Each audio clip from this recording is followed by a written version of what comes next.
lost. There's always a hope. Rise and fight.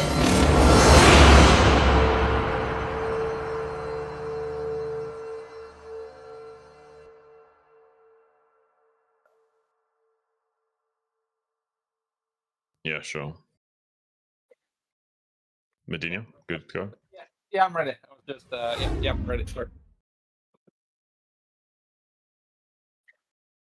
Hello, everyone. Welcome back to the Bombastic StarLeague Season 21. What a great group today. Group D, I'm joined in the caster booth by MadiNho. How are you doing today, buddy? I'm really good, but I was wondering why we were invisible today, because I was really dressing up for this cast. And I thought we both race switched to Protoss and put on our invisibility cloaks. We're like Dark Templars right now. Yeah, this is the invisible production. Isn't that a thing on YouTube? There we are. Oh, there you go. Now you are on screen at least. Yeah, this is how I see my games after 15 Bacardis. Blurry and hard to click on the correct buttons. Nice, nice. Well, what do you think about today's group? Because we've got quite a crazy lineup. We got Artosis in there, a bit of a fan favorite. We got TerrOr, he's a great player. DragOn's a very strong Protoss. JDConan, pretty strong up and coming Zerg. What are your thoughts about this group? I really like this lineup because you have a great variation of both skill and underdogs. So I think we'll get a few upsets today and a couple of great games. And like you mentioned, JDConan might be the youngest player we have currently in the Broodwar scene. So I'm kind of rooting for him because he's really dedicating a lot of time for Broodwar. And like you mentioned, Artosis, a fan favorite, finally back in BSL again. So it's going to be interesting to see what he can cook up against TerrOr. Yeah, absolutely. And I think Artosis is pretty decent in TVT, right? So that could actually be a really good game. I think TerrOr's a slight favorite against him, but maybe Artosis can hold his own. He's had a bit of a rough time in BSL in previous seasons, but who knows? This might be his tournament to shine. Yes, hopefully. But before we get to that game, we have Tech versus NewOcean. What do you think about that?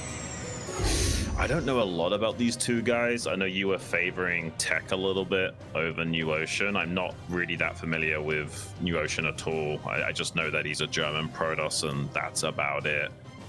Tech, I think he's decent enough to take this game, but I'm not so sure, honestly. Like, PvP can be a little bit coin flippy with the build order choices, so I think it could definitely go either way.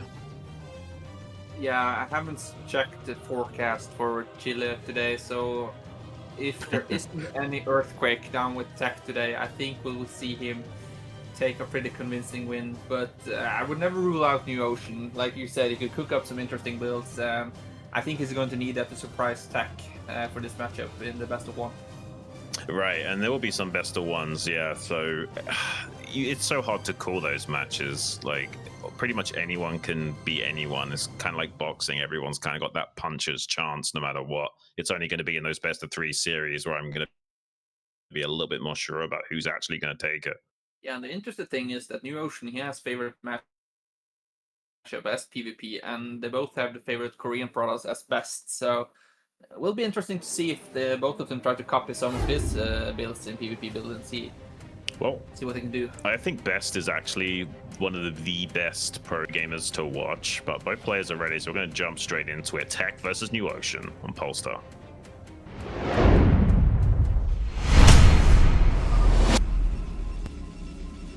Spawning in the top right. From Germany, NewOcean is the blue Protoss. And on top left corner, we have a BSL regular Tech playing from Chile. Yeah, so both players favoring Best makes me think that they're slightly more macro inclined of players. I would say that Best is one of the best players to emulate if you want to learn how to play Protoss on a more fundamental macro level. Someone like Snow, almost impossible to emulate. He's a pure micro player. Mini's great to watch if you want to learn optimizations, but overall, if you want to just learn some fundamental Protoss play and have good macro, I think Best is one of those guys you got to follow.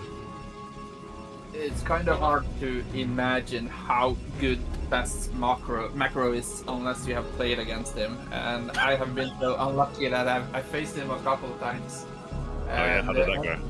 Every time I tried to take my third base or something around the 10-11 minute mark, I got run over by 200 Protoss. He macros so fast if you don't prepare him. So, but I don't think we'll see that in a PvP match. But maybe later on, if you can see one of these guys in the PvP later on. Right. Plus, the best is just a PvT monster as well. Not only is he going to out macro you, but he's going to take engagements you don't even expect him to take and just bowl you over, no matter how well fortified you are. It's really insane how easy he makes the best ASL Terrans look to be. But we got a 2-gate from NewOcean. I've always been of the understanding that an in-base 2-gate is a bit of a tell that you're not super confident in this matchup. I feel like the 1-gate tech players tend to have a better confidence and understanding of what they're doing. Yeah, it could be what type of mentality NewOcean brings to this game. He might consider himself as the underdog. Right. And if he could get some early advantage versus tech, he could get away with the game. But unfortunately, tech realized that the probe came so quickly from the right side, so both players initially fight each other fairly quickly. But I think NewOcean is up to some shenanigans because he's not sending home his second probe. So you might see third or fourth gate even here. It's possible, yeah. We've seen a few players do these kind of cheeky proxy gateway follow-ups in situations like this, and seems like he might be thinking about it. But with the probe scout of tech, he's gonna maybe put those puzzle pieces together once he realizes there's no gas being taken and there's no fast nexus behind this or anything. He might be able to start to figure this out. Yeah, I think what we'll see here from tech is probably a better shield on the ramp, I think. Yeah, for sure. And like you mentioned, he doesn't see the gas, so the only reason why he doesn't make a gas could be is making salads into cannons and a faster expansion or something. But he's really cutting probes, and also there's no third pylon in his main, so I think tech might realize that something's up here. Yeah, well, he's distracted right now dealing with this initial Zealot pressure, and actually the Dragoon is isolated from the ramp, so maybe NewOcean can actually make this work. He's going to mine up this mineral block as well, completely open up that ramp, make it almost impossible to block off, and no shield battery on the way as well, while that third gateway is on the way. So I feel like he's not done good enough scouting to realize there's no third pylon or anything, and he's just focused on microing right now, and maybe this gateway will actually take him by surprise. Yeah, that was so smart by NewOcean. Like we said in the initial stage, that we might see some special tactics here from NewOcean. And there's also one pylon supporting those gateways, but I think tech in advantage, he made the second gate so fast as well. So, but it might be perfect. Yeah, I mean, he's pulled a lot of probes off the line. That Dragoon is so close to going down. So he's killed one Dragoon, the other one is so close to dying if he doesn't micro it properly. And now he's going to have an added bonus of that fast rally of that third gateway out on the map. So, I mean, tech could be in a lot of trouble here. If he doesn't, like, really start microing his heart out, I feel like NewOcean might start to overwhelm him gradually. Yeah, I was going to say, like, NewOcean was almost double in supply of tech, but I think he wants to get away with this game, and if you can't end him right here, There's 5 kills on that probe. That's insane. Now we can split off the Zealots, a couple chasing the Dragoons, the rest stopping the probes from mining. Tech is not getting any income besides a trickle of gas right now. He's having a real hard time stabilizing against this. I think he's miscalculated completely and didn't factor in that there was that possible third gateway out on the map to put this added pressure on. I feel like eventually he's going to clean this up, but he's going to lose so many probes, so many Dragoons for that effort. Yeah, but is it enough though? I think it still needs to do a little bit more damage to the economy of tech, because now the range is done, and he has like 8 or 9 probes still tech, and behind this, NewOcean doesn't really have much, so he still needs to get up to probes. Well, NewOcean hasn't even bothered taking a gas as well, so he doesn't have much of a transition. He kind of has to do something with these Zealots. It looks like he's going to build a forge, and try and just turtle up, maybe take an expansion. He could also build a cannon on the ramp if he feels like he's not got enough time to defend against this. But yeah, honestly, I think Tech has pretty much stabilized effectively here. He's kind of has to cannon the ramp now, and Tech can just contain him and enjoy his tech advantage. Yeah, what I think still works in NewOcean's favor is that it doesn't seem like Tech actually realized that this is 3 gates and not 2. Right. So, like he's doing right now, if NewOcean could produce 1 or 2 cells off the left side and sneak back in right now. And because Tech doesn't really have the economy to attack and defend as well. Yeah, I thought for a while that maybe NewOcean was doing enough damage, but honestly not. Like, he's kept a lot of his probes alive, and Tech did micro pretty well. So it looks like there's a chance for NewOcean to maybe abuse this proxy gate, but he's still not doing enough damage with it. Like, Tech's still defending back at home against the rallied Zealots. So unless he catches him by surprise one more time, I feel like Tech can run away with this game. Yeah, the initial plan from NewOcean was really smart. I like what he was doing, but I think now Tech realized, after he had a scouting probe in his main for so long, so he realized that there was a really late gas. So behind this you can see he's taking a Nexus for himself while he's just containing NewOcean. Wow, I'm actually kind of surprised, man, because like it was a really smart play from NewOcean, but the execution just barely didn't get the better end of the stick against Tech. Like, he's now going to expand. Meanwhile, we've got NewOcean stuck on 1 base. We've even got a safety forge here from Tech, so he can consolidate his position even more, just in case there were some further shenanigans, because he hasn't got a scout off in the main base. Like, it's possible NewOcean was trying to get some DTs out or something right now, and he actually is getting a Citadel. Yeah, he was scratching his head, and it was about as confused as we are, but he looks like they have a fair point at how the game is turning out. And like you said, he's making the safety cannon because it's pretty much the only way he can lose. Yeah, I think so. And that's a good read from Tech as well. Like, it's a shame that he didn't figure out about that third proxy gateway quickly enough. Does he still not know about it? Because, I mean, technically, if he keeps pulling Zealots with this third gateway, he could just run in with a bunch of Zealots. If all of the Dragoons are outside of the ramp of NewOcean, there might be enough Zealots to overpower those 2 cannons if he gets like 6. Yeah, I think we have speed and range on the way here, so it could be he's trying to run down Tech by surprising him by extreme numbers, but maybe. And he could also use those Zealots at the third gateway to cut off the path of retreat of those goons. Like, he could sandwich them from both sides once leg enhancements are online. There's a few options available. Yeah, and there's no tech from Tech. It's just defending. We have probably a Robotics on the way on the ramp right there. But now he sees it. Let's see how he reacts. Yeah, a little smile there. I think he was so focused on microing when he was under attack that he didn't really have the cell count. Yeah. Well, if he started the leg enhancements right when that Citadel finished, he should have it soon.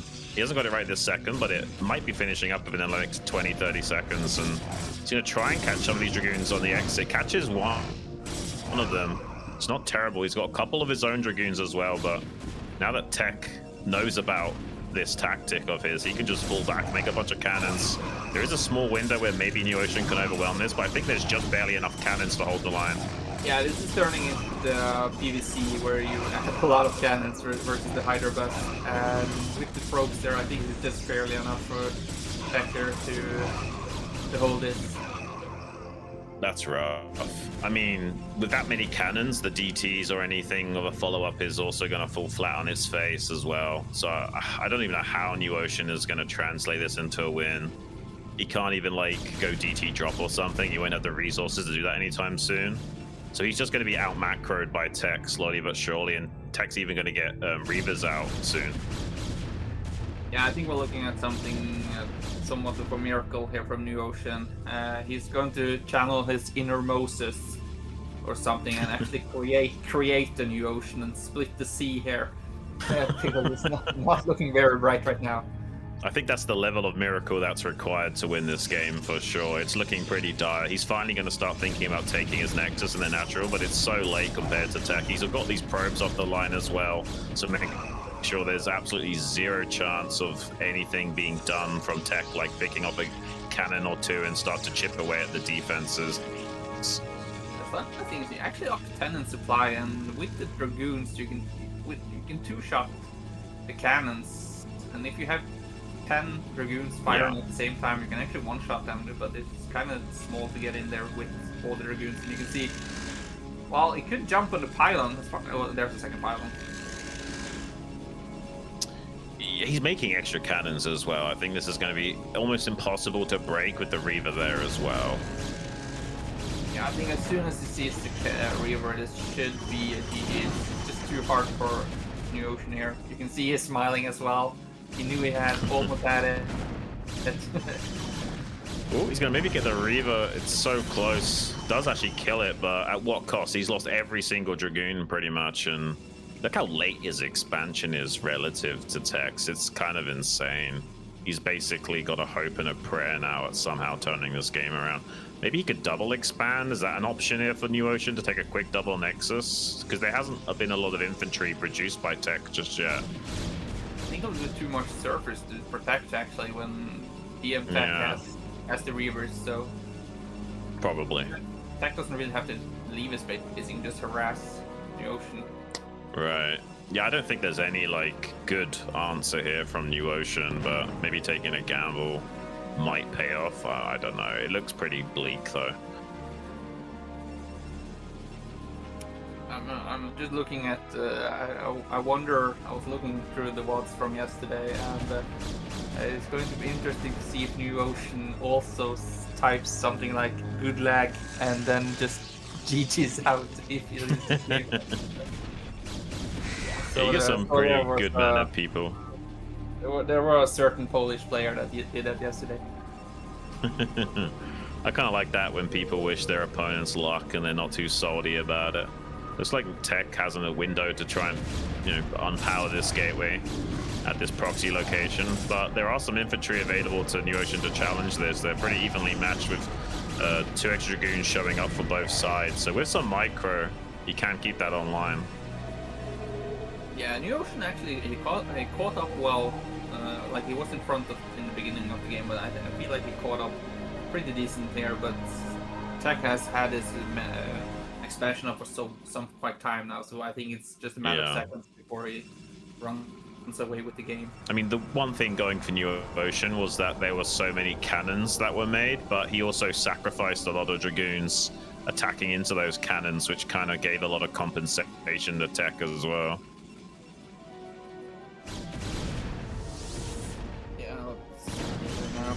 Oof. This is going to be rough, man. Like how he actually has Templar tech, so the longer this game goes on, the better it could get for Tech. Templars technically do counter Reavers, but he's so behind the curve of the game. It's like 2 gateways versus 5 with 3 and 4 on the way for NewOcean. There's going to be a window of massive production advantage for Tech. Reaver drop into the natural as well. Could kill quite a lot of probes. Actually, some DTs are being made, but I'm not sure how useful they're going to be. Yeah, so he has a shuttle, so I think we're going to try DT drop here. Tech might have underestimated his main, maybe. So far we haven't seen an observatory and any observer. I don't think he has any cannons in his main either, so he might be successful and do some damage in Tech's main if he doesn't just.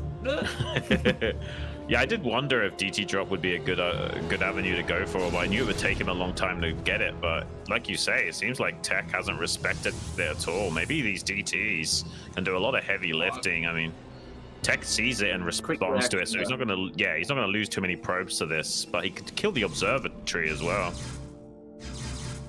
Just an Nexus, so that's not a bad choice. I don't think he really realized where the robotanics were, so. Ooh, can't even hold against this 2 Reavers and this many Dragoons. He kind of needs DTs to defend right now. If he'd maybe made like a couple of DTs to defend back at home while doing this, this could have paid off, but he's going to lose his own natural for the price of his main. Yeah, unfortunately, his High Templar was stuck between the gates as well. That could have been very useful in this engagement. Yeah, it's a shame because I feel like if NewOcean had just made like a couple of extra GTs to defend behind this actually might have paid off a bit. But now that he's going to lose his own natural, it's not so good anymore. Actually, there we are. Yeah. Oh, I know. He almost stormed his own DT. But you can see how much work just one DT did defensively. If only he did that sooner, I feel like this game would be a lot more even right now. Yeah, it looked like the attack was actually taking his third base, but I think he canceled it and he wants to make a Nexus in his main again. Or maybe it was because the shuttle saw that he was expanding there. Yeah, I think it's better to just retake the main either way in this situation. It's just so stupid to see how close there are in the limit as well. This is such a weird game. It is very weird.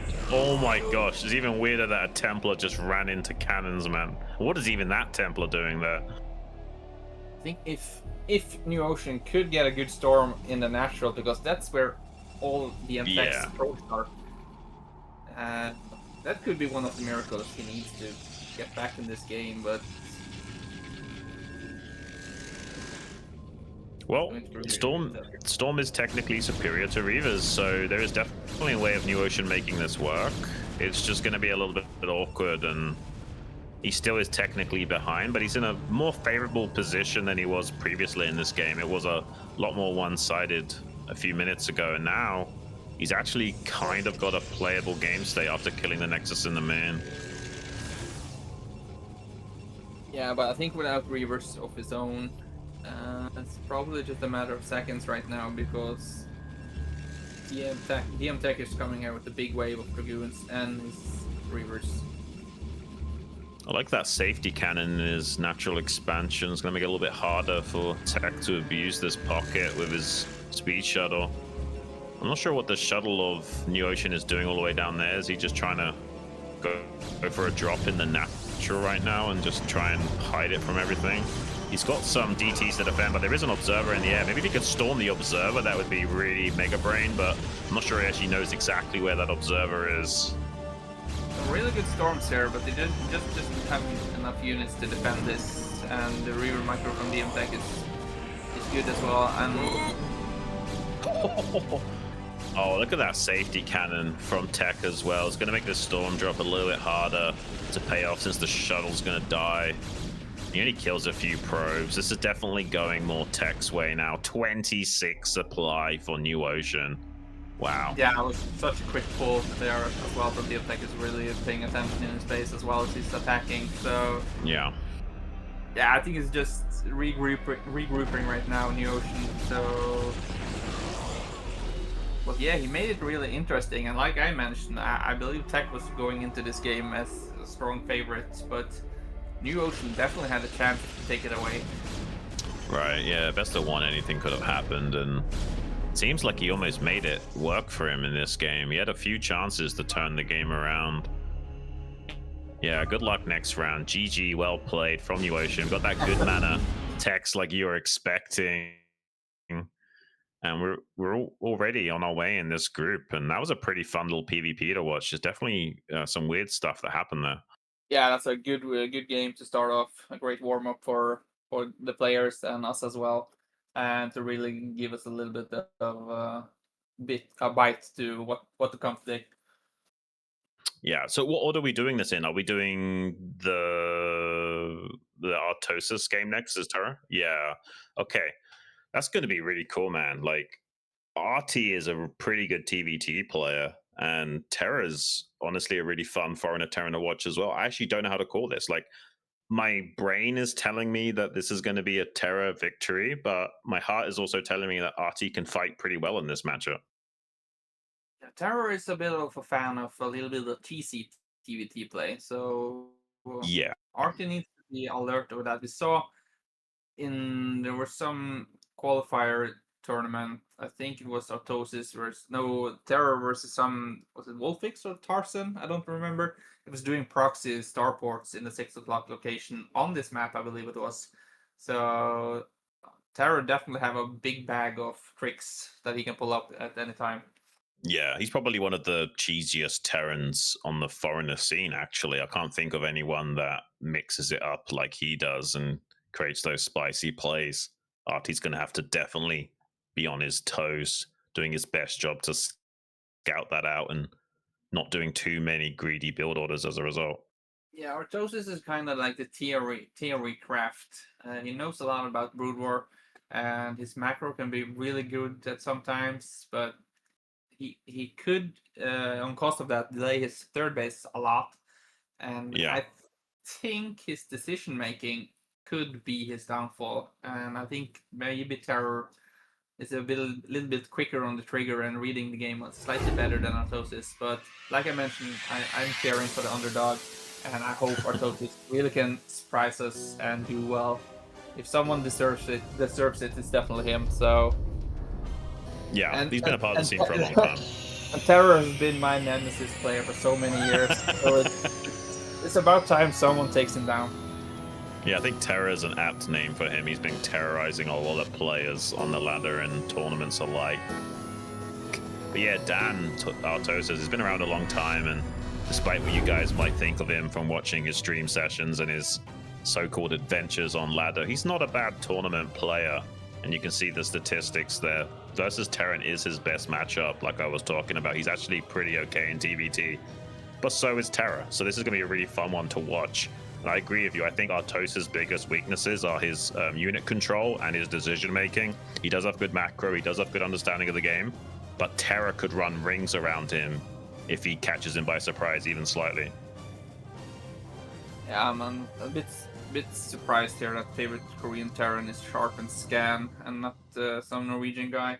But that's something we need to talk about later. I'm not going to let that go out on Artosis during this stream, but I might definitely scold him later. Well, I think both players are ready, so we're about to jump into this game, guys. I hope you're as excited as we are, and I hope that you fans of Artosis get to see him at least perform well today. He's had a hard time in BSL previously. We all want to see him do well. Let's get it, guys. Artosis versus Terra on Polestar.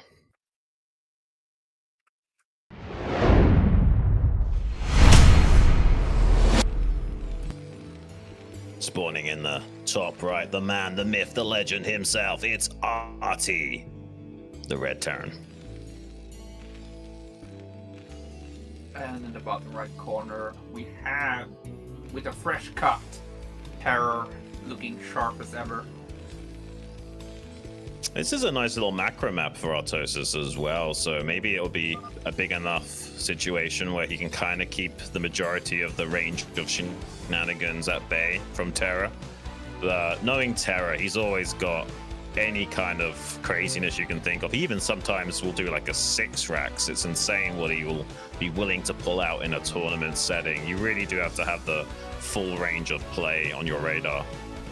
Yeah, I really like that we get to see the both players on the right side of the map, so it's an equal opportunity to mineral boost, so no really early advance here for either player.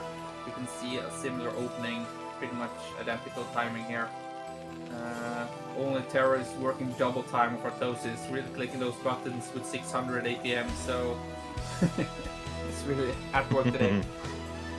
And this is like the only matchup where making the depot directly under and not one to the left is actually okay, just to squeeze out those SCVs as close to the minerals as possible. Like against Zerg, you don't want to do that because it'll mess up like your Sim City and turrets later on against Mutalisks, but in TVT, this is a very acceptable place to put your depot.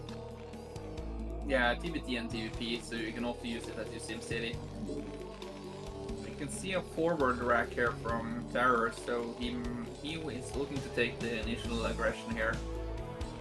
Yeah, no surprise there. Now, if RT's smart, he'll just make 2 Marines and be super safe.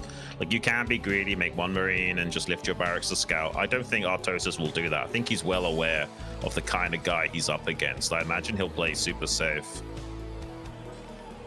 Yeah, and a fairly quick scout there as well from RT, so I think he wants to find Terror quickly. Yeah. And see what it does.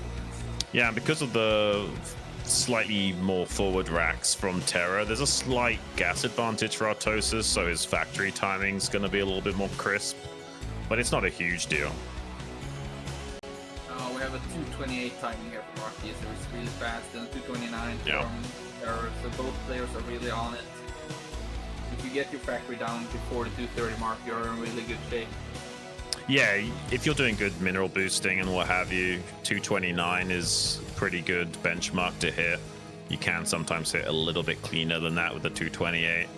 And if you go for 11 gas, you can get it all the way down to like 222. But this is a very respectable factory timing for both players. And ooh, already getting some damage on that first Marine. If RT doesn't take any shots himself for free, this is a great little opening gambit from RT. Just needs to be careful when that third Marine shows up. Yeah, I was thinking it was a second SCV actually going for a scout, but the Marine was so fast there, so Artosis should know there's something up, but he's floating his barrack and he's down. Ooh. Okay, well, his vulture's on the way. He can buy a little bit of time. There shouldn't be enough time as well for Terra to put down a bunker, so Yeah. then shoot, stabilize. The only thing is that it takes down every Marine from Artosis, so that could affect Terror later if he makes a raid or something. RT doesn't have the initial. Ooh. Oh, I just saw it. Yeah, he's going to be hunting down those Marines and try and get them for free. Nicely done from Artie cleaning that up. So yeah, it's a shame that he now doesn't have the option of, you know, squeezing out a bunker to be more defensive and turtle. But that also depends on what Terra wants to do. Does he want to go for a vulture war and throw down 2 additional factories now? We'll have to wait and see. Artie's already starting his second factory, whereas Terra has only just now started his. Let's see if either one of them wants to go vulture war and make a 3rd factory, or if they're just going to try and tech up from here. Yeah, I think one of the reasons why RT went for quick scout as well, because Terra is one of the players that can whip out the 14cc and go away with the game, so I think that also is one of the reasons why Artosis scouted as fast as he did. Yeah. RT's very well aware of the crazy power spikes of vultures as well. So he's made 3 initially right off the bat, and we'll squeeze out a machine shot, but Terra already going to be running it down with 4. And as I was saying, like 4 vultures easily beat 3 because you can start 2-shotting them down. RT needs to have SCVs on the standby for repair, and he does. So RT's well aware of this timing attack from Terra actually being really successful. Will he get the clutch repair? And he does stop the 2 volley from coming out, but his other repairs have to be on point, and it's not quite quick enough on the second vulture. Does have to pull the rest of his SCVs to be super safe. So a little bit of a gambit play from Terra. Stop some of the mining from Artosis, and Terra does have that 3rd factory, meaning he does want to commit into a pretty heavy vulture war to start things off. Yeah, you can see the Terra's reputation follows him, because RT had made the armory fairly early, so I think he as well was suspicious as for some raid play because he lost his Marines. But I think with his scouting with the barrack, he sees that it is three factories, so he doesn't have to worry about any raids initially. Yeah.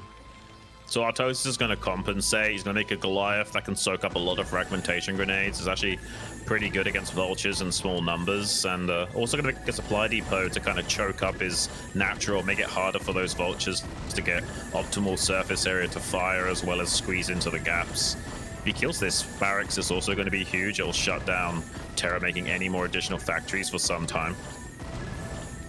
Yeah, of course, killing the barracks is always good, but Terra's in no rush adding his 4th and 5th barracks within the first few minutes, and I think he can get, if he runs in now and then just target down the vultures first, I think Terra, okay, has 4 Goliaths now.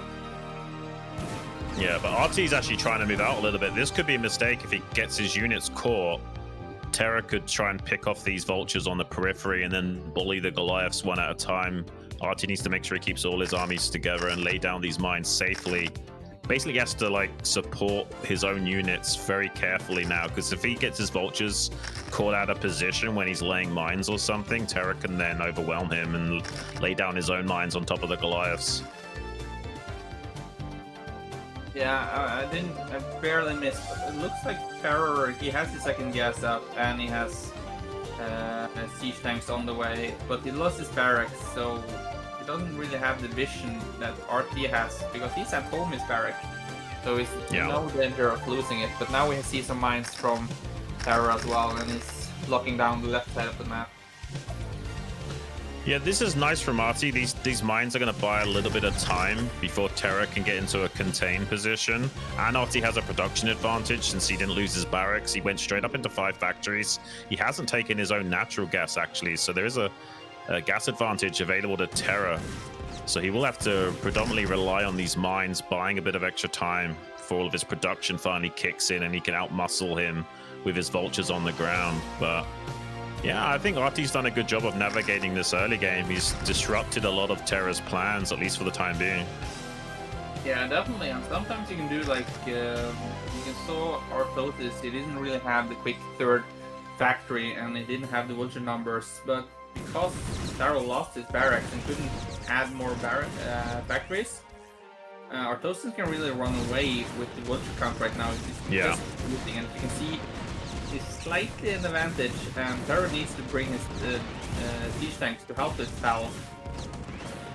Yeah, he can't quite bully the tanks yet, but if he somehow clears up all the vultures, he can just start laying down mines on top of those tanks as well.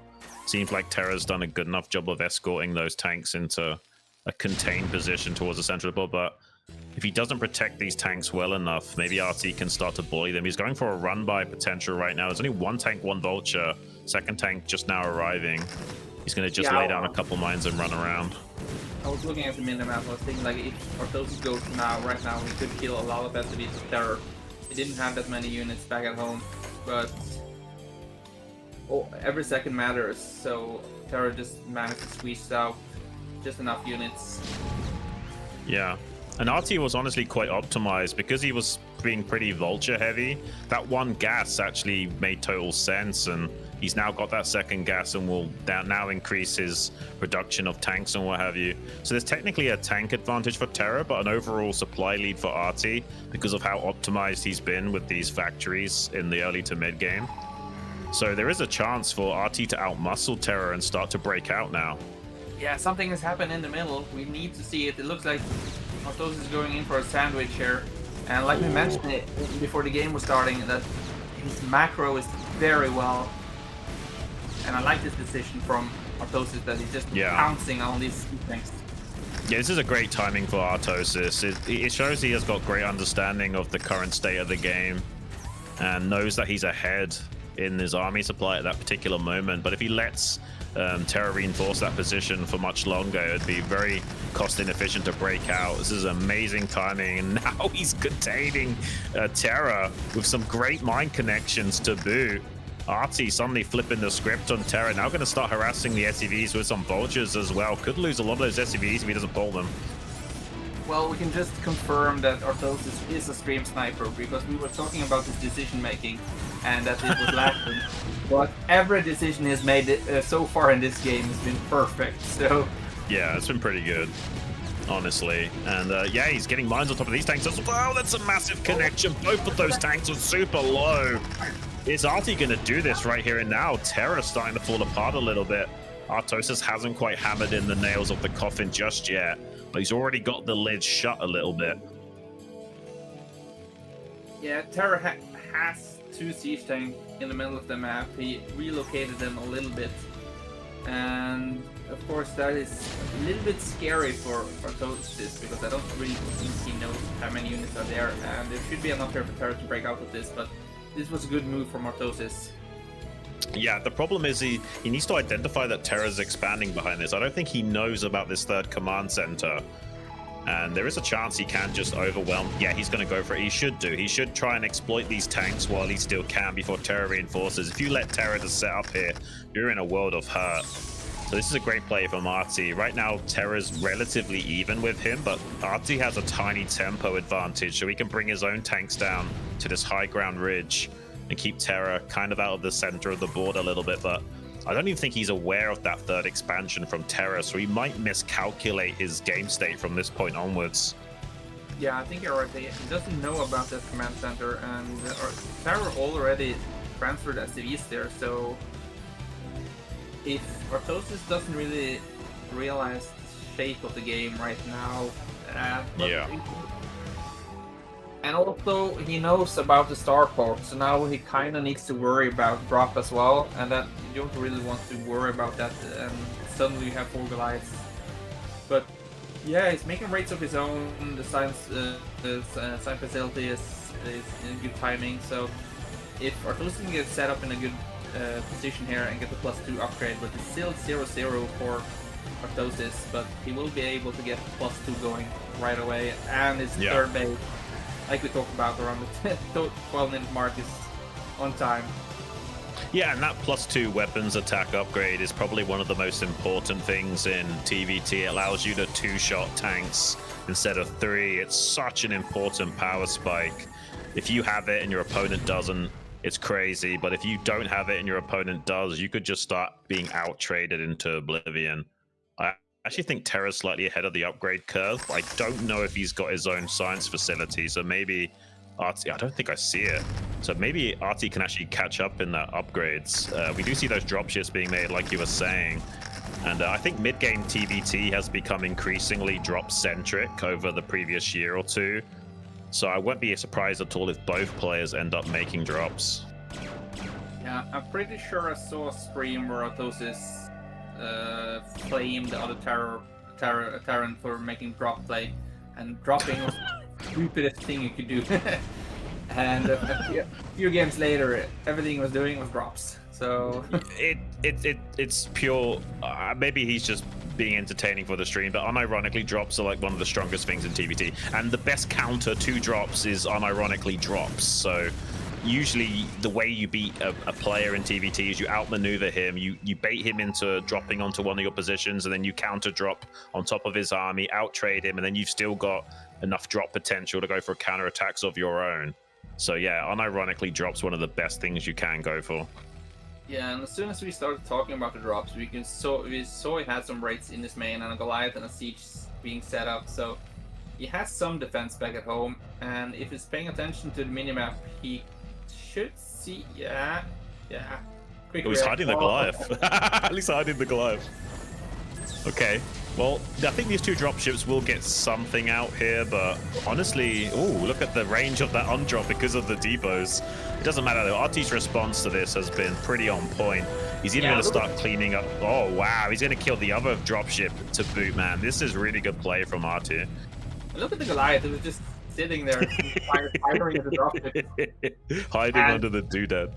And again, just look at the Artosis macro right now. It's up 40 supply ahead of Terror. So at the end of the game, it's just a matter of a numbers game right here. So, but like you mentioned, he's slightly behind in upgrades, but I think he has so many units soon that he can just pretty much go Protoss style here, and A1, A2, and yeah. There will be a window where he can try to outmuscle Terra, but that window will close on him. Terra's also double expanding. He's taking the bottom left and floating over a CC. Artie needs to secure dominance in the center right now and try and leverage the supply lead. Terra's fighting back pretty strong. The supply differential has slightly diminished for Artie, but he's still got a massive lead. But he needs to take his own 4th base because Terra's got the bottom left and he's floating over the CC to around about the 6 o'clock location. Terra's gonna leapfrog Artie in terms of production in the next couple of minutes if Artie's not careful. Yeah, the only thing I'm missing from Artosis player, I feel like he's playing really great. But as a Terran player, you kind of want to put some SCVs in your army as well, so you could start repairing right away. But I think Artosis realizes here that Terror can't be on the left side with so many siege tanks and still hold his main, so he's just pulling the gun here and trying to force his way through. Yeah, there is +1 armor advantage for Terra, but it's actually not that big of a deal. It's really that +2 weapons that really you care about, and neither player has that just yet. So Artie still out-muscling Terra at this rally point location. Terra trying to withdraw most of his tanks from the left over to this left-hand flank with the high ground, but there's so many tanks for Artie. He's now in range of the CC as well. Terra's in a lot of trouble, man. Yeah, as long as Artosis doesn't lose his Goliaths, I think he only needs 1 or 2 to hold off these raids that's coming from TerrOr here. I don't think we have Cloak right yet as well, and this is such a good for Artosis. Well, that Goliath is already low HP, so maybe Terra can make a bunch of Wraiths and overwhelm this position. He's got 2 Wraiths on the right-hand side as well as 1 near those starports, so he might have 5 Wraiths in just a moment. Bully that low HP Goliath and start to shove this back from the air. It's possible. Let's see if there's any more reinforcing Goliaths. It's just Vultures. Okay, there's the Goliath. So if Artie can consolidate his army right now, he should be able to maintain this position. There's so much red right now. This is the Red Sea that NewOcean needed. Yeah, I don't think Terra's going to be parting this. Finally, we got those cloaked Wraiths out, but there are enough Goliaths nearby. He starts to scan. That Goliath is really low HP, so it will die. There are other Goliaths nearby that can come in to reinforce this. Maybe Artie could rotate round to this natural third location. I think he's doing that now, and try and get some value out of all these units before they might inevitably die. I think it's going to be too hard for Terra to kill this anytime soon, so Artie can at least shut down this third. Yeah, GG is called. Look. Wow. Well done to Artosis, man. I told you he's pretty good in TVT, and he showcases one of his fortes here to the fans. I'm sure there's going to be a lot of happy Artosis stream watchers in the chat doing a little bit of a mental backflip after seeing their guy take a game of Terra like that. Yeah, I'm not celebrating with flags and balloons in my... Luckily the camera is off right now, so you can't see. I'm actually shirtless right now as well because I'm celebrating Artosis' win. I mean, he's had such a rough time in BSL in previous seasons, but now he's actually winning. He's going to be going through to face off against Tech. And that's going to be an interesting battle. I think Tech's a pretty good player, but maybe not quite strong enough of a Protoss to demolish Artosis. That could actually be a pretty close and interesting game. Yeah, and I'm kind of feeling bad for NewOcean. He nearly had Tech. He had him at his knees, and his reward was you're facing TerrOr in the next game. And the TerrOr after that defeat should definitely be more hunger for revenge, and unfortunately that revenge is going to go out on NewOcean. Well, it is what it is. Sometimes that's just the way the cookie crumbles. You can't win them all, especially in best of one. So does that mean we've got JDConan against Semih next? No, we got Tech versus Artosis. I think. Oh, we're going straight through to that. Okay.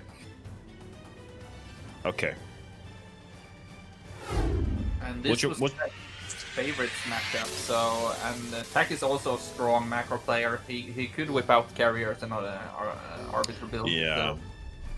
I think Artosis has had a hard time against carriers in the past, but you'd have to think that after all these years, he's started to figure out how to deal with them. There's lots of options. You can obviously just...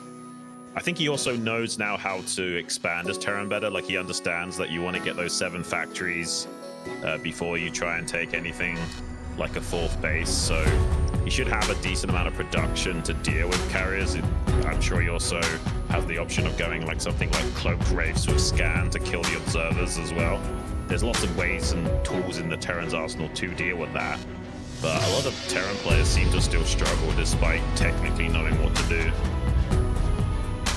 Well, knowing is just half the battle.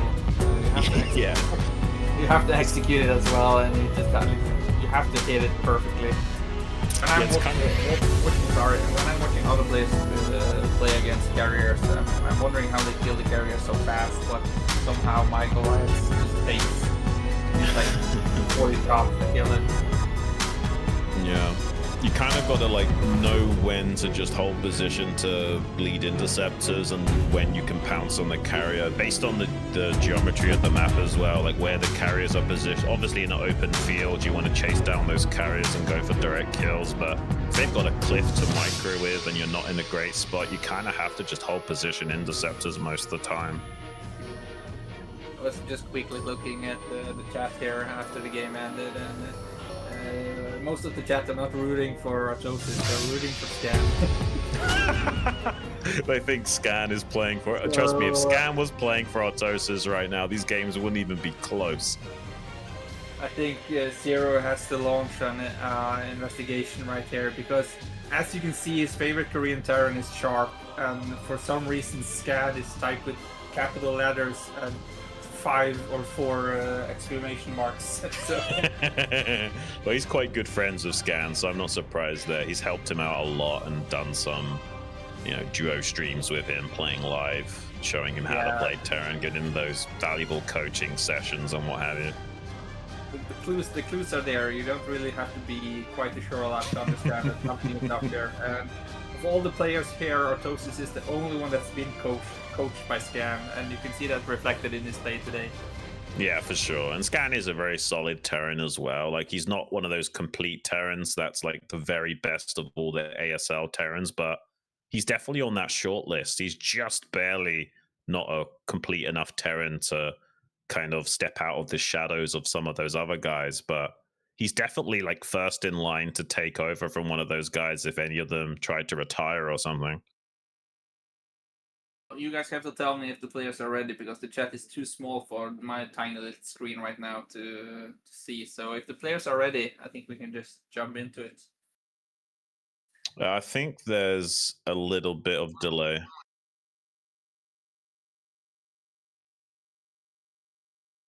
Yeah, I think we're just checking on some camera setups and stuff. I think both players might be ready now, though. Yeah, it seems so, guys. We're going to be getting the first game between Artosis and Tech on Knockout. Let's get it started.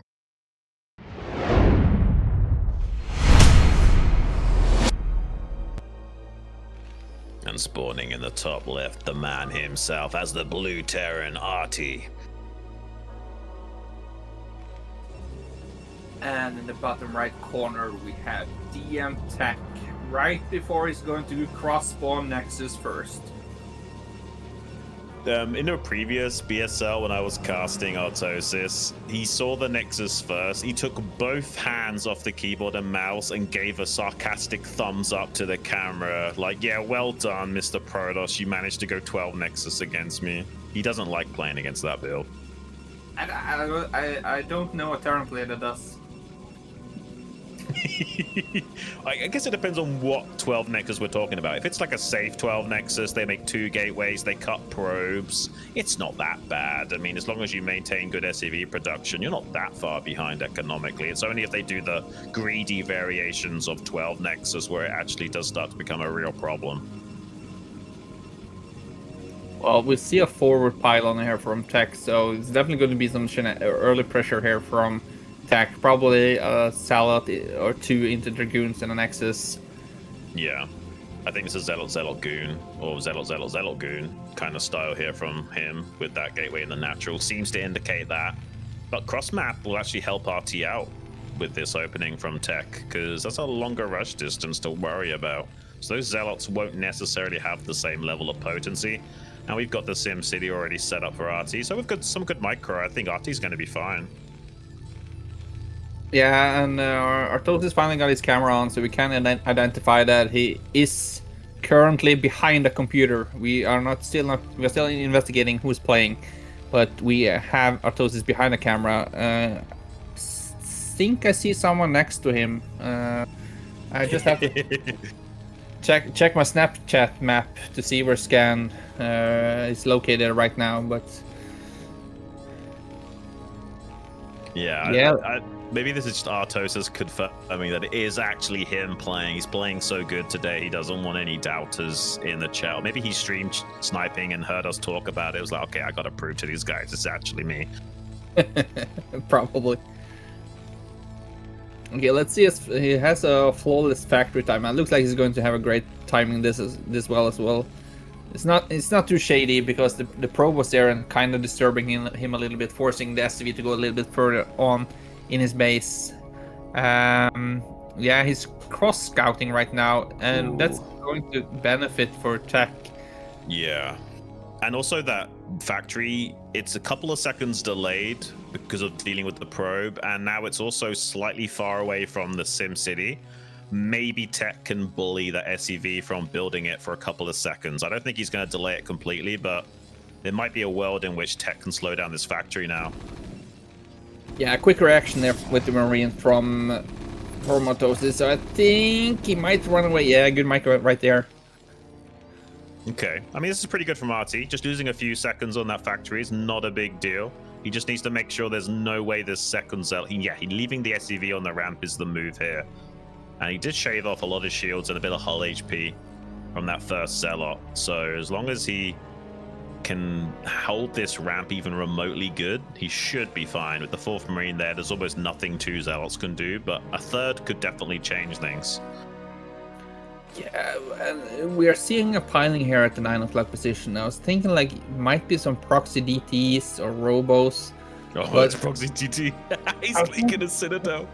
I was going to say like Artosis is fairly good against these pieces because he faces up so many types of players on the ladder. So yeah, yeah, but it's so close, and the add-on is on the way on the factory, but will there be mines in time? Is he making a second vulture? Is he making a factory? We don't know.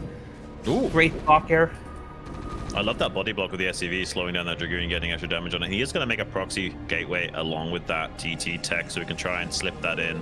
But yeah, you're right, Artosis, you know, he's been thrown into the hot crucible of the ladder, the hot coals of a blacksmith's forge, and it'll either melt you into useless slag metal or harden you into a very sharp sword. And that's kind of what you got to do, especially as a Terran player. You got to grind it out and not let it dishearten you. Yeah, you're going to be taking a beating trying to deal with that heat for a while, but you stick with it, man. You'll start to become a very competent tool of war. And yeah, Artie's definitely capable of dealing with those shenanigans. And now either range is done or he canceled the air weapons. And I also like to, I think, kind of Tech plan this out, because if Artosis were to attack him, he could just add another pylon in his wall. So, but it looks like it's just streaming towards Tech's base right now, and it doesn't have any mines at home. Yeah, and he messed up with the other vulture as well. He didn't quite get to lay down mines in the face of those dragoons with the first vulture. He kills one dragoon, but he sees there's no nexus. Oh, that mind catch! But he sees there's no nexus. He must know. He must know. But the problem is his eBay is so delayed. Even though he knows, I don't know if he can do anything about it. Will this DT actually get in there in time? DT is out. Oh man, I don't think that engineering bay is quick enough, MadiNho. He knows about it, and he can't stop it. I think at least he gets to deny the expansion for so long, but usually you split up. Yeah, Artosis, he raged so bad, he left the computer, he gave it to Scan to see if Scan can hold this pressure. Oh man, he doesn't want you to see his facial expressions right now. This is basically his ladder stream just in a tournament setting.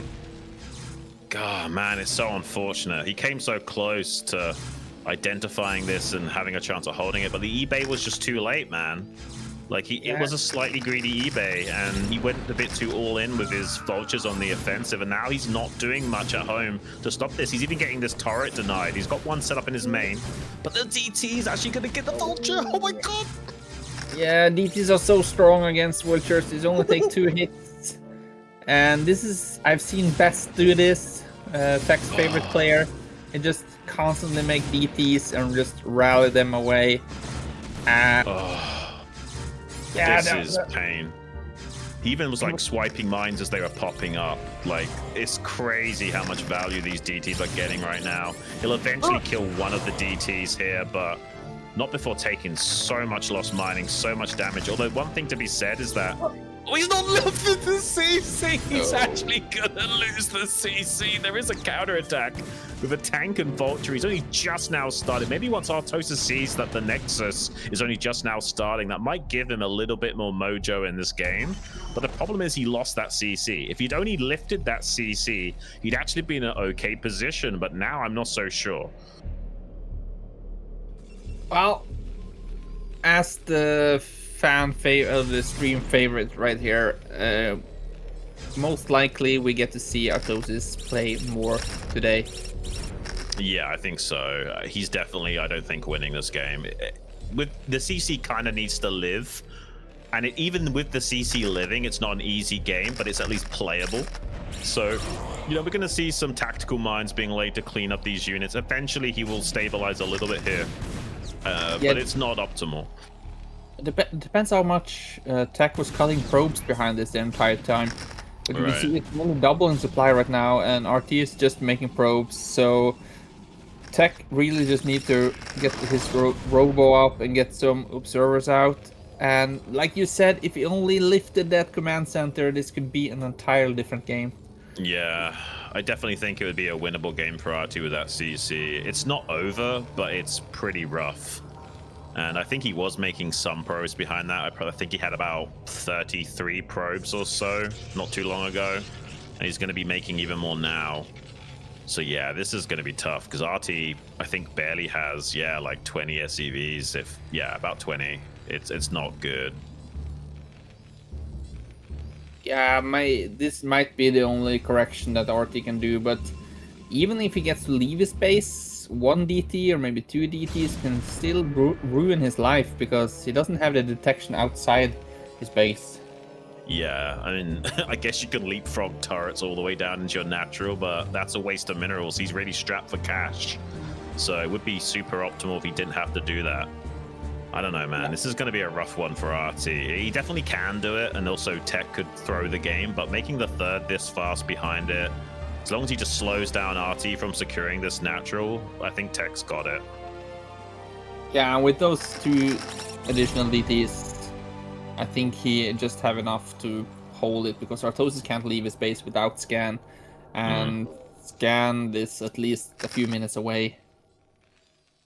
Yeah, this is going to be a rough one for RT. There's definitely a miracle that could happen, but I feel like Tech is going to delay him from taking this expansion just a little bit too much to make this game tenable. RT's going to go for it anyway, maybe just run by and see if he can get some mines laid down all over these Dragoons and hopefully kill the DT in the process. Doesn't find a good mine connection on those, but does get the run by out with the vultures. But Tech has enough back at home to defend this, so I don't know, man. I mean, RT's technically slowly but surely getting that natural secured, but I don't think this run by will be too successful. He's just going to block up this gap with a pylon. It was a little bit too undecisive there because there was a hole in the top of the wall of Tech and in the bottom. You can see he's desperately trying to make pylons right there, and unfortunately there's no probes in the third base. Maybe he kills the Nexus. There is a world in which he kills this Nexus. Is there an observer nearby? Because if there's not, then he can actually kill that. Yeah, there is an observer. Okay. Then I think Tech just barely saves it. It's unfortunate. Because if RT had killed that, maybe there's a world in which this isn't so bad anymore. Yeah, it's close, but had he been a little bit more decisive in his decision right there. So, but yeah, this is too much damage right there from Tech. Yeah, and even sniping the tank. Now with the observer out, and yeah, GG from RT. Tech moves on. That's a rough one. Tech already going to be advancing directly into the next round, and Artosis, in a way, it's good for the fans. It means you get to see more from him, right? He's going to play some best of threes later, so maybe not all is lost because we're going to be seeing him play against some gamers later on in the loser bracket in a best of three series. We'll see more good things from him. Yeah, it's going to be really interesting because we can see who can Artosis face off. Like we get JDConan versus Semih right now. So the loser in that game goes down versus DragOn Dienmax. So it's either most likely a PVT or a CVT. Yeah. And he is really good in TVT, but he's not bad in those other matches as well. I think his TVZ is slightly better than his TVP.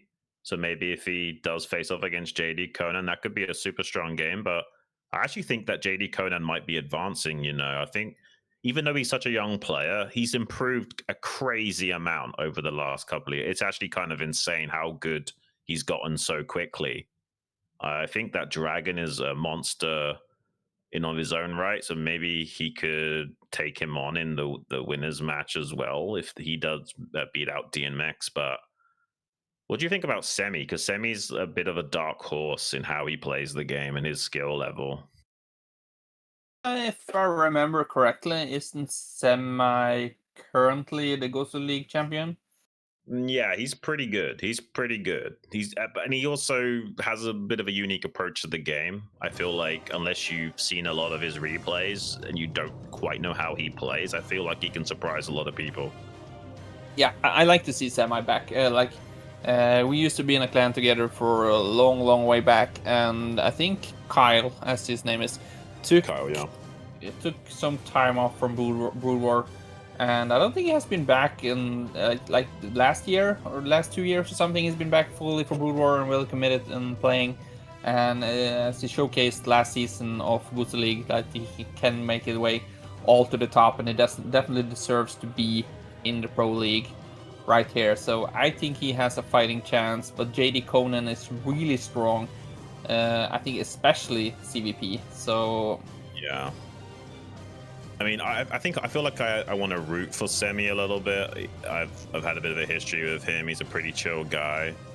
I like Kyle a lot. Last time I spoke to him, he was pretty depressed about his studies. I hope he's finally finished off all of his work and he's actually getting some vacation time. I think by now he should have done, and he can, you know, approach Broodwar with a lot more vigor than he had been able to in the past. And maybe he can give JDConan a good game, but I kind of agree with you. I feel like Conan is going to be the favorite between these two.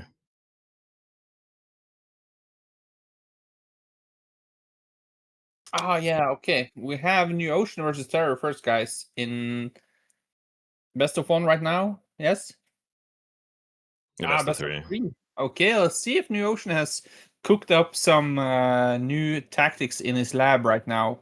It nearly worked versus Tech, and we can see NewOcean was actually putting on his hat at the end of the game, and he was ready to say my name. And not quite Walter White, but nearly there. So he needs to do I some mean, extra cooking. he had some fighting spirit. He was in a really bad situation and he almost found a way of turning that game around. And honestly, TVP is the worst matchup for Terra. There is certainly a world in which NewOcean can get one over him in this series. I still feel like I'm going to put my money on Terra. I think he's the small favorite to win this, but I really don't count NewOcean out. I think he's more than capable of taking the series. Yeah, and I also not unless you need one, David. I'm cool just chilling while we wait for the players. Yeah, it's fine right now.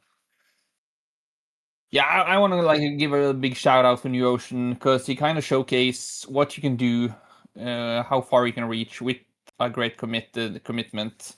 Like I know he plays a lot of ladder. He plays in the shield battery. He participates in every BSL qualifier, the weekly tournaments. Like he's really dedicated, and this just shows that with every dream, everything is able, even though you need to sometimes face your nightmare, which today is TerrOr. But yeah, I think NewOcean could surprise us, and if not, maybe win the series. I think it could take a game.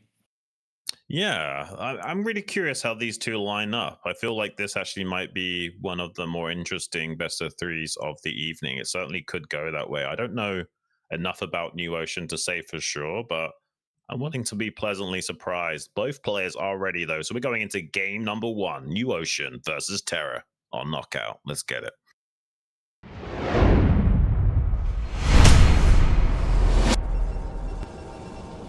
Spawning in the top right, NewOcean as the red Protoss. And in the bottom right corner, we have TerrOr playing as the blue Protoss. Most likely playing as the magenta Terran.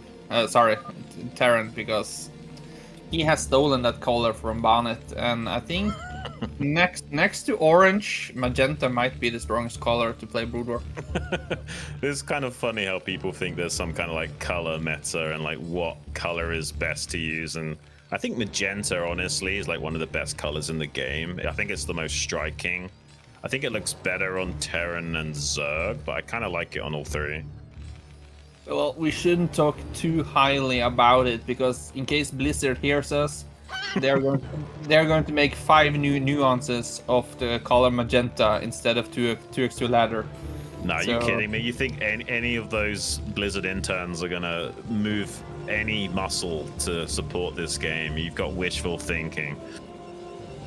Well, what they did do was add more colors and a cartoon Broodwar, which I probably played more often than a 2x2 ladder. So I played some BWCSL games back in the day with the Carbot skin. It was surreal, man. I managed to win some matches with it, but it actually is pretty hard to play on a competitive level with that Carbot skin. But it's fun and cute. Yeah, I actually never tried it. So yeah, I wouldn't necessarily recommend it. It's really hard to align your units to know how to micro with them and stuff like that. But it is super cute. It's not bad. Look at this, how confident Terra is, because now it's a best of 3. So he's actually going 14cc here versus forward gateway from you. I mean, NewOcean can definitely punish this, but he is scouting last. But he at least knows where Terra will be, so he knows exactly where to send these Zealots. And if he does want to make like 2 or 3 Zealots in a row, this could definitely punish Terra, especially with the barracks on the low ground. I feel like he might get bullied by these first few Zealots unless he's got Flash-like micro from his era of dominance. Yeah, this is so unfortunate from NewOcean. Like, his ID is so on point, but he could already been, had this been a first scout, he could have been there already harassing. But I'm not quite sure about this wall in from Terror. Like, he could end up blocking his own Marine right now. And this is good micro from NewOcean here. He's buying a lot of time, and the Zealot is already there. Yeah, there's still a hole for the Marine, but obviously there's the probe, and Zealot can actually, block and funnel that Marine into a death chamber, unfortunately. The probe's already in position to start doing that eventually, unless he can somehow kill the probe with a surround. He does get the surround on the probe and take it out, but he also kills the SCV on that barrack. So Terra in a little bit of panic mode, trying to restabilize this position. He gets another SCV. Doesn't trap the Zealot. Yeah, sorry, there's no flash SCV here. It spawned on the wrong side every time. But SCVs are so strong. Ooh, they're 60 HP. I think they're pretty good. They're basically like linebackers, but only have 0 range. So a bit of a double-edged sword. Starting to build a bunker behind his deal. But killed that Zealot is so low. He does kill one of the Zealots. Now he can run back to that Sim City hole and just body block the Zealot. And the second Zealot does come out though. Bunkers build really quick, but it's not close to finish yet. So close. He actually gets the bunker up, but he's losing SCVs. Can he get a Marine into that bunker? He gets one in. I'm actually pointing at my screen. He needs to block it. I'm so invested in this game. There's no touchscreen here, MadiNho. It's not going to help. Okay, he could do what? Actually, run down underneath the poster. Yo, this is what players used to do to Flash a lot. They'd run by the bunker, then Flash would quickly unload his bunker, body block with SCVs, and still clean up the SCVs. Even a good drill there from Terra, and pulls back the low HP worker as well. So this is actually pretty well held from Terra. It's very well held, and yeah, he had, I think, 1 on gas the entire time. So as soon as he has the minerals for it, we should see a factory. But I think Kickout is one of like the kind of weird games that even though he has the bunkers, somehow the Dragoon can sit on the low side and range it. He still sees it, or? Yeah, I mean, the trench should still help out a little bit if it was going to be some kind of shenanigans. But the SCV gets into the main. He can actually spot this DT tech now. It's a very fast Citadel in the main base.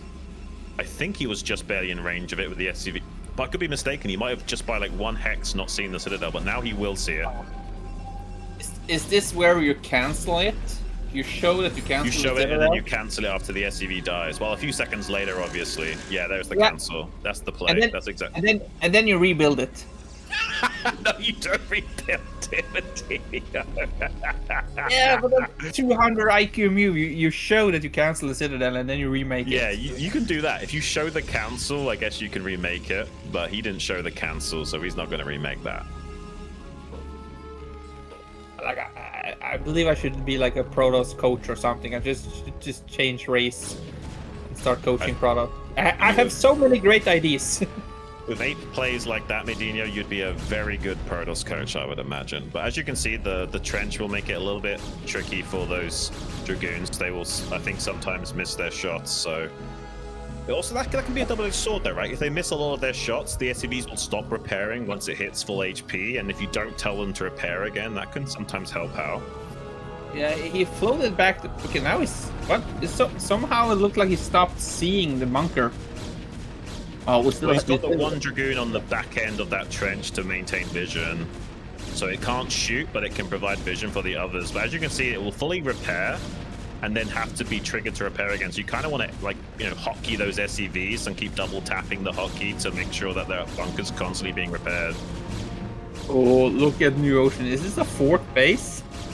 Maybe. He's got the minerals for it.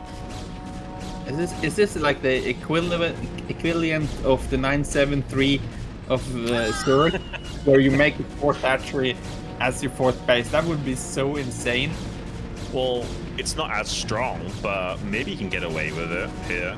I think he doesn't need to do it just yet. I feel like an 8-minute or a 9-minute 4th base would be more than adequate. Ooh. Ooh. Yeah, even though TerrOr saw the cancel of the city. Oh, we have a drop. I thought it was actually the eBay right there. Yeah, well, maybe that's what that. Maybe that's why he's got that worker up there. It might just be to make a spotter pylon or keep a, you know, some kind of vision for an incoming dropship. It's possible, but it looks like he is going to be building a Nexus there. Actually, kind of a crazy time 4th base. Like 7-minute 30 for a 4th base is kind of insane. Yeah, all the Dragoons are down at TerrOr. He doesn't have 2 Dragoons. That guy. Okay, he's 2 in his natural, but none in his main. If he drops like 1 or 2 in the natural and some in the main, this could be a pretty successful drop still. Yeah, but I think it's just 2 vultures because he only has 1 factory. Okay. Yeah, that makes sense. Yeah, it makes sense that there's only 2 in here. So he's gonna kill at least like 4 or 5 probes at the bare minimum, maybe even more. He could catch them.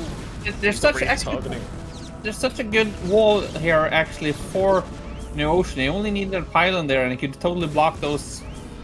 And I'm not sure what he's upgrading, but it seems like there's no speed for TerrOr.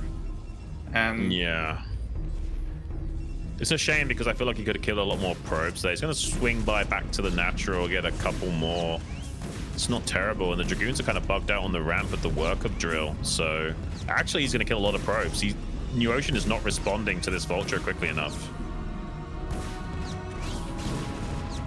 That's 10 probes alone on that vulture, and I'm not quite sure how many we do have 4 Nexuses. Yeah, 75. I was thinking exactly. Yeah. It's a pretty good unit. The one argument against that is obviously you need gas to get the factory to start making them and gas to upgrade them, but I understand the sentiment. And now you can see the reaction of TerrOr. Like, he killed 12, 13 probes, but I don't think he knows there is a 3rd and a 4th Nexus. No, well, not the 4th. I think he can be reasonably sure there's a 3rd because he only saw 1 gateway and not much tech. So he should be able to figure out that there's a 3rd, but he probably definitely doesn't know there's a 4th. Yeah, what scares me about this game, that is, we are seeing 6 factories or 5 or something, and we can see with all these Nexuses and probes, NewOcean is having a hard time keeping his mineral down, so we need to add 10 gates. 10 gates. Yeah, maybe not add 10, but go up to 10. Yeah, I can get behind that. Oh, look, right now he's adding 6. We need 4 more. Then we have 12. Oh man, he definitely does need a lot of gateways. You kind of want roughly 1.5 gateways per factory. It's not an exact number, but it's a good rule of thumb to follow. You need to have a little bit of a superior production than the Terran. You need some kind of numerical advantage. Yeah, Terra is keeping up in supply, so it's fairly even. We can see NewOcean is still slightly ahead.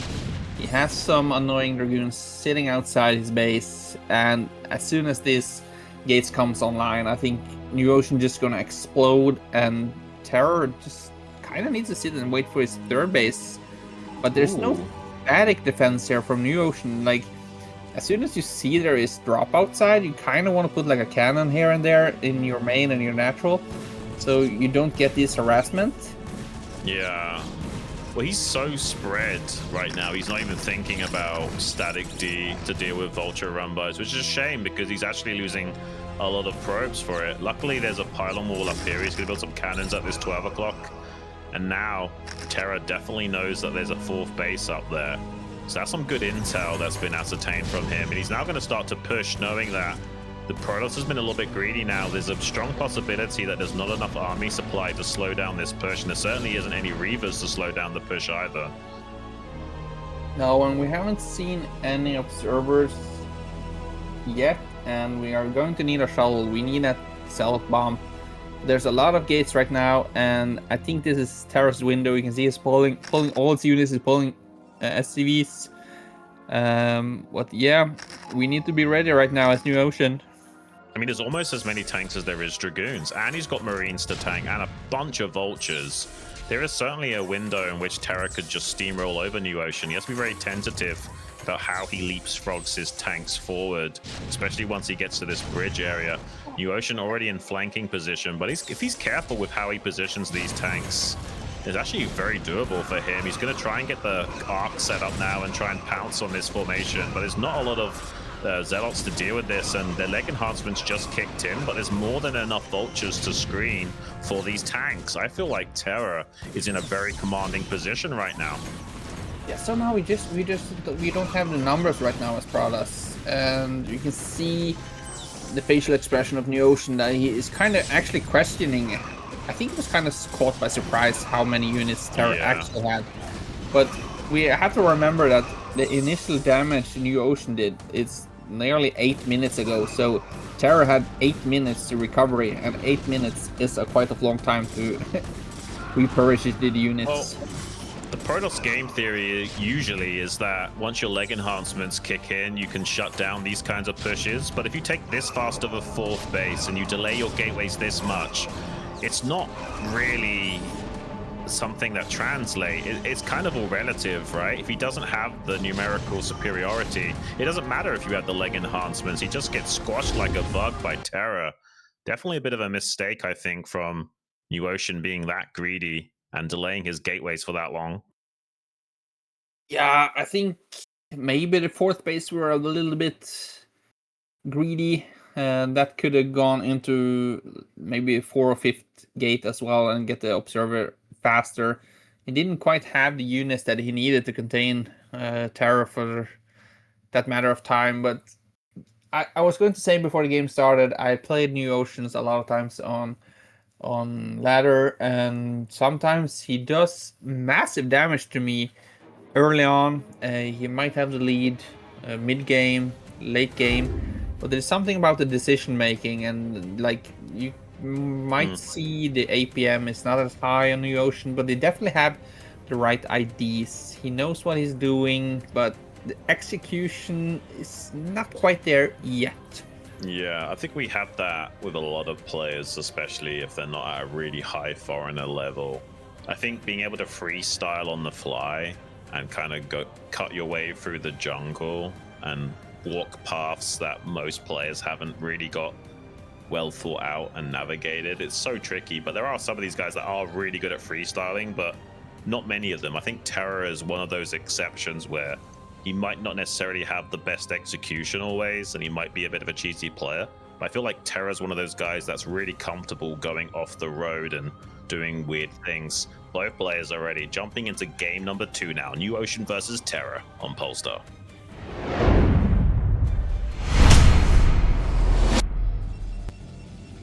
Spawning in the bottom right.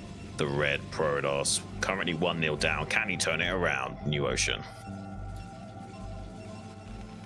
And in the bottom left corner, we have TerrOr, 1 foot in the advanced game to face on to get in the next round of not round of 16, but The final match. the final match. Yeah, Yeah, I definitely think that Terra should be the favorite. I'm not too surprised to see him in the lead. I definitely would have bet money on him, but I also don't want to count NewOcean out. This is Terra's worst matchup, and you know, it is Protoss. I'm sure you guys in the chat know that Protoss can be pretty strong, especially if you get away with a cheeky 12 Nexus or something. And has to be said, Terra got away with a 14 CC last game. What is this probe up to? Is he going to double 9 gate in the center?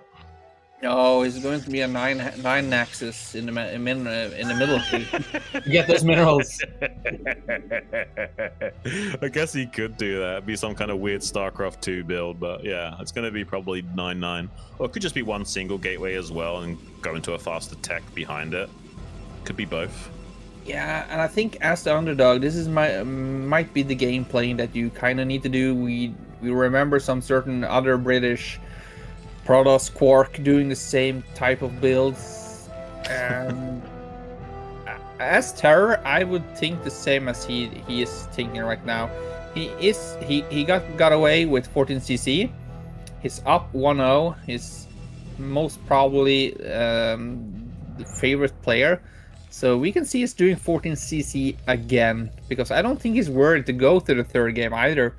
He's just relying on himself, but it's just one gate this time. If it had done, like you said, 9-9, ooh. Yeah, he actually, I mean, he's still going to take a little bit of damage to this, but since it's only one gateway, it's actually not so bad for Terror, right? Like, it's a more forward gateway, so you'll have maybe a little bit more trouble stabilizing, but if he even remotely comes close to how he held it the first time around, he's going to be in a great spot, and he actually can sim city this out a little bit better with the depot between the barracks and the CC. Yeah, I was thinking exactly the same. The SimCity is so much better right now, and I'm feeling so bad for NewOcean. Yet again, there's the last scout. The game could have been so different. Like, actually, the salts arrived there before the probe does. Kind of nuts, right? Yeah, the probe could be harassing long before this, had it not been the case. He's going to see it now, and Terra maybe going to be breathing a sigh of relief that he's got this Sim City and he's not having to deal with a fast scout from NewOcean. There's still a chance for NewOcean to do some good micro here, but if he gets surrounded by the SCVs, it's not going to be good. They're so strong. Yeah, Terra's going to pull back the low HP ones as well to make this as optimal as possible. It does allow the Zealot to slip out, though, so now loses those low HP Zealots. Oh, he glitches out anti-micro twice. Missing a lot of DPS potential, but needs to be careful not to get this Zealot caught. 3 SCVs gone down so far. 4, 5, 6. Ooh, that's pretty good. I mean, if he kills like 1 or 2 more SCVs, suddenly this isn't so bad at all. Yeah, another Zealot showing up. I counted 7 SCVs. Yeah, same. This is actually pretty good for NewOcean, right? Like, even just 1 more SCV kill is pretty big. He's already got that now. Yeah, he killed so many SCVs, so I think he just, like, if he decides to just go run into the main and forces more pulls, yeah, like this. Yeah. Like, any damage now is critical.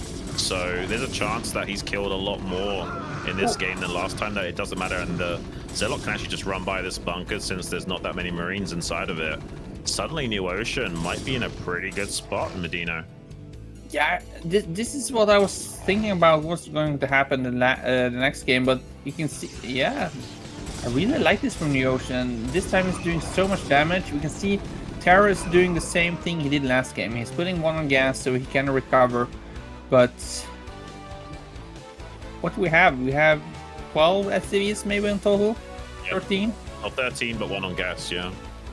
Yeah, so his siege tank and the factory is so far behind right now, and I just hope NewOcean doesn't get too greedy. I can see a probe in the 3 o'clock location. We do not need a third nexus.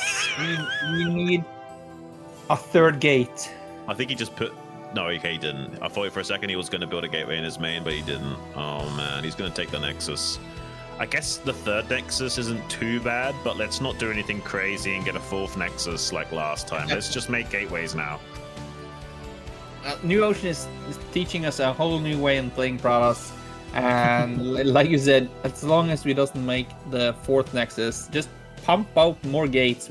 We were missing gateways in the previous game. Yeah. I guess one thing also going for NewOcean, this bunker's a little bit easier to tax as well. Like, he'll get more shots off on it once that range finishes, and there'll be a bigger repair bill from Terra. And he's also lost more SCVs than last time, so that will stress his economy to the max. So there's a way of really navigating this into a very strong mid game from NewOcean now. Someone looked like he's I hope it's not taking a Julia base at 12 o'clock right now, but we need units. Did we not learn anything from the previous game? This is the new meta, man. Didn't you know about this build, MadiNho? This is how all the Protoss players are playing on ladder. Well, NewOcean is German, so I know he is drinking, but he's definitely starting way earlier than I did tonight. Oh my god, he actually is good.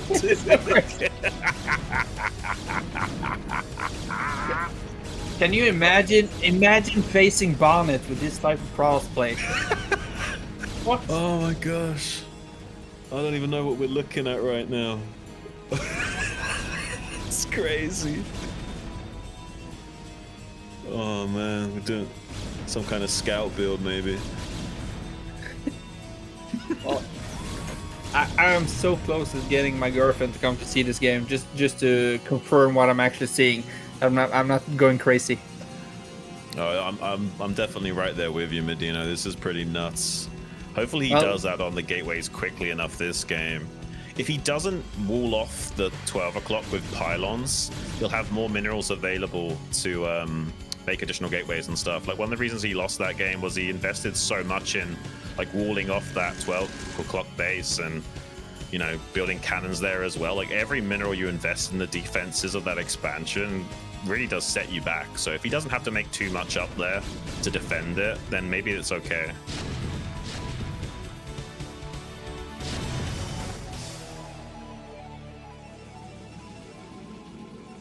Well, I'm not sure if it's me being critical, but I was going to say that NewOcean, he is new in the Pro League, so of course it could be quite scary. You have to pull off these type of builds to get some sort of miracle and beat the considered better player. And you can see right now he is adjusting, he is learning. There are already a cannon in the main. But this is the first time NewOcean is at the big scene, and well, maybe this is just his stylistic response to a fast command center, right? Like, he's done this twice now against 14cc. You have to wonder if this is just what he likes to do against that CC first, and he's kind of comfortable playing this super greedy style against something like that Terran opening.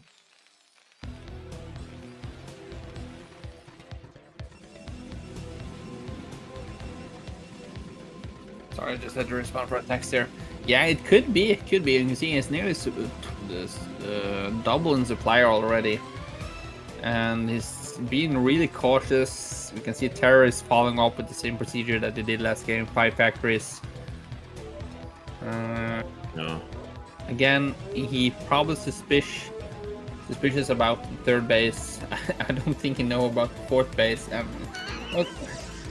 What do you think? We have like 60, 65 probes already? Maybe even more?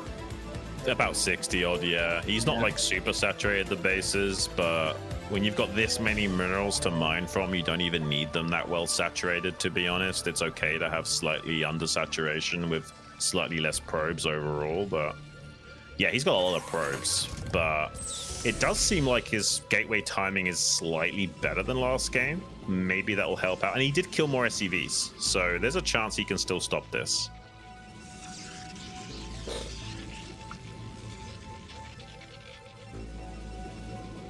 Just have to confirm that Norway just beat Italy 4-1. So Norway is in the World Cup for the first time in Oh wow! 28 years. Congratulations, man. That's a good win over Italy. Well done. Yeah, Italy had to beat us 9-0 if we were supposed to lose the spot in the group stages. Based on the aggregate of goals. Yeah, so there was a 99.9% chance that Norway was going to make it through. And Nice. we were down 1-0 and we won 4-1. Well done. Nice to see you guys in the World Cup. I doubt you'll win it, but it's nice to see your nation perform in that big event. Can we cut Shun's screen time right now? It's being so negative against Norway. I did not sign up for this. I wonder what the betting odds are for Norway winning the World Cup. Like 100 to 1, 80 to 1, 150 to 1. I'd like to see England play without Kane. Yeah, maybe we'll get to play against you at some point and you can shut us up. That'll be good. Yeah, hopefully. Well, let's get back to the game right now. We can see NewOcean still climbing with the supply, but TerrOr is surprisingly catching him really well up. And I don't know what tech NewOcean is, but we can see a lot of gateways being added here. So we could see Gateway Man. Now we added at least 10 gates. Yeah, that's more like it. So I think NewOcean he like went back to the previous WODs and saw our commentary and what we suggested he should have done. Yeah, I think that's 12 gateways actually total, MadiNho. So it's definitely more in line with what you wanted to see now. So he should have the production. No, previous game he had 2. I said add 10. Oh, so it would have been 11. Okay. So he had one more than you said. Now he definitely has got enough. So yeah, he's learning evolution. Yeah, I thought only the Zerg race evolved, but turns out these Protoss guys can do it too. Okay, we have High Templars out already, but what the only thing I'm missing from NewOcean right now is shuttles. Yes, to make Gateway Man work, you really do need speed shuttles mixed into it. I guess he at least has the High Templars, so you can still storm the Terran as they advance, but High Templars are so immobile. And I wonder if Terra thinks that this is the 4th base. Like, he should know by now that this isn't... Oh, he does actually spot this with the Vulture up here. Okay.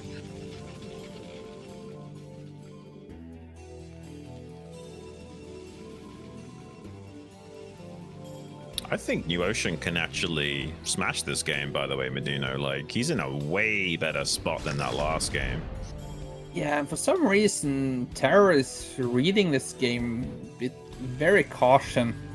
And had I been NewOcean now, I wouldn't be really like caring about taking. Like, we have 4 bases, we don't really need more. I think we should add Stargates. We are at 200. Yeah, I think he should. Hey, go on. Yeah, and then we just go ahead, we attack full front with everything we have, we lose our shit, and then we have 6 Stargates and just start adding carriers. No, I think you're right. I think you make the Stargates, you start researching the upgrades for them, and once you start cycling out your supply and trading with the Terran, you start filling Stargates. But, I mean, filling carriers in your Stargates. But he's making so many bases. Like, this is crazy. Like, he's going to go all the way into 6 base Protoss and then take the main to make it 7. Yeah, he's going really hard on Gateway Man and later on Arbiters, but he's already maxed out. So I'm worried. Do we have too many probes? Maybe there's too many probes. It's hard to say for sure.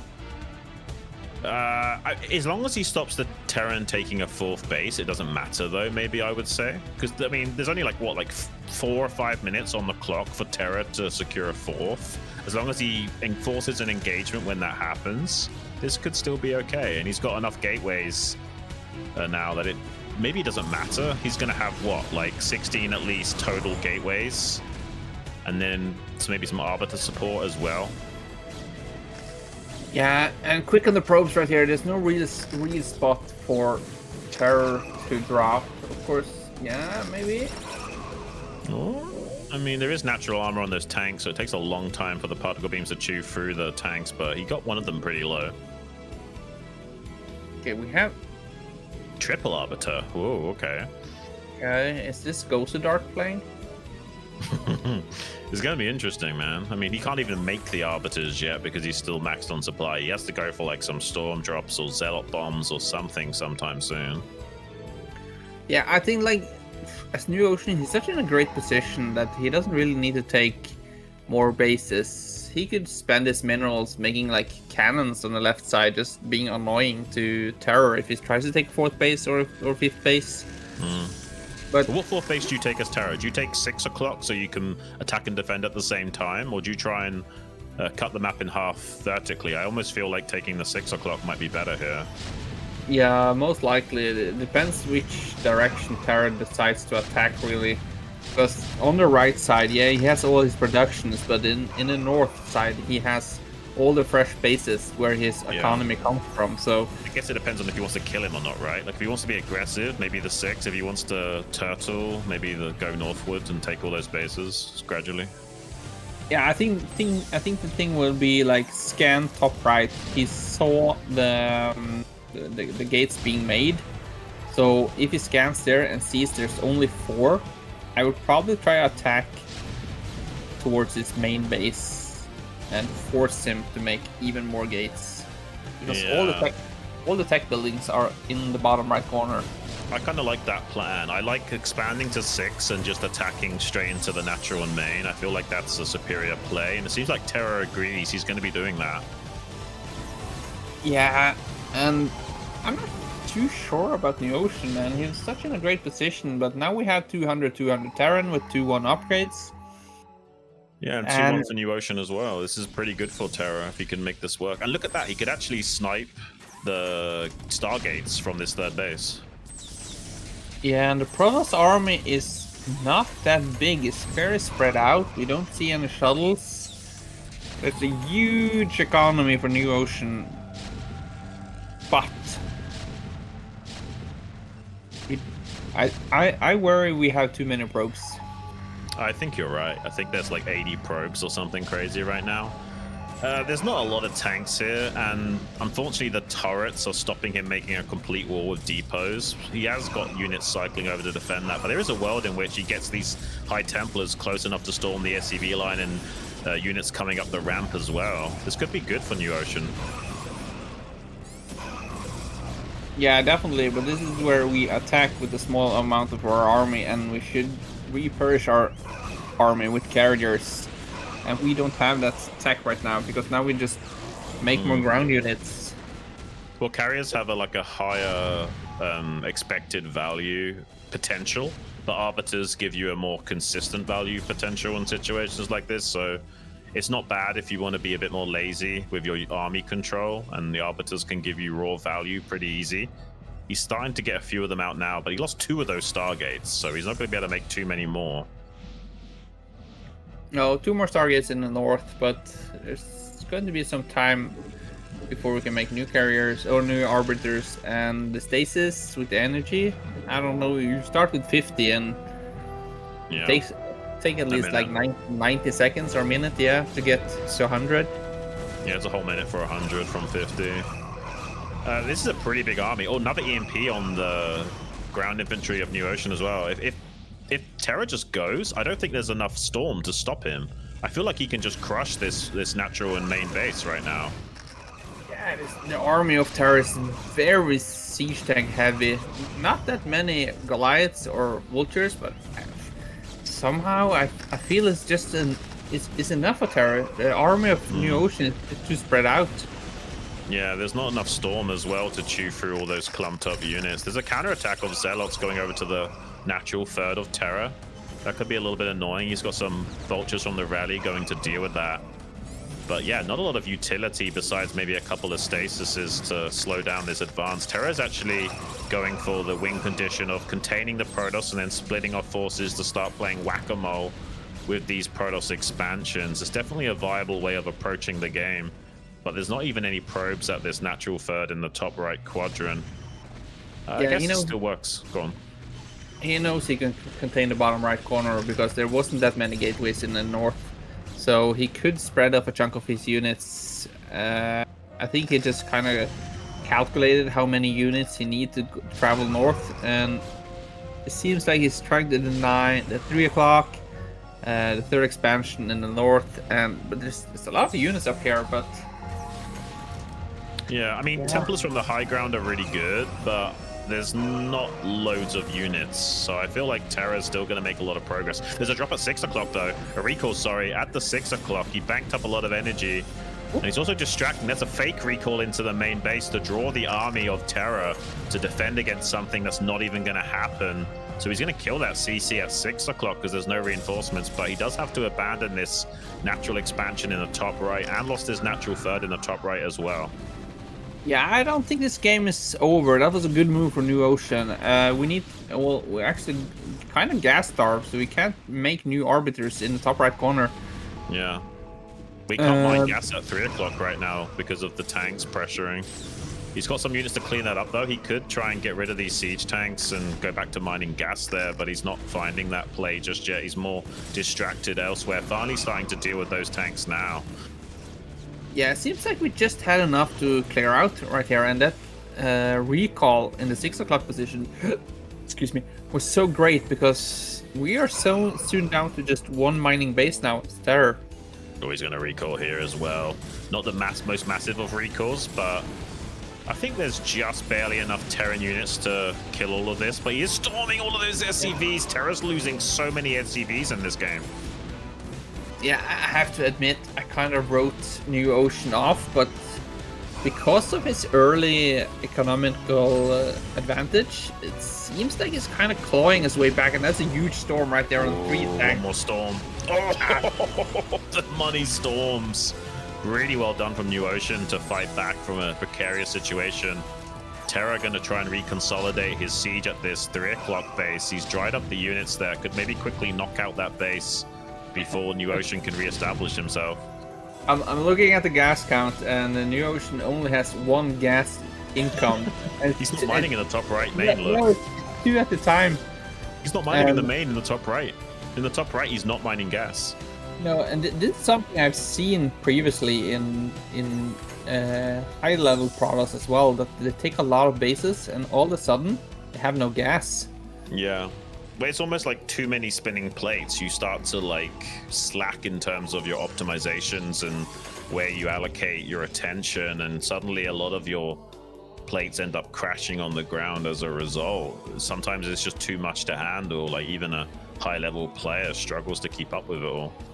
Yeah, I just hope right now that NewOcean, he doesn't focus on getting new bases. Just contain the ones you have, retake the ones you lost, and yeah, it's still 3 base against 1. Well, Terra might knock out this base at the 12 o'clock. He's got a couple of storms available. Another recall into the natural. I don't think this recall will be super successful. He actually needs to defend this 12 o'clock, and he's not. So I think this kind of plays into Terra's hands. He's going to kill off some of these siege tanks, but is it really worth the price of this mining base that's going to be giving you a lot of gas? I don't think it is. Well, at least gives you information that the natural expansion is mined out. Okay, that's pretty crazy. I mean, there's so many units already in position to deal with this recall. It's nice that he's being aggressive, but it's not going to do too much here. Terra's going to clean that up pretty cost efficiently, and even though he's got barely any SCVs mining, he has got a pretty strong army supply as a result. He actually technically has like almost the same army supply as NewOcean right now. It's just that NewOcean has a lot more probes than he does SCVs. Yeah, exactly. Oh, another recall. Where are these arbiters coming from? I don't know, man. Like some sort of like Pandora's box has been opened in this group of StarCraft, and we got all kinds of craziness today. It seems. Yeah, I feel like this is a nice play from NewOcean, but it's helping Terra come back in this game because he's slowly trickling out more and more SCVs. He's trading pretty cost efficiently, so it's kind of keeping the power scale even. And NewOcean isn't really growing while doing this. No, it's like you said, is the real cost worth of losing that mining base? You can still see that NewOcean is up in quite some supply. But right as of now, it's one base versus one base. No, Terra has the center, I think. Yeah, Terra has the center. I have to ask, are those minerals stacked? Yeah, I think there are, right? There's like 4 on the other side. It's just that they're not very high yield, so this is not really a permanent base. Is it not stacked? Yeah, it's just like 1,000 minerals, right? Okay, my bad. Yeah, maybe there's not much minerals there. I thought there was at least a couple of patches stacked there. Yeah, but NewOcean is nearly double in supply. He just needs to like add some probes to his natural base in the north, and we don't. I don't think we need more probes, but yeah, we have another recall, and this is what we get into with the experience and the decision making.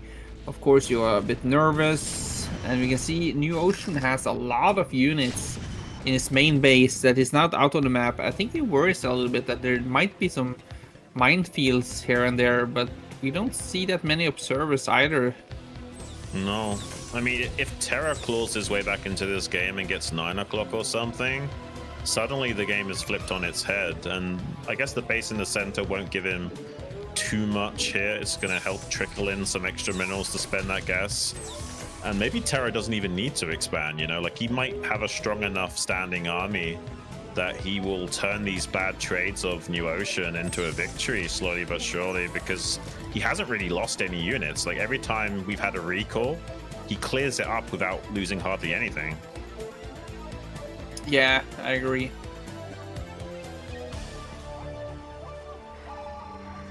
Yeah, it's such an interesting game. We're closing up to the half hour mark already, and it's still NewOcean's game to lose. We can see he doesn't have the 6k minerals anymore, but he soon have. Oh yeah, actually regained his natural base. Okay. Yeah.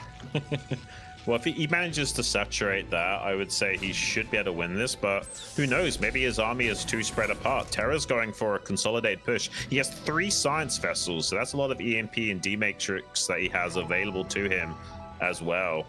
Just like one good EMP on some Templars or an Arbiter or something could really turn the tide. His army's slightly out of position right this second, but there's not enough forces to punish it. Took him a while to come up from the south here. He definitely has enough to overrun the Terran, but he's allowed him to get set up. Yeah, I think this is just a matter of a move. There's a 200 supply Protoss versus 100 Terran. I'm not sure if you research.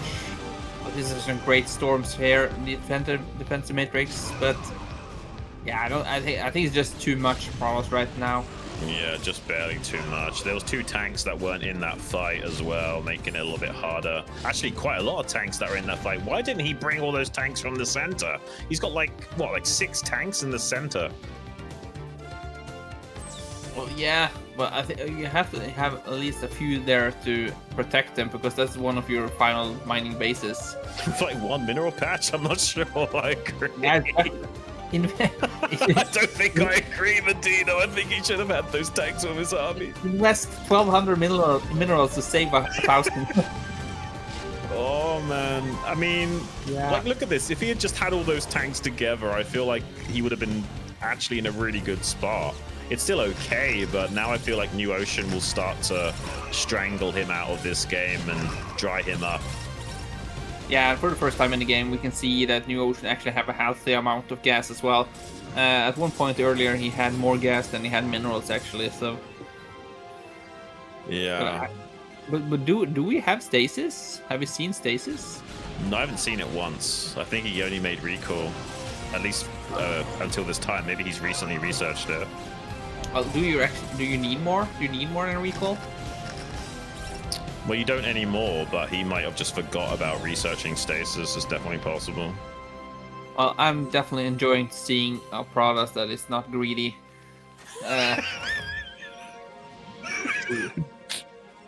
You don't really need all the assets as a Protoss player, right? You just need a couple of things.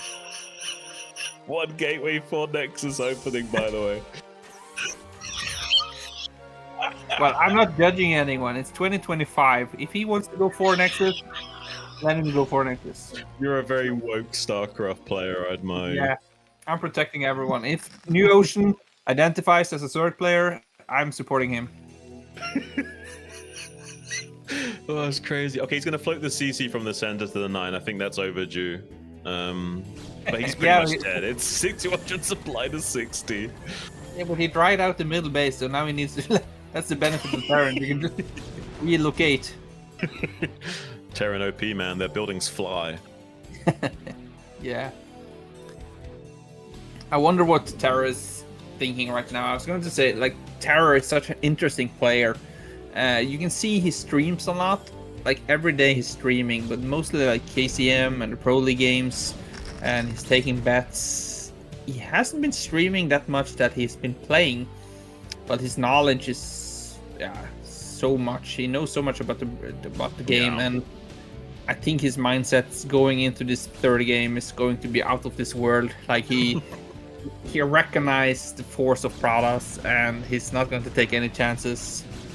He's going for EMP here. Oh, he does catch the Arbiter, but not quite the Templar as well. But that's not bad. But yeah, 66 supply to 200. This is definitely like a special forces UMS that we're seeing right now from Terra. This is like some kind of puzzle that you have to put together as Terran to become an elite player. I'm not sure he can do it, but maybe. Yeah, I'm looking at NewOcean's webcam here, right here. And when we get to see that final engagement, I think we'll see some celebration from NewOcean, because this is definitely a good win from him right now. What? Oh, we got a very interesting recall in the natural. Terra's actually been quite fluid with his army movement, so he will come down and defend this. He is going to kill the armory, so he can't make Goliaths anymore, I suppose, but he's already got 2/2 upgrades, and he wasn't making a third. So I don't think this hurts Terra too much, but also doesn't really punish NewOcean. Like, he can easily remax out. So yeah, I think anything is a win for NewOcean at this point. I forgot the name. What is it called when you like you drill your army? You drill your recall. What's the name for it? Oh, you mean mass recall, where you like stack up all the armies, so it's like a way bigger recall than it should be. Is it just mass recall? What a boring name. I think so. Yeah, yeah. It had like an epic name, like a. Okay.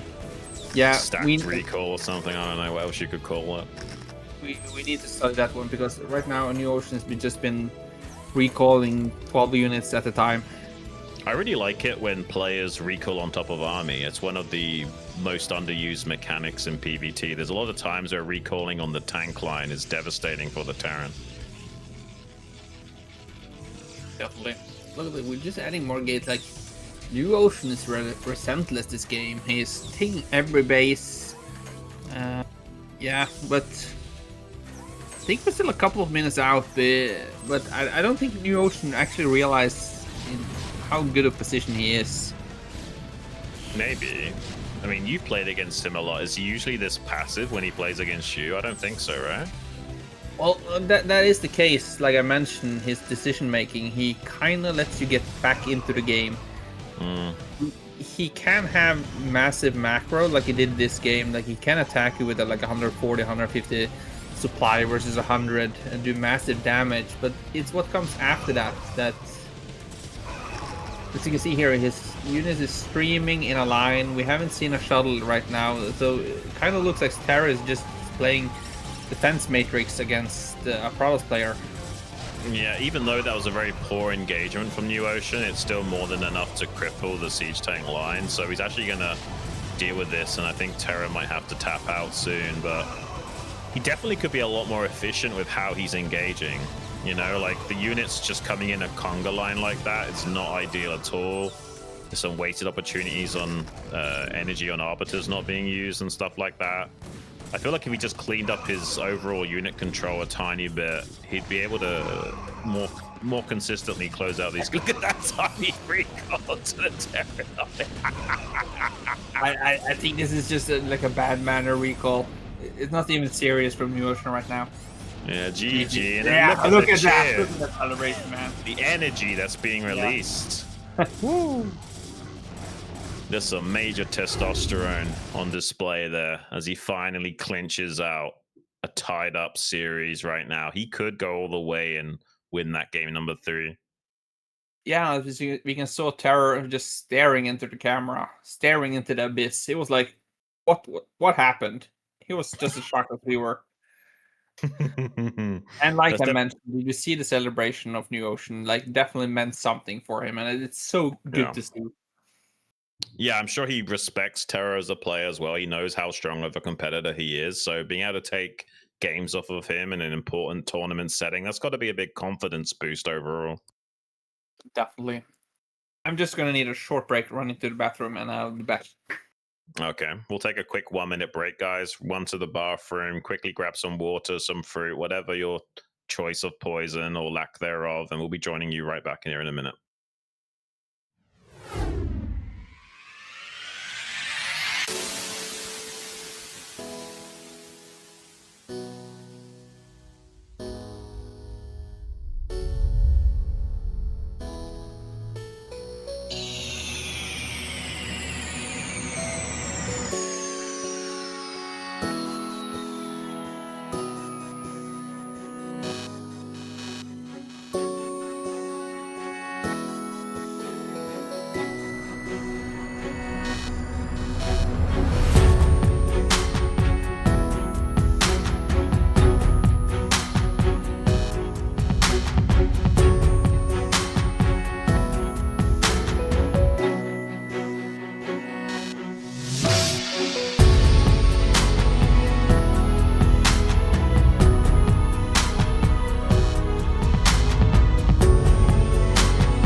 and we're already right back into this game. I hope you had enough time to run to the bathroom, grab some drinks. We got game number 3, TerrOr in the top left as the blue Terran. And is in the bottom left. I would love to see what his reactions are if he somehow wins this game. It's NewOcean as the red Protoss. This could be super exciting, guys. We're on a totally different map now, though. Not sure how these guys want to play on a map like this, Metropolis, and it really does come down to spawns. And actually, Terra has to expand towards NewOcean at that natural third, and can be good for Terran if you've got an early game advantage and you're going straight into 5 factory. You can kind of make it work, but it's a little bit awkward. The expansion pathing of NewOcean is going to be a lot easier to navigate. Sending out a pretty quick scout. Nothing too cheesy this game. No forward proxy gateways to put on the pressure, and Terra equally not going to be going for that CC first himself. So we're going to be seeing a much more mid-range style from both sides. Could be seeing a much more standard style of macro play from either one of these guys. And I think that's a great way of adding some diversity to the series as well, because we've seen double 14 CC against Gateway 4 base Protoss in both of those games previously. Now I'm curious how they stack up when they're a lot more middle-roaded in their build order choices.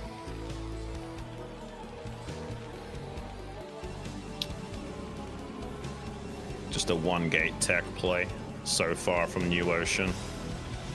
Wonder if he wants to play safe against Terra, because Terra could still play pretty aggressive in this game with like a 3-factory pressure play or something. I'm curious how he's going to be approaching this.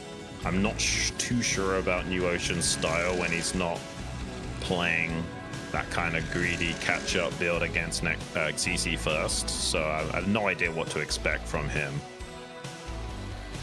Oh, like we expected, there's somewhat of a normal game right now from TerrOr. He's not doing the 14cc. I think he just did that because it was up 1-0 and it succeeded the previous game. And you can see, unfortunately, again, we see like a last scout from NewOcean right here. Yeah, the stars aren't aligning for him in terms of scouting pattern, but maybe he can still make up that deficit with his overall skill. Got a quick machine shop here from Terra. Yeah, looks like it's going to be some kind of FD here from Terra with the fast third depot as well. Before. Ooh. Yeah, well, do you think he's going to do strong FD with like 5 and 6 Marines, or is it not going to be that strong? I think like 6 Marines is the magic number you need. Yeah. Sometimes I like to do 2 tanks push before you add on the vultures. So let's see what Terra decides to do, and if NewOcean can sniff out what's going on right now, because this looks like an FD, but is this going to be okay? Just when I thought we were going to get somewhat of a moderate game, we've already got the spicy proxy 2nd and 3rd gateway. Who knows, maybe it'll catch Terra off guard. I mean, a 3-gate really does shut down something like a strong FD as well.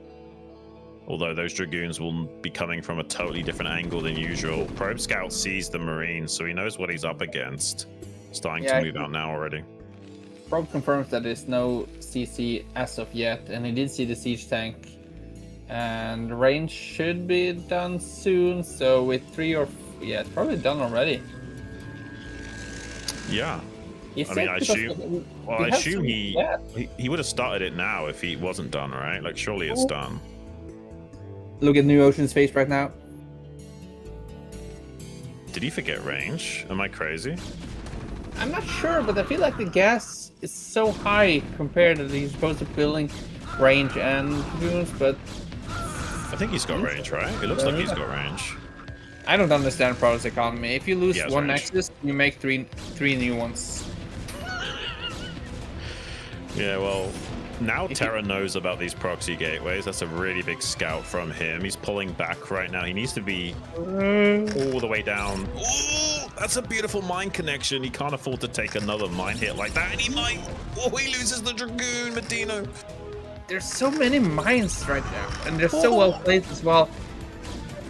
This is crazy. This is like so much value right now. He's gonna. Oh, he's still walking into mines. He doesn't even believe there's this many mines. He's kind of trying to call Terra's bluff, but Terra's not bluffing. Oh, that was so many mines, and they were so well set up as well, and Terra just doesn't respect that there's 3 gateways on the map right now, so he just That's a bit of an overextension with the tank, though. He's going to lose his tank for free. It's a slight miscalculation from Terra, but he's already killed so many Dragoons with mines and has a CC, whereas NewOcean doesn't. And there's no observer on the way anytime soon, so I really do feel like Terra's in a phenomenally good position right now. The thing is here, like, as a Terran player, you can be like, okay, I held it. There's no reason why he should attack me right now, so he could surprise Terra by making 2-3 salads, trying to clear out the mines. It's still currently 1 factory against 3 gates, so in technicality, NewOcean could pump out a lot of units, but these mines from Terra are so well placed. Yeah, oh, we got a pause or something from NewOcean. Nothing is going right here today. Second, I just have to answer this call. Yes, NewOcean. Yes. Yeah, he has 2 gates. 2 gates. Okay. Welcome. Talk to you later. Bye. Okay, sorry. I'm ready. I didn't realize that NewOcean was like some kind of ventriloquist. He can talk about his mouth moving, apparently. Both players are ready, though. We're going to resume. Yeah, and as soon as I hung up, he said thanks. That's so funny. Oh, man. Got some spotter pylons in the peripherals base. They've got these massive boot-shaped main bases, so you do have to really be on top of your in-base scouting to make sure they can't just catch you unawares with a drop. And it is going to be that relatively fast 3rd factory coming out of Terra. But he doesn't need to be aggressive, right? Like, he can just sit and just macro. He doesn't have to push or anything. Yeah, I think it just needs to be patient, and like we see the pylons here from NewOcean is because he recognized 2 games in a row Terra's been doing drops. Yeah. So he wants to be prepared, but you can see a 3rd Nexus here from NewOcean. I think that's fairly decent. He needs to do what he can to catch up. Terra's kind of got balls of steel to do this, right? Like, there's a world in which the Protoss didn't cut unit production and could just smash this. Like, Terra has got a soul read on NewOcean where he's confident enough to start securing this middle ground area. Quite prematurely, I would say. Yeah, like I mentioned, like, one trick that NewOcean could do is, like, keep making units and just surprise Terra. Yeah. But that's why I'm surprised to see Terra move out like this, because the one way he throws this game is if he maintained unit production and just gobbled up this Terran force, right? yeah, he doesn't really like respect that there are so many gateways on the map, but I think he realized that the observer will be late, and yeah, sometimes you just have to like take those semi-calculated risk, and there's nothing NewOcean can do to prevent this. It's kind of crazy. He's even going to catch the popped out Dragoon. Maybe he can kill one of these tanks at least. Wouldn't be too terrible. Does pick up a vulture. Needs to be careful though. He's already got 2 really weak Dragoons. If he loses anything else for free, Terra could just explode with a next timing attack in a 30 seconds or a minute. He's got 4 factories now. That's more than enough to put the pressure onto Protoss. Yeah, we can see Terra's up in supply, and they kill the pylon in the 12 o'clock location, so unless NewOcean has a lot of gateways back at home, 4 factories should be strong enough to just push through this. Yeah, you can even cut off the retreat of these Dragoons with some vultures laying down mines behind them, on top of all these other Dragoons bunched up here. There's so much damage potential, mines connecting, and those arc-like cannons making short work of whatever Dragoons get into their path. He's got 2 Dragoons coming in to reinforce, but I think they have really low HP. He's got 2 Dragoons at his 3rd as well. So it's like 9 Dragoons, but 2 of them are really low. Yeah, and it's scary to look at the camera of Terra. You can see he looks so calm, and what you don't want is a calm Terra. No, he's almost like a psychopath when he's like laser focused on what he needs to do. He's actually kind of scary. Like, if you let him get the game that he wants to play, he's gonna smash you. Definitely. I feel like this Nexus is going to die. I don't think that NewOcean can save this. I think he has to give it up. Yeah, and we haven't been seeing that much shuttle play either from NewOcean the past 2 games. Just haven't had the mechanics or the facility that he needs to deal with this type of push. Like, he had a lot of units, and imagine if you can carpet bomb a couple of those tanks earlier on.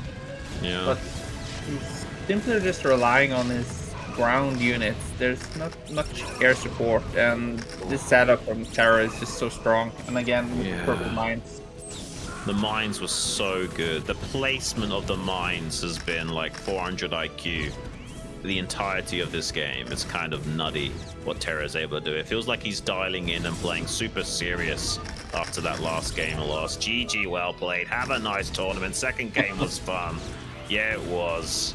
But TerrOr will be taking down the series 2-1, and actually a pretty happy smile there from NewOcean. He didn't take that too much to heart. He performed well.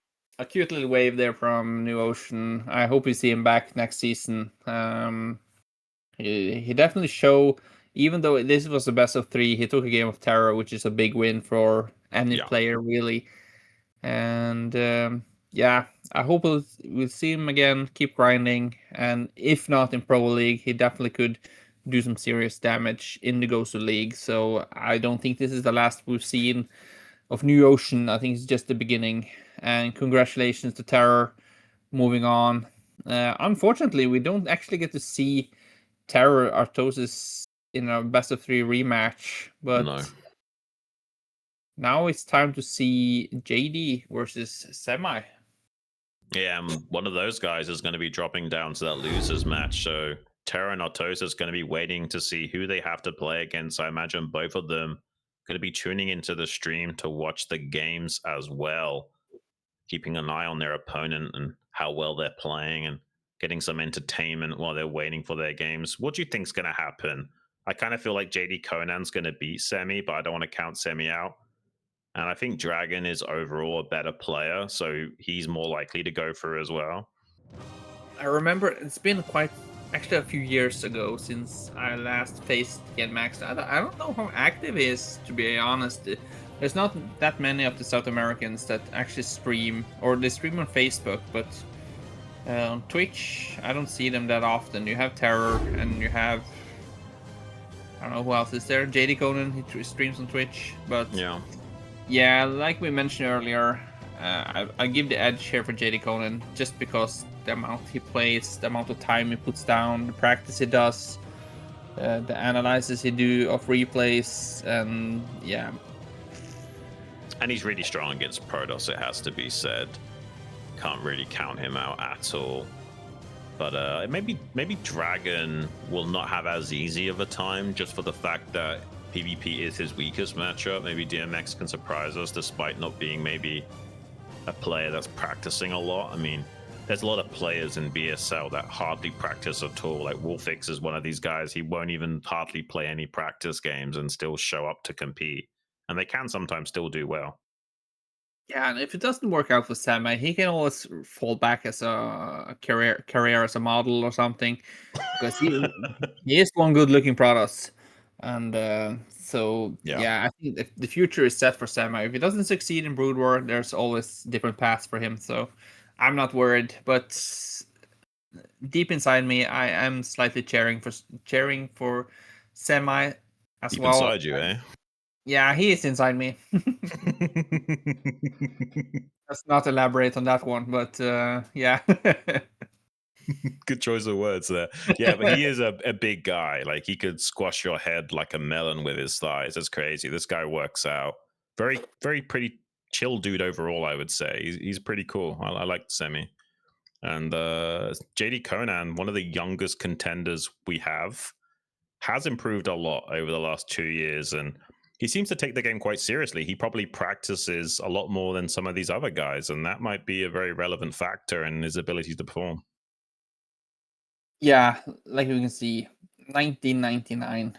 Like, he was born just before the computers were starting to crash. So he is lucky he is able to actually play Broodwar. Yeah. Well, in terms of his brain being more like a sponge than ours, he's picked up the game very quickly and hasn't disappointed at all. And I think he's got a very impressive win rate. I don't think those BSL stats necessarily reflect his skill. Seems pretty, middle of the road across the board, close to 50% all 3 matchups, but he's actually pretty good against Protoss. I think that those statistics might be misleading to the viewers. Yeah, and we can see JDConan is rocking that ASL shirt as well. I know that's one of his biggest dreams. And I hope one day, like we have seen Ian Sir go to Korea, practice with the pros, practice houses and whatnot. We have Mm. the Walt Nyoken. And I think if someone like as dedicated as JDConan, I'm not 100% sure how well his English is to move around in Korea, but of course there are interpreters down there as well. But I think Yeah. if he moved to Korea for like a month, like the Walt did, the amount of involvement he could have is just too scary to think about.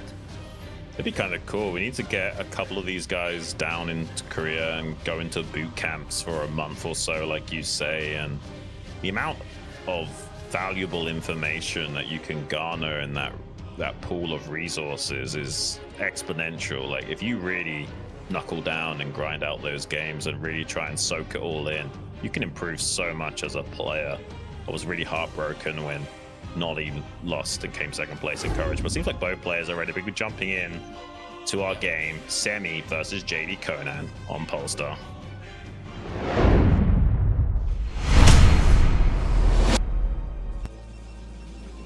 Spawning in the top right, representing America, looking very handsome on the camera, it's Semih. And in the bottom right corner, we have, as the blue Zerg, JDConan. What a scary nick as well. Jdong Conan. Imagine a Zerg villain running around in the forest with a big sword. Scary thought, man. Yeah, imagine if Conan the Barbarian was actually like a Zerg hybrid or something. That'd be pretty scary. Yeah. The King of Blades. And we know every time JDConan loses in BSL, his catchphrases is "I'll be back." Well, certainly will be coming back for a long time. It seems like he's fallen in love with the game, and he's got that competitor spirit. I don't think he likes losing at all, and sometimes that can be a bad thing where you go on tilt, but he doesn't seem to be one of those guys. Like he tilts a little bit, but it's more like driving him to practice even harder, and that's the kind of mentality you need. Yeah, JDConan evolved so fast as well. I remember, yeah, it's going to be at least a few years ago when we were playing BVCL and such thing, and JDConan were up and coming Zerg player, and I was always cheering when I get to meet him because he was supposedly an easy opponent. And then I think it took like 2 months, and then he started beating me. And I was like, okay, which map can we try to put me on to avoid getting JDConan? That was no fun anymore. It's kind of funny. Oh, that's crazy, man. Yeah, no, it's kind of insane how much he's improved in such a short span of time. It just goes to show that if you just put your money where your mouth is and grind out the games and don't get disheartened, you can do it. It's just you gotta have that kind of youthful spirit inside of you, and his age helps him out with that. Oh, I was going to look at this. It's always perfect IQ here from Semih. He had 2 probes on the map, so he was on the way to block the 3rd natural, but JDConan just beat him to it and got his natural base with the hatchery in a decent amount of time. Yeah, the drone kind of like rotated back around and was a bit of a ninja there. Managed to fool Semih despite having both probes in position, managing to find a good timing to throw that hatchery down. I think Semih does have to check the main base and make sure it's not something crazy like a 9-pool with 6 lings on the way, and that gave him just enough time to throw down the hatchery, and his 3rd is going down unblocked as well. That's a great opening. Yeah, so far it's pretty standard opening from both players. I think the only difference was with Semih. He opened with the cannon. I'm not sure he was 100% sure how many Zerglings were made. But versus an overpool, can you not open with the Nexus first and then add a cannon? Yes, especially if you block the natural with like a couple of probes as well, you definitely can. If you know it's like not going to be like a 6-ling follow up, you certainly can. Yeah. Well, Semih doing a great job here keeping the probe alive. We still see it's just 2 Zerglings. Ooh. That's like a mini style build with the fast second gateway like this.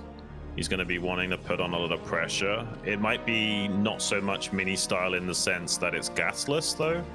Like Mini would go for something like this and get the gas and try and get a fast citadel for the leg enhancements. So he's just going to put on some delayed pressure with the 2 gateways. He's kept that probe alive for a long time, but it should die soon. Yeah, but he did manage to squeeze it in and see it that there was no Hydra then, and he sorted their timing. Yeah, that's a big deal. I mean, you can technically cancel the lair and make the den, but it's not super optimal to do so.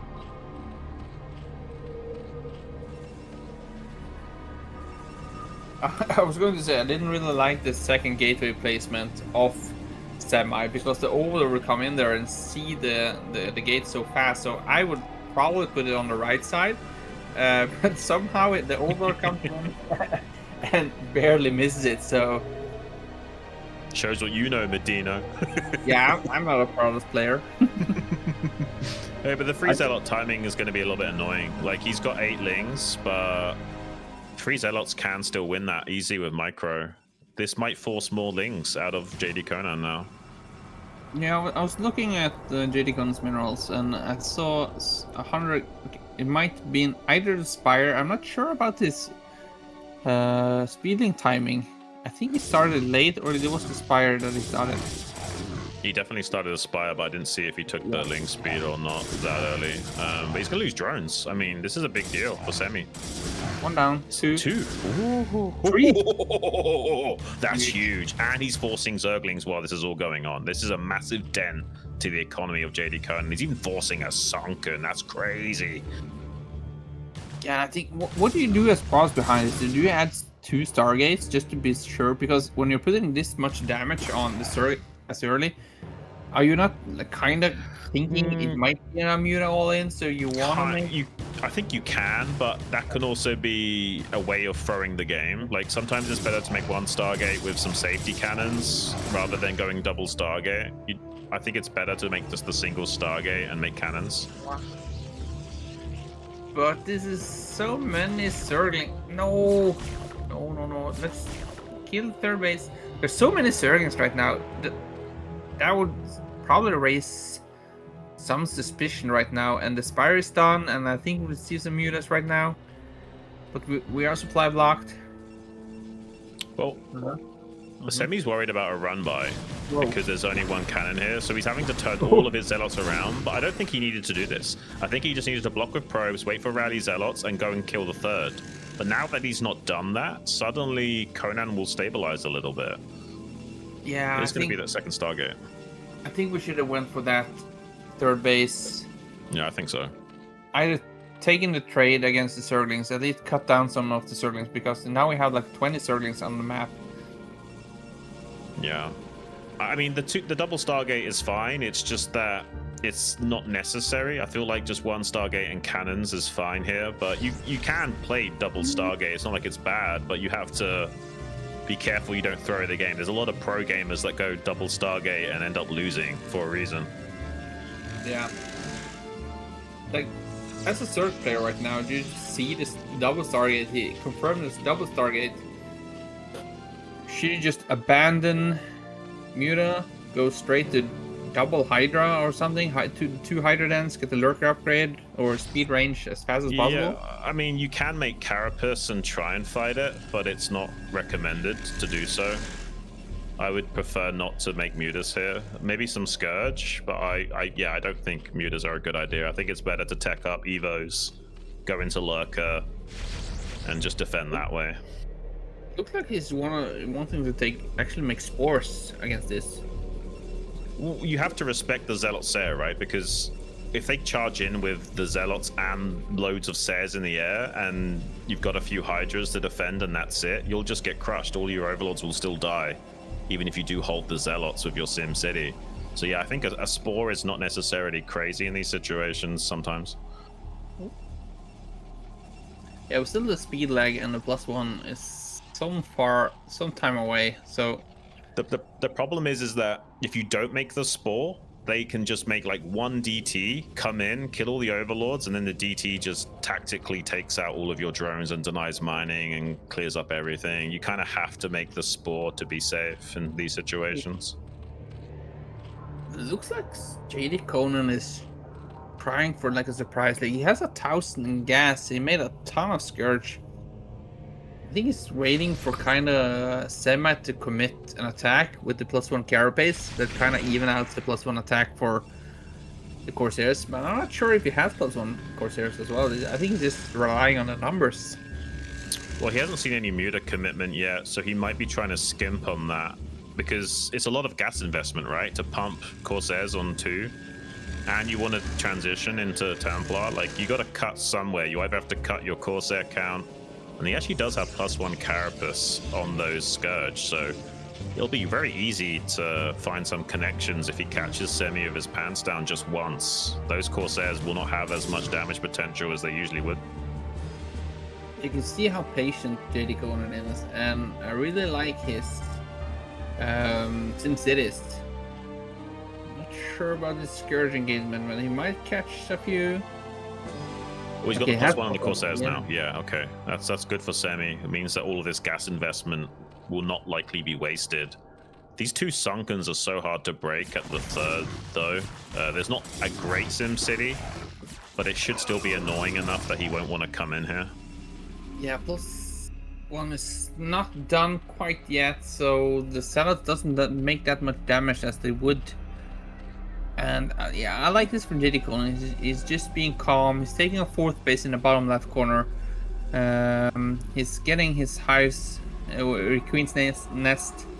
So yeah, I kind of like this, but I also my preferred Zerg style are those pro gamers, like when you see Solkey and JD playing against Protoss and they barely make a sunken.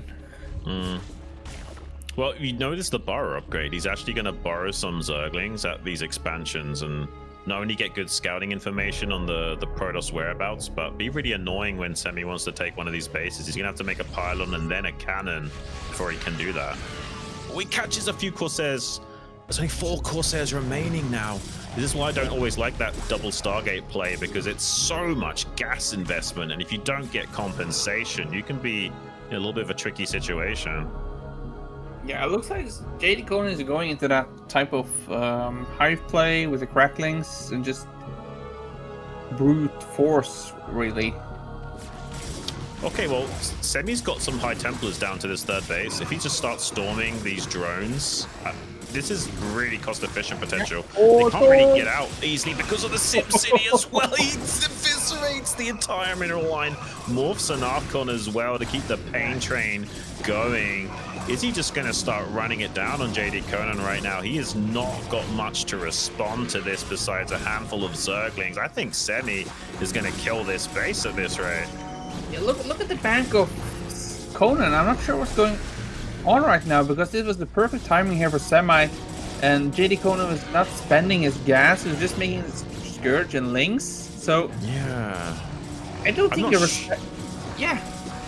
I don't understand this from Conan. I feel like he should have rushed into Lurkers if he's going to play like this. Something has gone awry with his game plan a little bit. Maybe he didn't expect this kind of potency of a timing attack. He's got the Hive already, but nothing but Lings and Scourge pretty much his entire game. Kind of insane.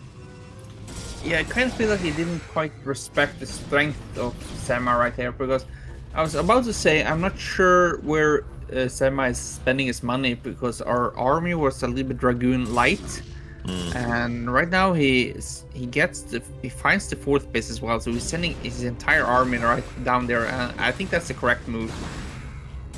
Yeah, he's got quite a lot of Sunkens popping up in that bottom left, but there's so much muscle in this. Unless he squeezes units through this Nidus as well, there's just barely enough Protoss here to get through these Sunkens. He's going to snipe the Nidus first. That's smart. Oh my gosh, he's going to kill these Sunkens. we are seconds away from a GG here, XUN. Yeah, this is really rough for JD. I don't think he can come back from this.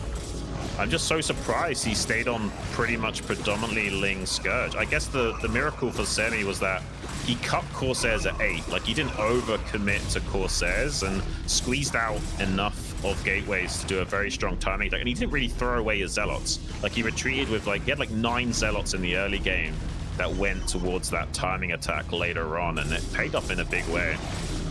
Yeah, I'm just so confused about the bank of JDConan because he's usually so strong with his macro, and as soon as he's floating money, he just throws down a couple of hatcheries to have the macro, and it just feels like it kind of didn't respect the strength of Semih. Maybe. He certainly didn't anticipate that strong of timing attack after the double Stargate opening, and while you can assume some lack of potency, he had to respect the fact that Semih made a lot of Zealots off of those 2 gateways to begin with, and didn't really lose them either. No, that definitely caught JDConan by surprise with the amount of Zealots that they had, which definitely gained power for Semih later on. But I'm still surprised of the amount of money that JDConan is spending, but I thought as soon as he took down the Corsairs, he would add at least a group of Mutas flying around, catching units. But yeah, the minerals are still floating, so I'm not sure what our investments are. Well, he has +2 Carapace. Like, maybe he should have done a Muta switch to snipe high Templars and take advantage of the low Dragoon count. He had so much gas banked up for so long. There's no reason he couldn't have done a Muta switch or something. It would maybe have been at least better than what he has done. I'm a little bit confused as well. Maybe just having a bad game. We'll probably see better from him later on in the tournament if he does lose now and drops down. But yeah, I think this is definitely uncharacteristic of JDConan. Maybe not respecting Semih enough and not necessarily having the best game. It could be like... we don't know how much JDConan has been warming up. He's been waiting. I believe this is a live game, so he's been waiting for a couple of hours to play his game. He could be tired. He could be hungry. It could be lag. Semih could be, yeah, he could be stream ghosting. We don't know. Well, if he's watching the BSL stream, there's going to be enough of a delay that's going to be more of a hindrance than a help, I would say. Well, that's the thing about lag, XUN. When it lags, the delay catches up. Yeah. This is rough, man. I wanted to see more from JDConan. He's definitely capable of a lot more than this. And Semih's one of these, like, cool as a cucumber kind of guys, and he's happy to play a slightly off-meta game. Like, he's really comfortable playing weird stuff. I feel like JDConan kind of got completely caught off guard with what Semih wanted to do this game, and yeah, I just didn't respect the timings enough. Yeah, Semih doing Semih things, being semi-professional right here. we don't see the forge spinning, so he's calm and ready. 1-1 is just good enough. I thought JDConan was going to do like this turtle style, kill the Corsairs and then go into mass drops. When we have cracklings like he does with the 2-2 upgrades, and you do like, I don't know, 30-40 Zerglings drop in his Protoss main, it can cost so much damage. Do you know what? I'm so confused that he's got Hive but hasn't tried to get into Plague. Like, one of the things that could get him back into this game is combining these cracklings with Plague, but he hasn't done that. Cute move here right there from JDConan, but it's still, yeah, it's 3 base against 2. It's not looking like triple in supply for Semih right now. Yeah, this is rough, man. I kind of feel like JDConan's just like having fun with his bad position and seeing what he can do, but I think he knows deep inside that he's pretty much lost this game. Yeah, I think it's just like take the W here, plan the next game, trust yourself in your skill and your ability to move it forward.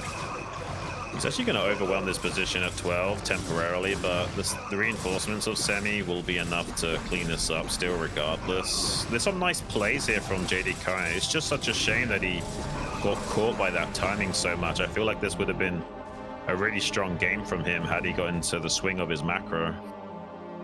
Yeah, we were talking about how strong JDConan is as CVP, but as Conan right now, I would be slightly worried because maybe Semih was the player you were supposed to take down to advance to the next game, and we've seen if he, for instance, have to face up versus DragOn. DragOn is really strong CVP. Yeah, he is very strong because he used to off-race ZVP to help train people like Beast a lot back in the day, so he understands that matchup in particular far more than the others. Yeah, definitely, and we've seen the couple of seasons or show games or whatnot. DragOn is taking down Seiki as it's no problem. Yeah. I mean, I hope this doesn't knock the confidence of JDConan too much. We saw a bit of emotions from him about a minute ago, shaking his head to the side, finally tapping out. GG is called. Semih advancing to the next stage.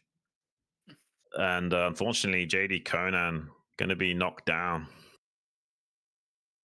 Yeah, this was just another day at the gym for Semih. Just another repetition. It's a good warm-up for him, right? Good warm-up workout. Yeah. Some couple of squats during the CVP. I mean, he's probably strong enough that he could actually squat most StarCraft players as well if he could distribute the weight with like a harness. Yeah, that's saying enough. Yeah, really strong performance there from Semih. And like I gave you my predictions before we started casting the streams, and we don't really have to mention them, but a lot of them have been wrong. That's like, well, you don't want to mention them. Yeah. Oh, that's fair enough. But yeah, I mean, Semih's going to have to face off against either DragOn or Dienmax. That's going to be a guaranteed PvP for him. I feel like both of those players are not great in PvPs. There is a world in which Semih goes out 2-0 right now. Yeah, definitely. I'm kind of impressed with Semih. If he actually goes out of this group 2-0, what a huge boon that's going to be for him, coming up from the Gosu League and then getting out of the group first in Pro League. That's going to be such a confidence boost to him, and he's probably going to start garnering quite a few fans at this rate. Yeah, just addition to the fans those two he already has. So yeah, his fan base is going to explode after these games.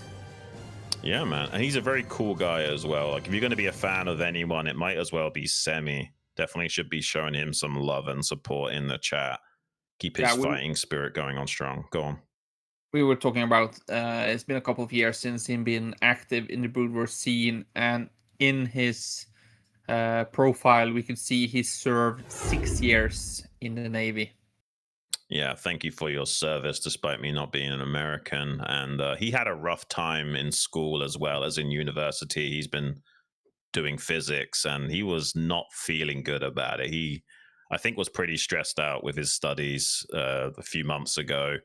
I think by now he would have finished, and I'm sure he's had a chance to have a little bit of a break from that and a holiday, and that will give him a lot more vigor for playing the stressful game of StarCraft as well.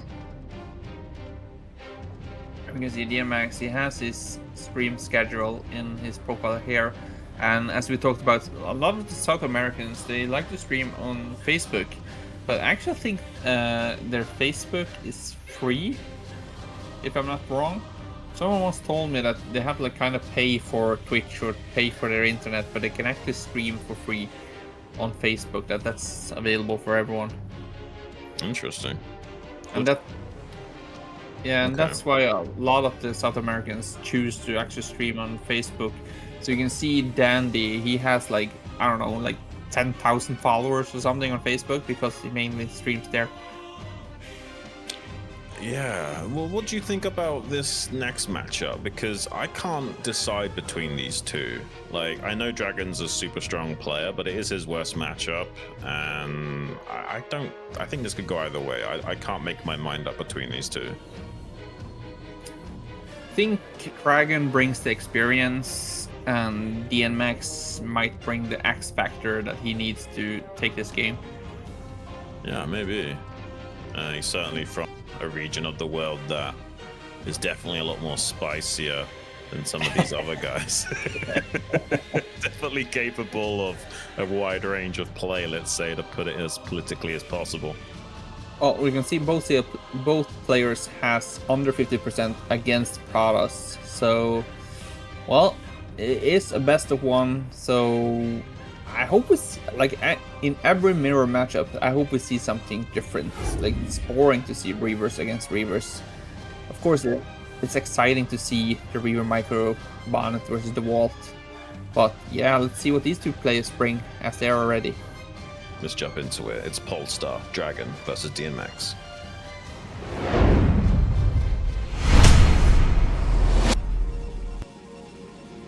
Spawning here in the bottom left as the blue Protoss Dienmax. Once upon a time, this guy was participating in WCG in Peru.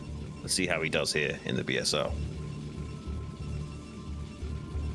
And in the top left corner, we have DragOn as the red Protoss playing from Canada. Wondering who let the dogs out. Was it DMX? We don't know. Nice. I see what you did there.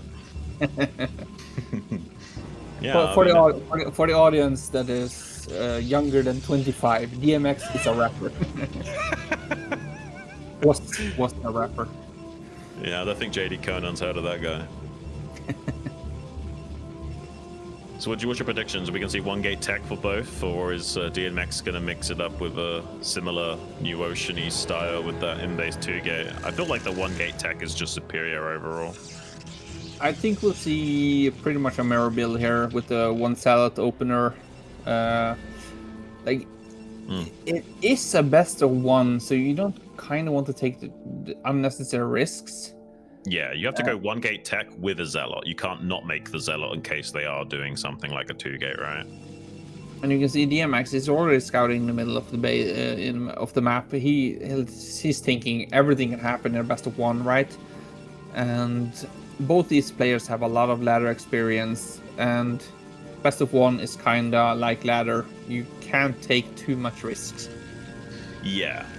Although there are players that completely subvert that rule and they do crazy build orders in best of 1, but there are a lot of guys that prefer to just play really solid and standard and not let anything catch them off guard in the early game. I want to see DMX. He should be cross scouting right now, so yeah, definitely he's on top of the game. The DragOn scouted him so fast. We can see a salad is being made for both players. Yeah. Identical builds here, so yeah, both players are playing it safe. And I don't know, usually when you see one salad being built, kind of corresponds to Robotnik's later and Goon's Reaver. Yeah, well, I would say that about lines up because your gas and your minerals are much more even to throw down that robo rather than additional gateways and stuff. So like 2-gate is less common, I think, with the first gate making a Zealot. Well, I think it's kind of depends on the map you're playing. On this map, it's kind of hard to deblock the first probe coming in, so it's hard to hide these as well. And we can see range being made from both players. So, but somehow DragOn is slightly ahead in gas. I'm not sure if DMX cut a few probes or something, but previously we've seen DragOn preferring going Robotniks and Nexus. So right.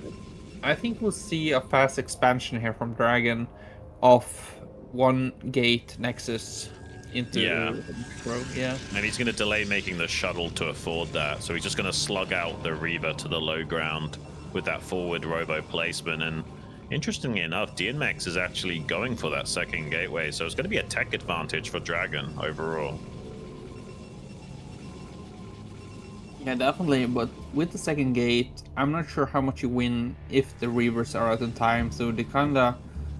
There is a window. There is like a tiny window where you can get in there just as the Reaver's about to pop out and kind of bully the other guy a little bit, but As long as Dragon doesn't make any missteps, you can still hold it easily. It's only when it's like a third gateway that it gets kind of crazy. And we're not going to be seeing that. It's just going to be a 2-gate robo from Dienmax. Yeah, like you mentioned, when you do 2-gate Reaver, you go with 1 Reaver or 2 Reavers? I would say, since you know the other guy's got the tech advantage, you can either try and bully him with goons with 1 Reaver, or just mass up and catch up with 2, and then have a higher Dragoon count with the same amount of Reavers. Because it's very unlikely that Dragon's gonna try and micro more than 2 Reavers at a time, if you know what I'm saying. Yeah, I guess it kind of depends on what Dragon is doing. Is he going for...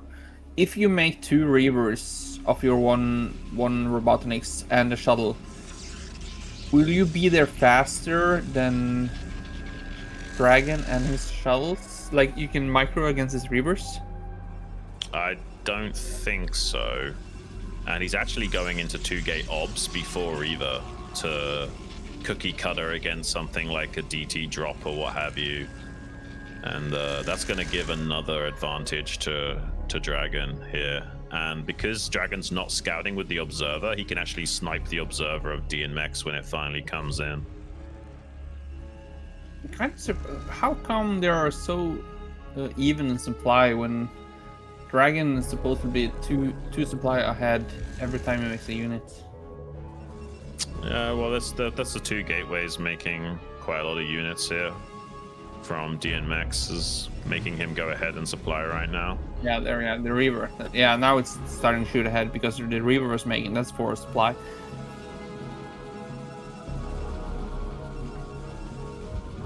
Both players are being really cautious. Yeah, it confirms the Reaver and the Nexus is out.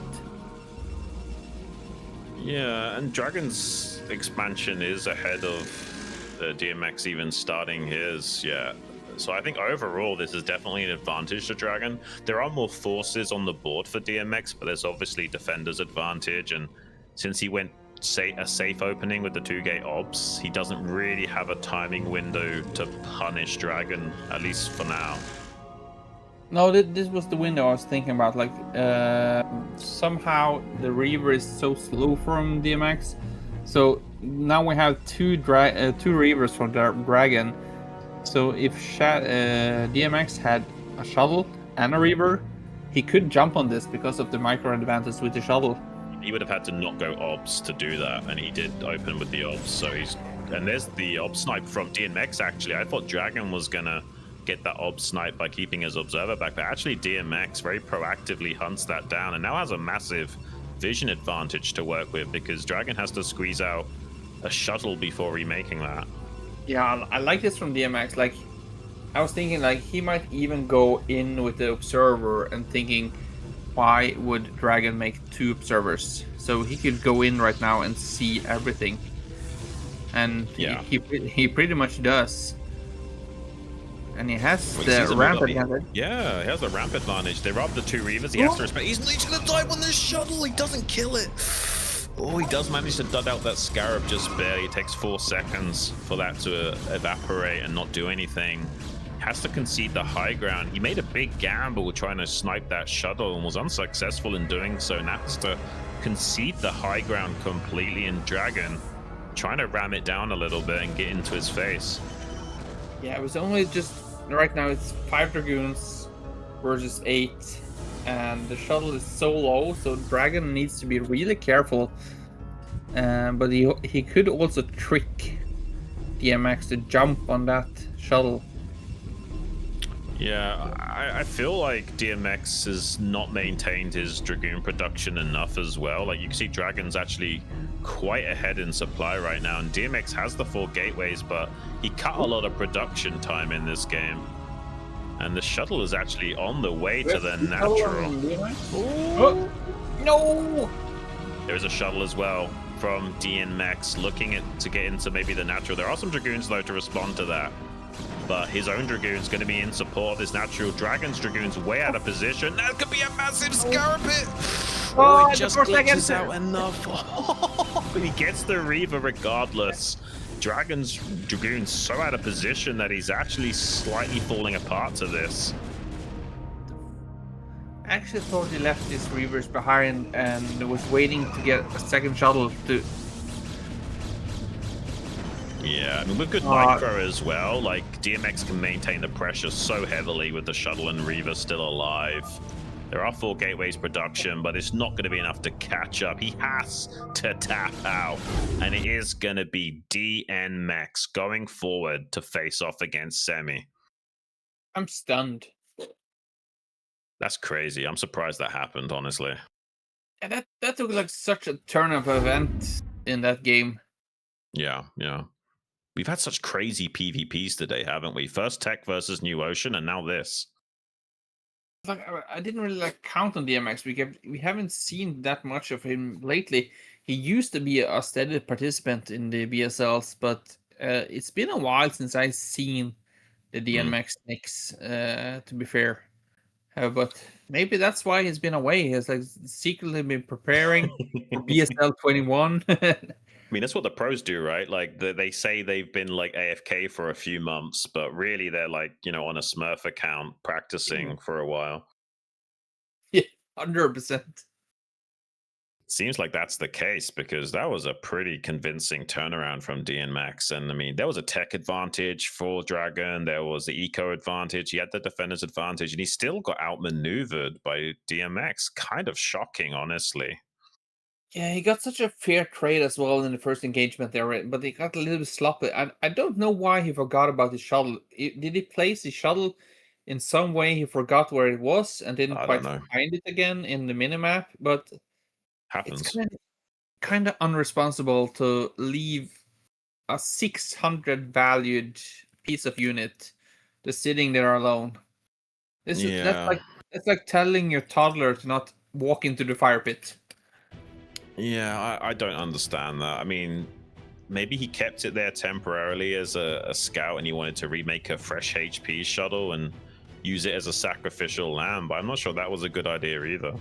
Yeah, it's an expensive sacrificial as well, but I'm looking just now at the replay, and DMX, he left one Reaver at home, and then he went to attack with 7 Dragoons and a Reaver, but somehow he just caught that idle shuttle from Dragon right there, and it's so bad that we don't see Dragon's camera because he's such an emotional player. Yeah. So really good, nice to see how he would respond to that, and it's like a mental game, right? You have to like fight back and claw your ways back into it. You're not out, but we mentioned earlier, DragOn is really strong PvC, so I think you can take down JDConan, but... Yeah, especially with the slightly sloppy performance against Semih, unless he really finds his mojo somehow from the Abyss, he likely will get used as a punch bag, and DragOn will take his frustrations out on him after that PvP. You can see Semih kind of have the look at him, saying, "You're still here." He's already telling DMX to get out of this game before the game has started. He's got the hand on hips, superhero pose. Yeah. That's how I relax when I'm at soccer practice. I mean, it'd be really cool if Semih can get out of this group 2-0. I mean, I guess DMX has got a bit of a confidence boost after that game, but yeah, we'll see, man. I mean, anything can happen. Both players are ready. We're going to be jumping into it. Semih versus Dienmax on Knockout.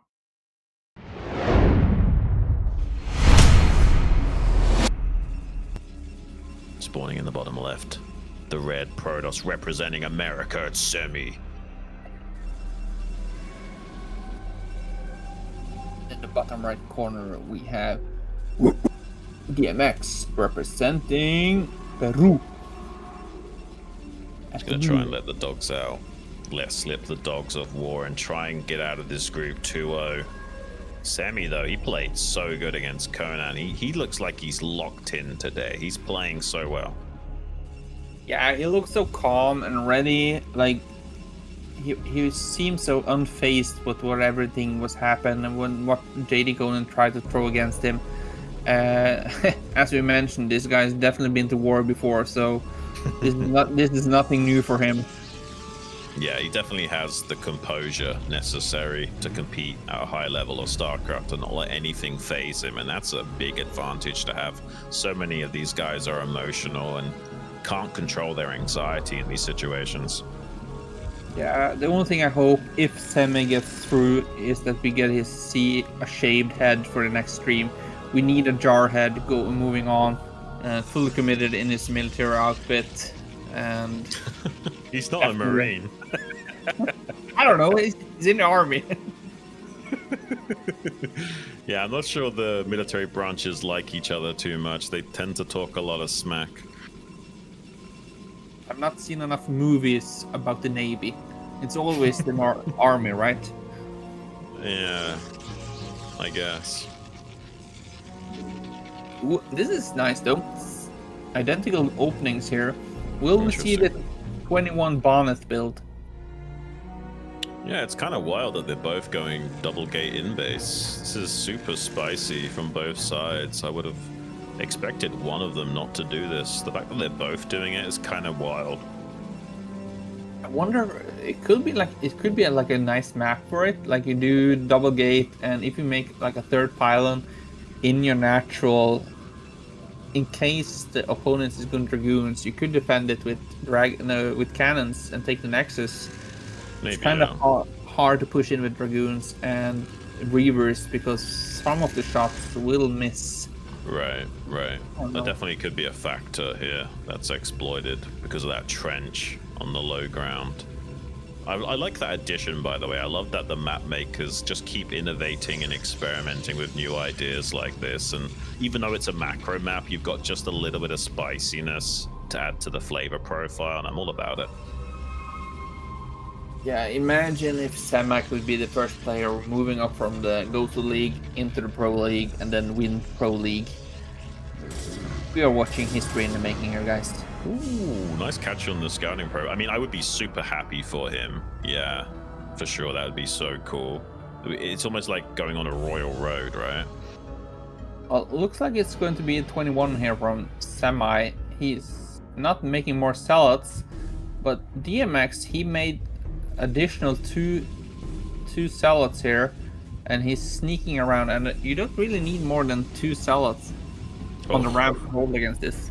He's got a trap probe. That's so unfortunate. Yeah, that's rough.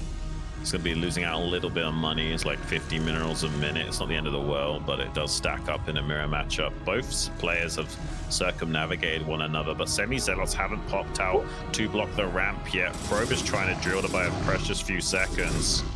I don't know if this is going to be so good for Semih because Dienmax is blocking the ramp, whereas he's now got 3 zealots in the main. Well, there's no additional zealots being made for Semih. He's waiting for the dragoons, so...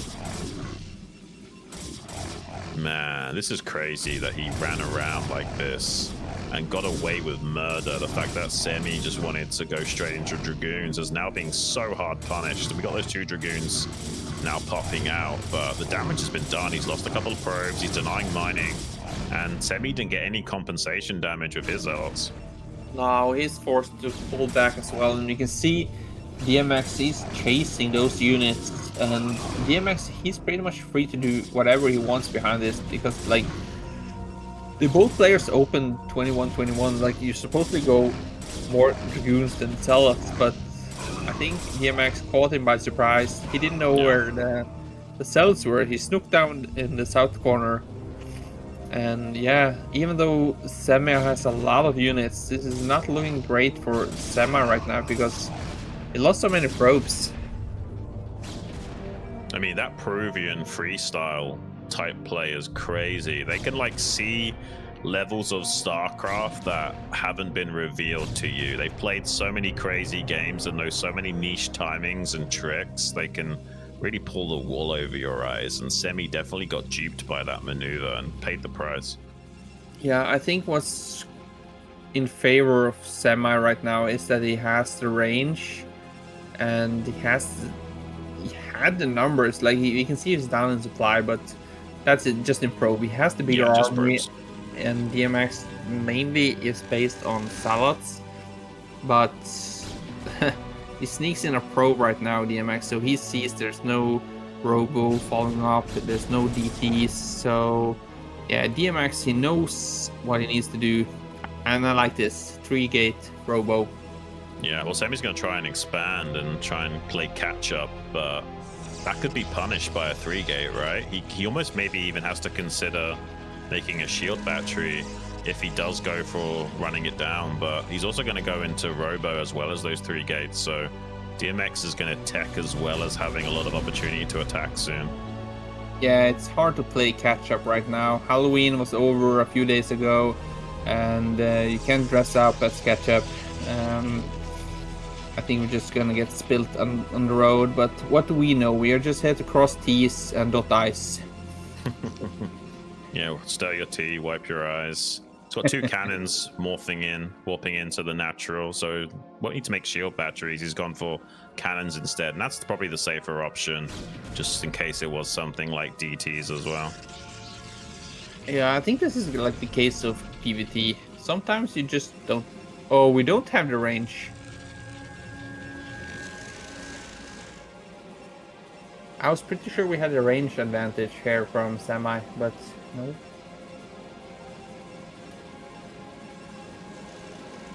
Okay. Kind of ironic as well. The map is knockout, best of 1. Yeah, well, I guess neither of these players are actually getting knocked out, though, right? They will come back in the loser bracket potentially. Oh, if 2 Protoss makes a baby, you get knocked out. But well, I guess one thing we can say is that a Protoss is guaranteed to advance. So if you're a Protoss fan, this must be an enjoyable game for you. Get to see more and more of those Protoss players in the round of 16. Like we usually say, when you, as a Terran player, when you watch 2 Protoss players, you get to see at least one of them die. So it's like a it's a win-win. Yeah, it's like a 50% win. Okay, well, Semih's essentially doing the same thing as Dienmax, but with the faster Nexus, so there'll be a massive tempo lead for DMX to put on the pressure. With those 2 cannons, maybe Semih can still hold it. He's also worried about a drop, that's why he's got the Dragoons in the periphery of his main base and natural. So he's trying to account for everything, but that means he'll be weak to a frontal assault as well. Maybe DMX can just come in here and smash him. I like the map variance of Semih. Like, he had the Dragoon over at DMX's natural, and as soon as he saw the observer started moving, he like immediately moved away his Dragoon. And I don't think this is enough for DMX, even though we have this supply lead. It should be enough with the cannons and Dragoons here, no? I think so. I mean, the Dragoon's in the trench for this long, definitely. Like, yeah, he didn't engage super efficiently there at all. I think Semih maybe has a chance at clawing his way back into this game at this rate. Depends if there's a Reaver in that shuttle or not. I think that might be the first shuttle. Yeah, yeah. I think he went ops first, yeah.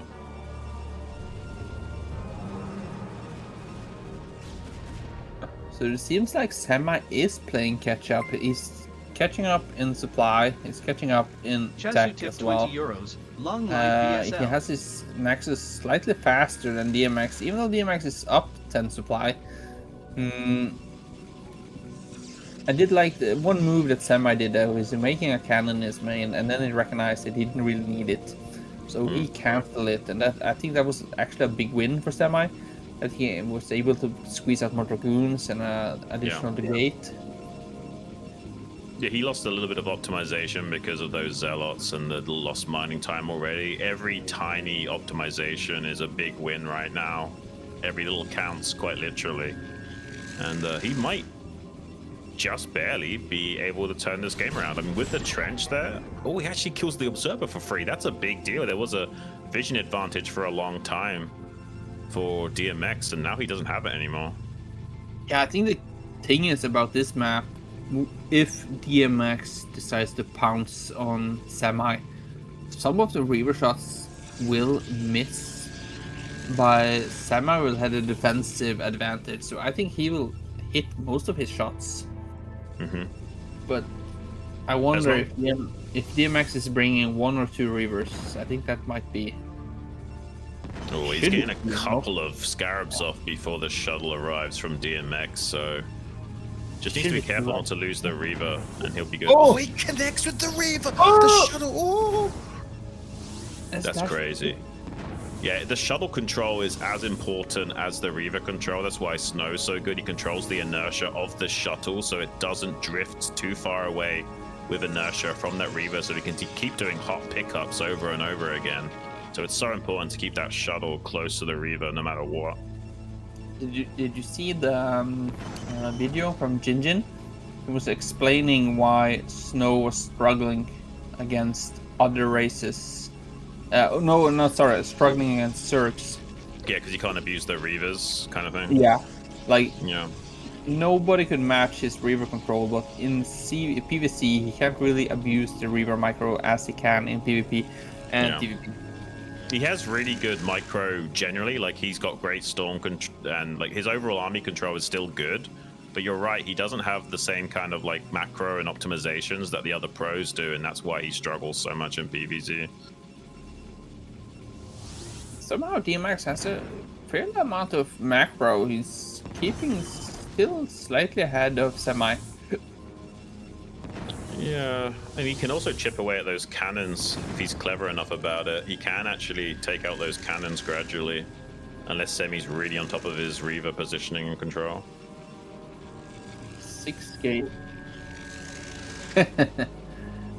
Our observers are pointing out that this is Snow placement gateways. Just make units be happy, play fastest. Sometimes you can get away with it. Yeah, he kills the first cannon now. Hasn't really taken too much damage on his own Reaver. He feels confident enough to actually try and press the issue. Needs to get his Dragoons out of the trench. He tries to surge forward. There might be a bit of an overstep from Dienmax. Does take out one of the Reavers for compensation. Needs to be careful not to allow Semih to just explode out onto the map. I've seen this more of like the modern Protoss, that even though you have two Reavers, you kind of battle with one of them. So you kind of bait out the opponent thinks you only have one Reaver, but you still have one more in the shuttle. And this is a big win for Semih. He gets the shuttle and the Reaver. He's taken the... Ooh. Semih's done it, man. He's starting to come back in this game now. No longer is DMX containing him. He actually has a lot of resources, does DMX. Having a hard time to macro on his side of the board, focusing a lot more on that unit control. Will catch one Dragoon almost for free, but actually he might lose all 4 of these Dragoons if he's not careful. Yeah, I think Semih just like kind of needs to hunt down these Dragoons with 5 or 6 Dragoons of his own, Yeah, and then but not anymore. Yeah, just don't full commit, stay back home. Don't leave your door open for Counterattacks. counter-attack, yeah, sorry. Yeah, that's the biggest mistake that soccer players make. They over commit to clearing up attacks or straggling units, but this time seems like it's still working out for Semih. He's collapsing on this army pretty well, so he's still trading effectively. Oh. I was going to say, if DMX went into the main of Semih there, it could be a good counter-attack for him. It's just one cannon. He could have gotten a few probes, but he decided to go home. He recognized that he needs the Reavers to defend himself, but there's so many Dragoons for Semih. What the? Yeah, it's crazy macro. I mean, he's kind of hesitant to do any Reaver drops because it's like in PvT where you need the Reavers to slow down the push. If you do try and commit to harassing the economy, it could just cost you the game. He's actually going to get his forces caught out of position against Semih. He will maybe go for a counterattack, but can he defend against Semih? Semih could just run it down right now. Yeah, and the counterattack as well from DMX is not that big. There's a handful of Dragoons, a couple of Reavers here on the high ground. There's so many Dragoons from Semih. I don't think he can. Oh! Safe too. I think Semih's doing it, man. This is crazy. That counterattack is not scary at all, like you were saying, and there's hardly anything to defend for DNMX now, and that Reaver's already softened up a little bit. Shuttle is low as well. And yeah, Semih's rallied units more than enough to deal with that counterattack, trying to pounce and seize on that tempo advantage. DMX in big trouble. Reaver gets taken out, and there's so much damage potential in this army for Semih. Yeah, definitely. I'm looking at their facial expressions right now. Great comeback here from Semih. Definitely the right decision to put down that Nexus and just be patient, stay back home. I think DMX 2-gate Reaver might have broken him, but you can see speed legs are done for DMX. He wanted to go into that High Templar tech, but yeah, Semih just relying on experience right there and pouncing through. Wow, I'm really proud of Semih, man. Coming from the Gosu League, gets out of the group 2-0, pushes Dienmax down to that loser bracket and advances to the round of 16. He's on a royal road right now. Definitely looking unfazed again. Like he doesn't break a sweat. No, he's got good discipline, just generally speaking, and it really does translate well to StarCraft. Like, a lot of guys struggle to maintain their composure in situations like this, and it just isn't a drop of sweat off his back to do so. Yeah, and with that, a quick 2-0 win actually for Semih. 2 games, and he advances to round of 16. And everything can happen in the round of 16. It depends if you are lucky, unlucky with the group stages. Like we mentioned earlier, every player has your nemesis player, the player that you don't want to face off. Yeah. Or a matchup you don't want to face off. You hope you get 3 Terrans in one group. So, with the correct draw, excuse me. Yes, Zero Scissors. Did you get the $200 I sent you? Okay. Yes. I sent you $200. Put Semih with 3 Terrans. Okay. Talk to you later. Bye. Sorry, guys. Okay, I'm back. Nice. Just had to take a quick phone call again. So that's DMX. Yeah. No, you go on. I was going to say, DMX will be dropping down to that losers bracket to face off against TerrOr. Next up, we're going to be having JDConan versus DragOn, and the winner of that will be facing off against Artosis. Yeah, we still have a lot of interesting games, guys. I think DragOn is quite strong PvC. Like, he had the numbers of Siki. Like, Siki is considered one of the strongest Zergs outside of Korea. If you have to put them in, like, you have Siki is probably number 1. He's you pretty have good. Ian Zerg. I have to say, I don't think Ian Zerg rate me as high as I rate him, but I really like Ian Zerg. Even though he hasn't played a lot, a couple of seasons, he hasn't been in BSL, he's grinding out a lot, he's super strong. So I think we have Siki as number 1, we have Ian Zerg as number 2, JDConan maybe number 3. You sure? What about Crossy and Striker? I think you have to put those somewhere on that board eventually as well. Yeah, Cross number 4 and Striker number 5. If it comes to like active Zergs, I think that's my top 5. I think that's pretty reasonable. Yeah, maybe I'd switch maybe one of them around, but yeah, I'd say something similar to that. If I have to say top 3 Polish Zergs, I have to say Zero, HBO, and yeah, that's the only Polish Zergs I know about. It's crazy to think that as busy as Zero is and as much little sleep that he gets, he's actually, one of the top Polish Zergs. Kind of crazy to think about. Zero's improved a lot. He used to be a pretty good 2v2 player, but in recent times, he's been putting in the hours, man, and actually competing in these tournaments and doing well. Yeah, I agree. He used to be a good 2v2 player. Right now, he's shit, so... just the silence. No, but we saw definitely Zero. Even though he tried to compete in his own tournament, it didn't go that well. He went across the sea, he traveled, and that's what Broodwar was all about, right? You travel, you go to the LAN parties, and even though Zero doesn't play that much, he plays when he have to. You can see he like really took down strong opponents in the LAN parties, just in Chicagoland and whatnot. So yeah, everything can happen. Yeah, we're lucky to have someone like Zero in the community. I mean, he's a good player, but just the fact that he does what he does with BSL, the production quality that he gives us, and the time that he invests to making this happen, to keep this great game alive, definitely very commendable. And we all take our hat off to our observer. Yeah, can I ask? I haven't been paying too much attention. Round of 16 tiebreaker. What does that mean? Can you explain that to us?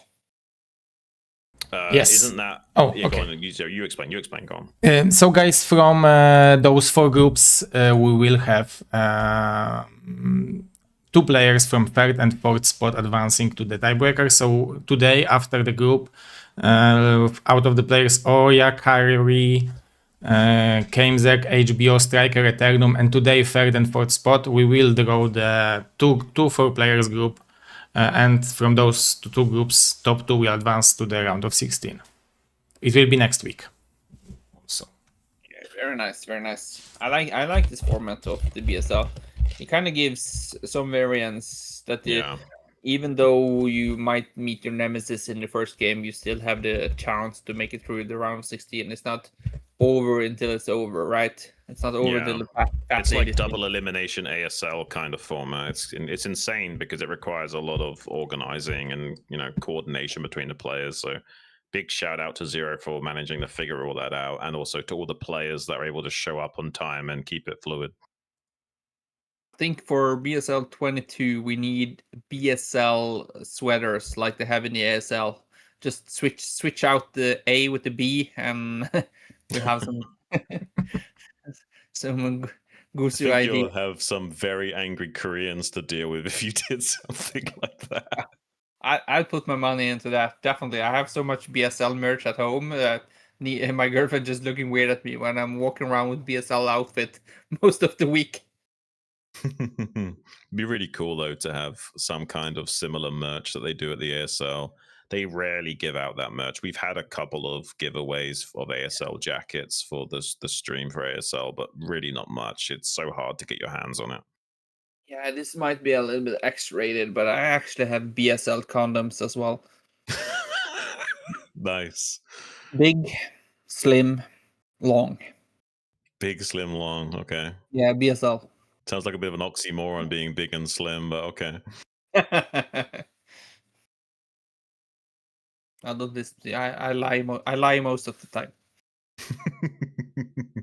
It's a shame you don't compete more, MadiNho, because you are actually a really good player and you have a pretty talented approach to the game. You don't play like most other Terrans. I like how you play. I wish you did compete more. Well, like you said, if you can't beat them, you have to join them, right? So I joined the casting crew. Okay. I mean, that's what I do. I'm not good enough to compete, so I just sit here and talk about it, Yeah, well, that's the same I feel. So, well, hopefully next year. Like I told Zero, I'm moving to a different house. Like I have to get another setup, and the time just wasn't on my side right for this season. But hopefully next season I can be there and compete. So yeah, I want to see more drunk Terran style from you. I think it's one of your strengths. what makes you think I'm drunk when I'm playing? The fact that you're drinking on cam, maybe. Yeah, who gave you that impression? You've got that like drunken Viking style that seems to be very formidable. As long as you don't get too drunk, I think if you're just a little bit tipsy, you play really good. Well, for me, Broodwar became too easy at one point, so I have to give myself a little bit of handicap when I'm playing. I think Give the there's little something guy to a be chance, right? Yeah, maybe, but I think there's something to be said that alcohol can really calm your nerves sometimes, and as long as you're not too drunk, you still kind of have your wits about you, and almost there's a bit of a drunken power level to be had. And I think it helps out not think too much about the future and the other games, and just helps you stay in the here and now. But that's science, you have to like find the perfect level and not get too Yeah. overly drunk as well. I on- just have to, I see the players are getting ready, so I just go run real quickly Okay. to battle. Yeah, we'll take a quick 1-2 minute break, guys. Run to the bathroom, grab some water, whatever you need to do, and we'll join you here for some great StarCraft action. It's going to be JDConan versus DragOn.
Welcome back, ladies and gentlemen. We're going to jump straight into the action, but we got two different players. It's Dienmax and TerrOr on Radiant.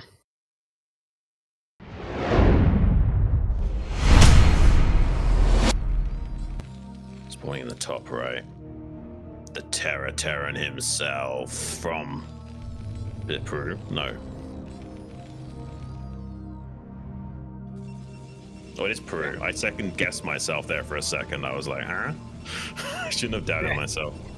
In the bottom right corner, we have DMX playing as the red Protoss, all the way from Peru. I was like, hang on a minute, no, Dienmax is the Peru. And then I was like, thinking, wait, only one of these guys is Peru, right? And yeah, actually both of them are Peru, duh. Okay, we have Radiant right here. I was going to say, are we looking at the proxy gate here? But it looks like it's going to be a forward gate again from DMX. Yeah, it seems to be the case. By the way, MadiNho, maybe the aim of the game is you get like a BSL branded breathalyzer and you can just keep track of your blood alcohol levels and really start to dial it in. I actually have a breathalyzer. Actually. I have two. I have two actually. I could go check. That's so funny to me, man. That's crazy. That's what you should do. Like, find like the perfect blood alcohol level to operate at, and then just, you know, keep blowing on it every game, and just take a little swig when you get below the level. I'll probably give me a good idea when it's time to stop, or when to do more.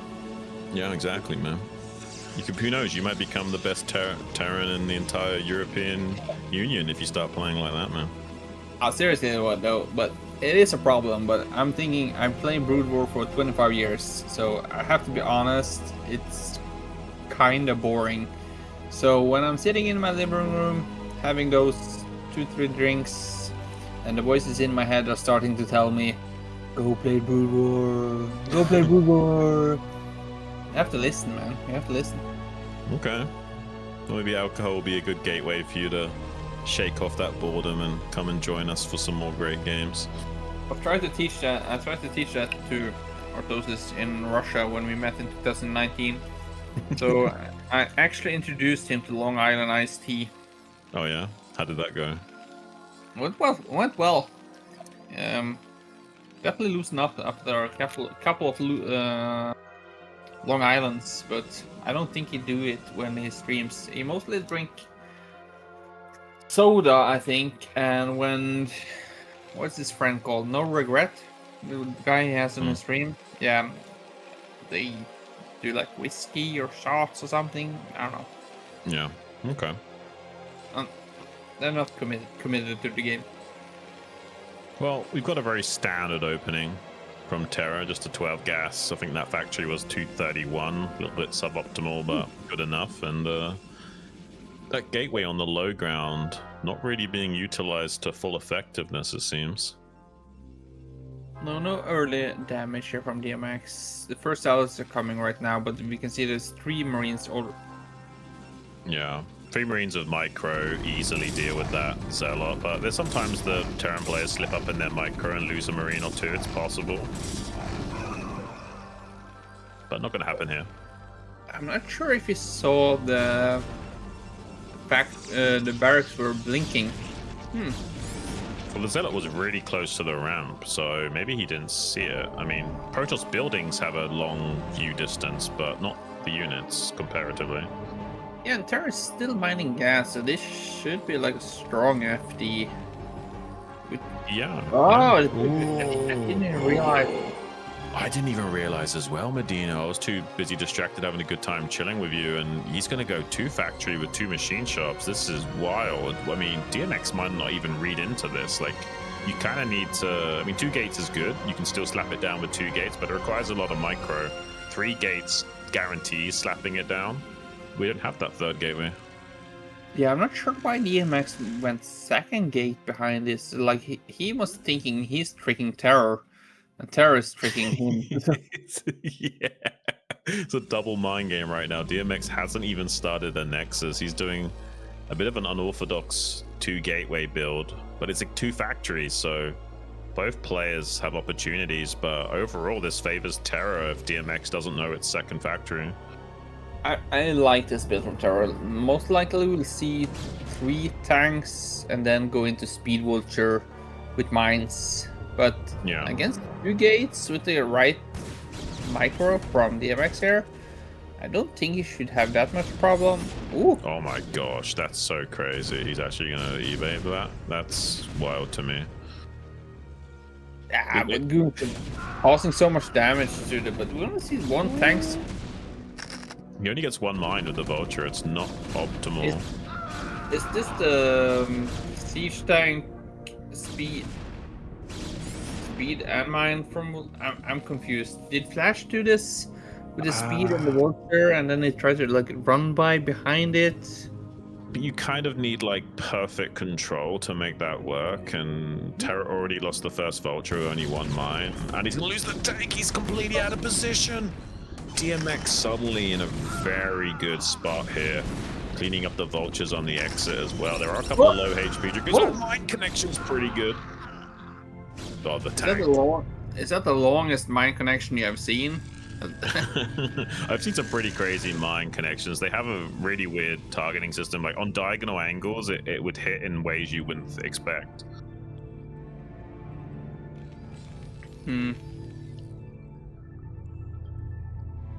It's because of like how there's like a kind of like a box drawn around your unit and like a straight line vector from the mine. Sometimes it looks like you're out of range of the mine, but you're not. Doesn't really look that well from TerrOr from this perspective right now. DMX in a great position, but like we talked about earlier, if DMX kind of like gets a little bit sloppy, doesn't realize his position, and TerrOr just like doing what he's doing right now and just pouncing on. Oh, this is crazy. So he wants to make turrets eventually, but he's going to use the eBay as like a Sim City to deny the 3rd base and set up there. This is such a bizarre game. Yeah, I'm speechless. This is like out of this world. Like only Peruvian players could introduce you to this style of play. It's completely crazy. Like I'm committing my time to eat a gingerbread man right now because I don't really know what to comment on this game. Well, it's interesting because I guess in theory, like Dienmax could push, but then it opens him up to a counterattack, and he will build turrets, so it shuts down shuttles clearing it out. But he doesn't really need shuttles to clear it out, to be fair. There's not really that much place to build on Radion. Like you can't forward the turret that much, and the shuttle is already out. So this, This is insane. Okay, he actually is going to try and dive bomb onto this with the shuttle before the bunker's finished or anything like that. So this is painful. Oh, the mine track! yeah, that's also too strong. I think this is going to be GG from TerrOr right here. I think so. And he's got the observer, so he can, like, he maybe. Okay, I don't think he's going to get that tank, but I guess he could try for it. It's just a bit of a gamble. Oh, he gets it pretty easily. Now there's other tank dead in the water. Suddenly he's making this look way easier than it should be. What are we even watching right now? Terra's tapping out this early.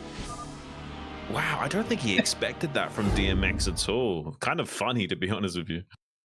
There was a little bit of a smirk there from DMX. I don't think he quite expected it either. But I'm not sure why TerrOr doesn't kind of like trust himself. Like he's strong enough to just go for a macro game. Doesn't need these TC builds. I mean, both players are Peru. I think we're asking a bit much of them if we expect macro builds. Just my take anyway. Yeah, you're right. I think there's almost like some Peruvian pride on the line. Like, I can't play standard. I've got my countrymen here. I've got to keep it spicy. See, well, DMX favorite matchup, PvT. He showed us why. Yeah, man. Yeah. That sets the tone for the rest of the series. It's not like Terra's going to feel confident to go for something like a 14 CC now, right? Like he's going to probably stay mid-range from now on. Yeah, that's crazy because I predicted Terra probably was going to be the player that moved on first. He was my kind of number one. But like you mentioned, we haven't seen TerrOr playing that much. We have seen him stream a lot, but Yeah. how much has he been playing? We don't know. And TerrOr has been kind of anonymous since he took down, I don't know, BSL, what was it? 7? Something couple- like that. It's Yeah. been a while back, In a yeah. while. We took down Bonnet 4-3, so of course, but BSL 11 apparently, according to Zero. yeah, so in BSL years, that's nearly 10 years ago. 12 actually. Got a correction though. Yeah, so it's pretty, like TerrOr is really strong, and he is the type of player. He's like a type of athlete that doesn't really need the training. He just shows up, do his thing, relies us in experience, and yeah. I mean, I feel like when TerrOr doesn't play too spicy, he's a really strong player, but it's almost like he can't help himself, you know? Like he almost has too much fun doing it. Just trying to read some of the advices here the both players have. TerrOr doesn't really talk about Broodwar. He's advising us to buy Bitcoin. And I don't have $100,000 just in my bank account, so that should Sucks to be you, MadiNho. Yeah, I don't have 100. I have a couple of hundreds. Well, both players are ready. Jumping into game number 2 on Dominator.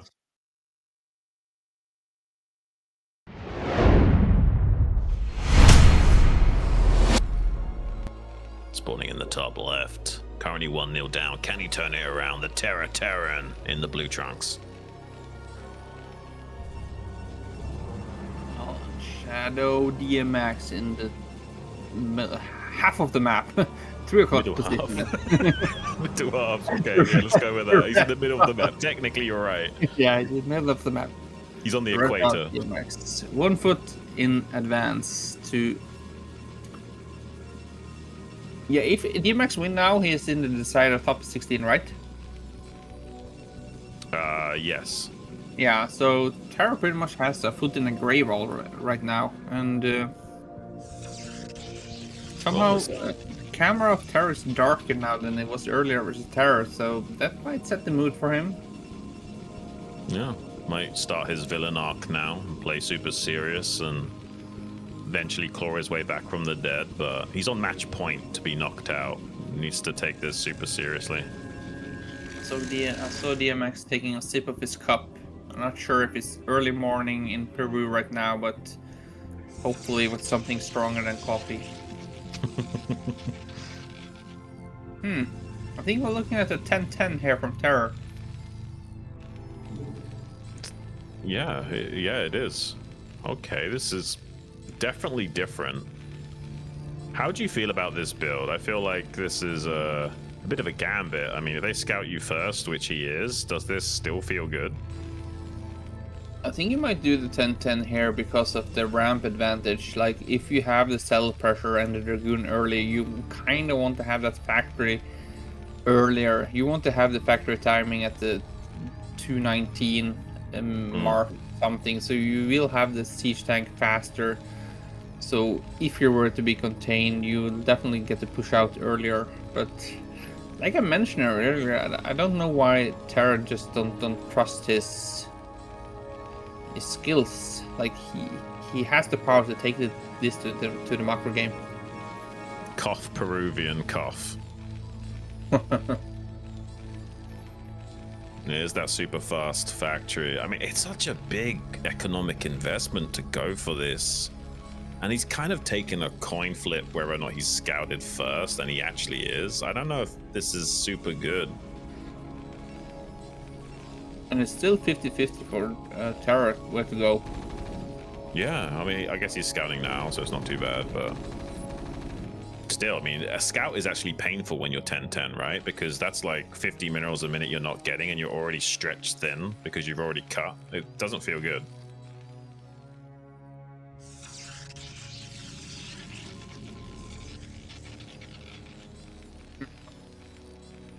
I like this opening, but I think Seems like Terror's on top of it. He kind of suspicious about that salad.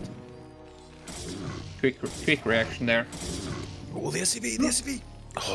So close. Oh, there's even a bit of a probe on SCV action in the main base. Luckily, he's pulling that probe away now. The thing It is is that pretty he gets the vulture out so fast. So, but Yes. ooh. That's a spicy little play, hiding it behind the minerals like that. This could cause a little bit of a tough switching nightmare for Terra going forward. But equally, he doesn't have that much defenses back at home, right? He's going to have one Dragoon with another one about to pop out as it gets here. And the Dragoon's in the maze chasing the SCV scout. He's chasing the SCV scout. That's a second vulture, or did he went back home? Yes, the second one. Yeah, he's got one back home to defend, I guess. But he's sending it out on the map now. But he's going to catch this Dragoon as it pops out. We need a bunker ASAP. Yeah, on the ramp, but the probes are coming. Oh, he needs to drill the probes. Oh. That's a pretty good drill. That's a pretty good drill using this a lot in the main base. But the second Dragoon pops out actually at a pretty optimal moment there. That Dragoon finished a lot later than I thought it would. It's actually helping out DMX a lot because of that. And suddenly Terra in a nightmare position. Yeah, I was going to say on TerrOr, I thought he was going to finish that one, but Dienmax is looking at such a great position, but somehow Terror is up in supply, but that's going to plummet soon. Because of Yeah, the that's not reflective of the game. I mean, there are a lot of times where you can read into what's happening in the game based on supply, and this isn't one of them. Because of the 10-10, I don't think Terror quite have the minerals or the economy to go command center behind this either.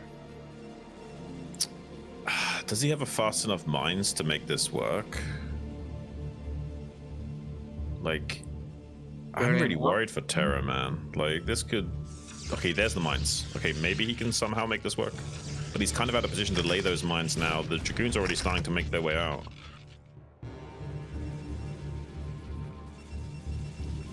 Yeah, and DMX is already on top of it. He's making pylon wall in case he was running by. Yeah. Terror being super greedy here. Would you see 3? Oh, God. I mean, you can, right? You can go mine triple CC. You definitely can. I think he might be in the position that he feels like he needs to do it to regain the advantage, kinda, but Yeah, I mean, the observers... yeah, learning from NewOcean, Zero just said in my ear. Certainly this is a similar vibe to that. Not quite the same orchestration, but yeah, definitely on the same wavelength. And this is potentially a very strong build from Terran. You can go mine triple CC, but it's not... It's so flimsy. Like, you're kind of relying on the Protoss not playing super good to make it work in most cases, especially when you open up 10-10 like this. I wonder if you kind of want to make that third CC more hidden because of the spawn positions.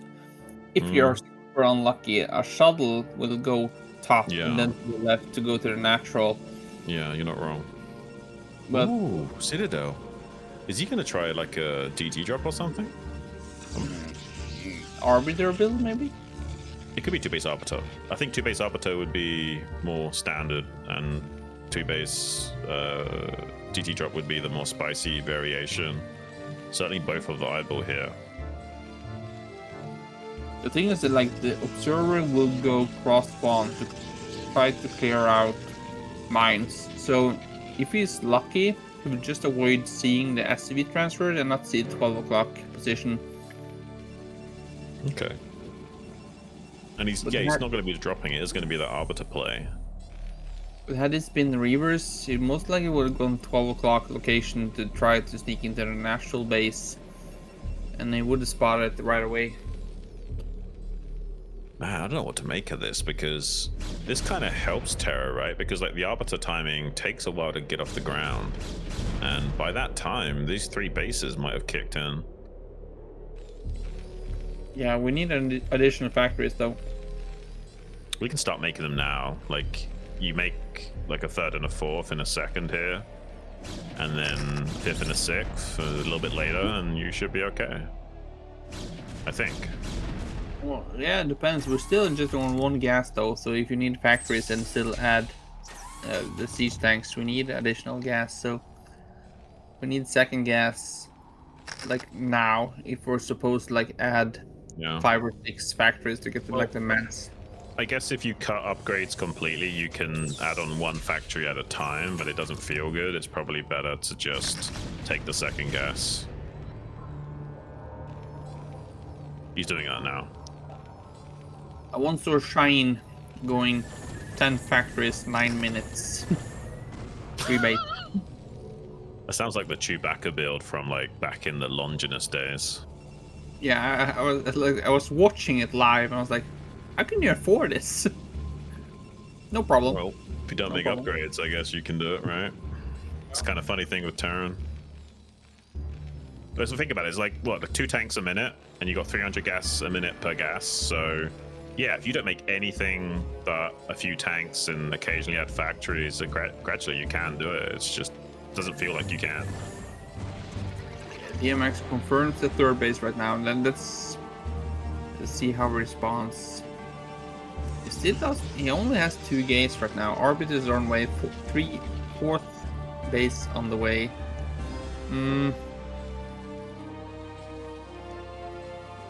I think you should be glad that there's no 5 factory push here from TerrOr right now. I don't think a 5 factory timing would be that strong anyway, honestly.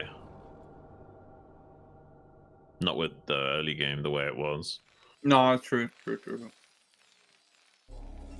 I think this actually makes more sense from TerrOr overall to go for this follow-up. As crazy as it might have seemed on the surface, I actually think that it was very viable for him to do that. Still very even in supply. I think Dienmax is gonna shoot up in supply in a minute though, as soon as these gates gets online. Yeah. One thing I like about this map is it's actually not terrible against arbiters. Your 3rd is kind of on the periphery, and the mineral only also kind of builds a little bit of a ring of defense around your main. The problem is you don't want to get caught out of position. If you like start to push and then they recall your main, unless you've got a lot of turrets and mines set up, you can just get obliterated. These mines against Reavers, do you think he's suspicious against the Arbiter? He should be able to know it already with no scans online.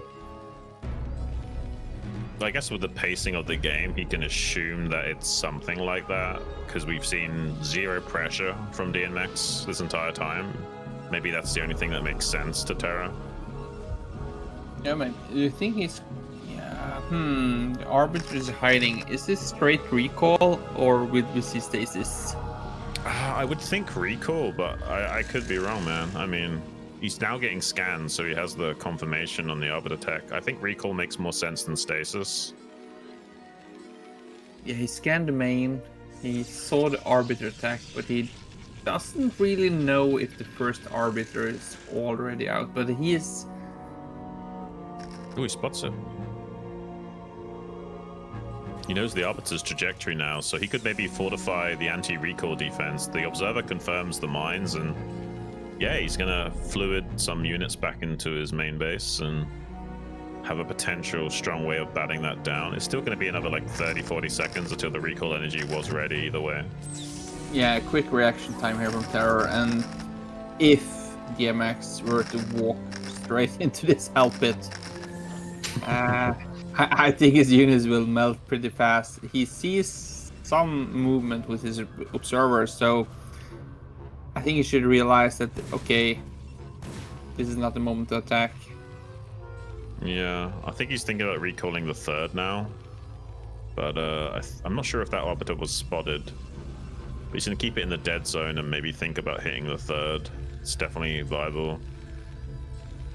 But it seems like TerrOr's somewhat prepared for that, but he's a little bit light on defense at his 3rd. I think it's still a viable target for recall. You know, like a textbook that has a NewOcean playbook.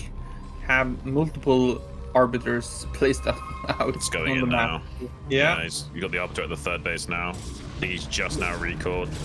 He's got a High Templar in with that army. It's all glitching out, but not that heavy on Dragoons. Oh, he's storming his own units! I guess he kills some SCVs, but suboptimal and not that many Dragoons in the recall. I mean, that's only a good recall if you plan on hitting that base over and over again now that you've cleared out the turrets, so I don't think you can afford to go for another wasteful recall like that. It's not quite the end of the movie.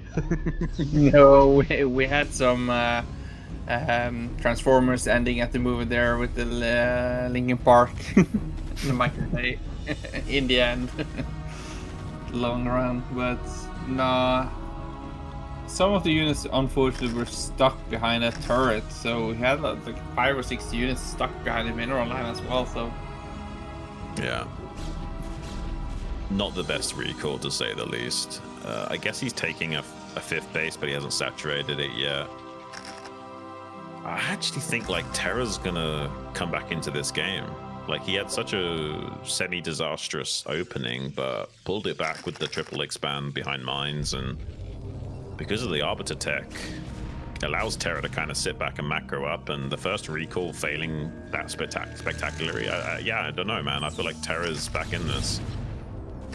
yeah, like statistically, it is a Terran favorite map, I believe. Like, you have, even though you have the small pizza slices here and there, I think this. Well, yes, because I think we originally thought it was going to be a Protoss favorited map because of the pizza slices, but I think people learned to abuse the center of the board so much, and it's really choked up down there as well. Another recall at the 3rd base, kind of insane, but maybe this one will be a lot more successful. Units again glitching out because of all the SCVs. Terra's responding to this reasonably quickly, so it's going to kill a lot of SCVs, but maybe not enough to be super worth it. Maybe Terra can be triggered into a counter-attack as a result of these recalls soon. Yeah, I don't think it's causing enough damage, these recalls, and some of the units are clumping up behind it as well. And Terra's getting a lot of splash damage as well as the recall is coming in. But yeah, I don't know, maybe you kind of need to find like a weak spot for Terra to hit the recall. Honestly, I don't think there is a weak spot. Like, he's got so many mines in his main with turrets. I mean, maybe the natural is the weakest spot, but it's hard to get in there by surprise. He would have a good reaction time to that, most likely.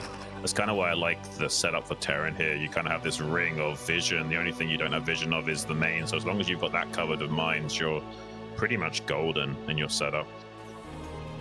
Yeah, and Terra space is so tight as well. If you try to recall that one, even though if you recall in a good spot, I think the surface area kind of will split your units around. He has so tight with the buildings around his edge of the map. Yeah. And with the good mines as well. And we can see like Shadow, like Dienmax, he has the supply, he has the minerals, but he doesn't really have the gas bank as well, so he can't afford losing these trades over again, because he can't transition. Yeah. This is his play. This ground units, Arbiters, and Templars. He doesn't have the transition to the carriers as well. No, he kind of has to secure this other rally point at the bottom left and set up another chain of gateways down there, and then get stasis upgrade and try and stop Terra from taking any more bases. Maybe he can go for that win condition. If he just gets this other rally point set up, he definitely could go for something like that.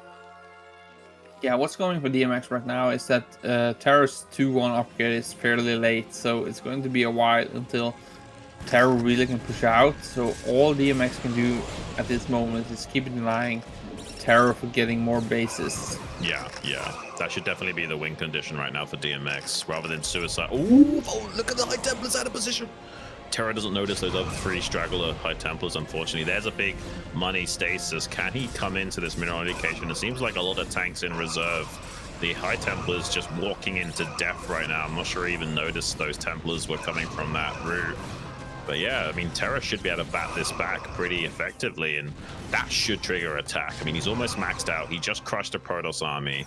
He doesn't even need to wait for those tanks to thaw out of those ice cubes. He can just go.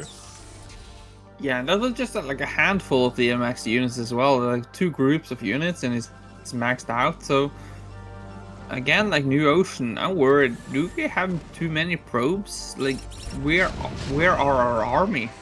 Yeah, I think it's a similar problem. He's got like 70-ish, maybe 80 probes and not enough army.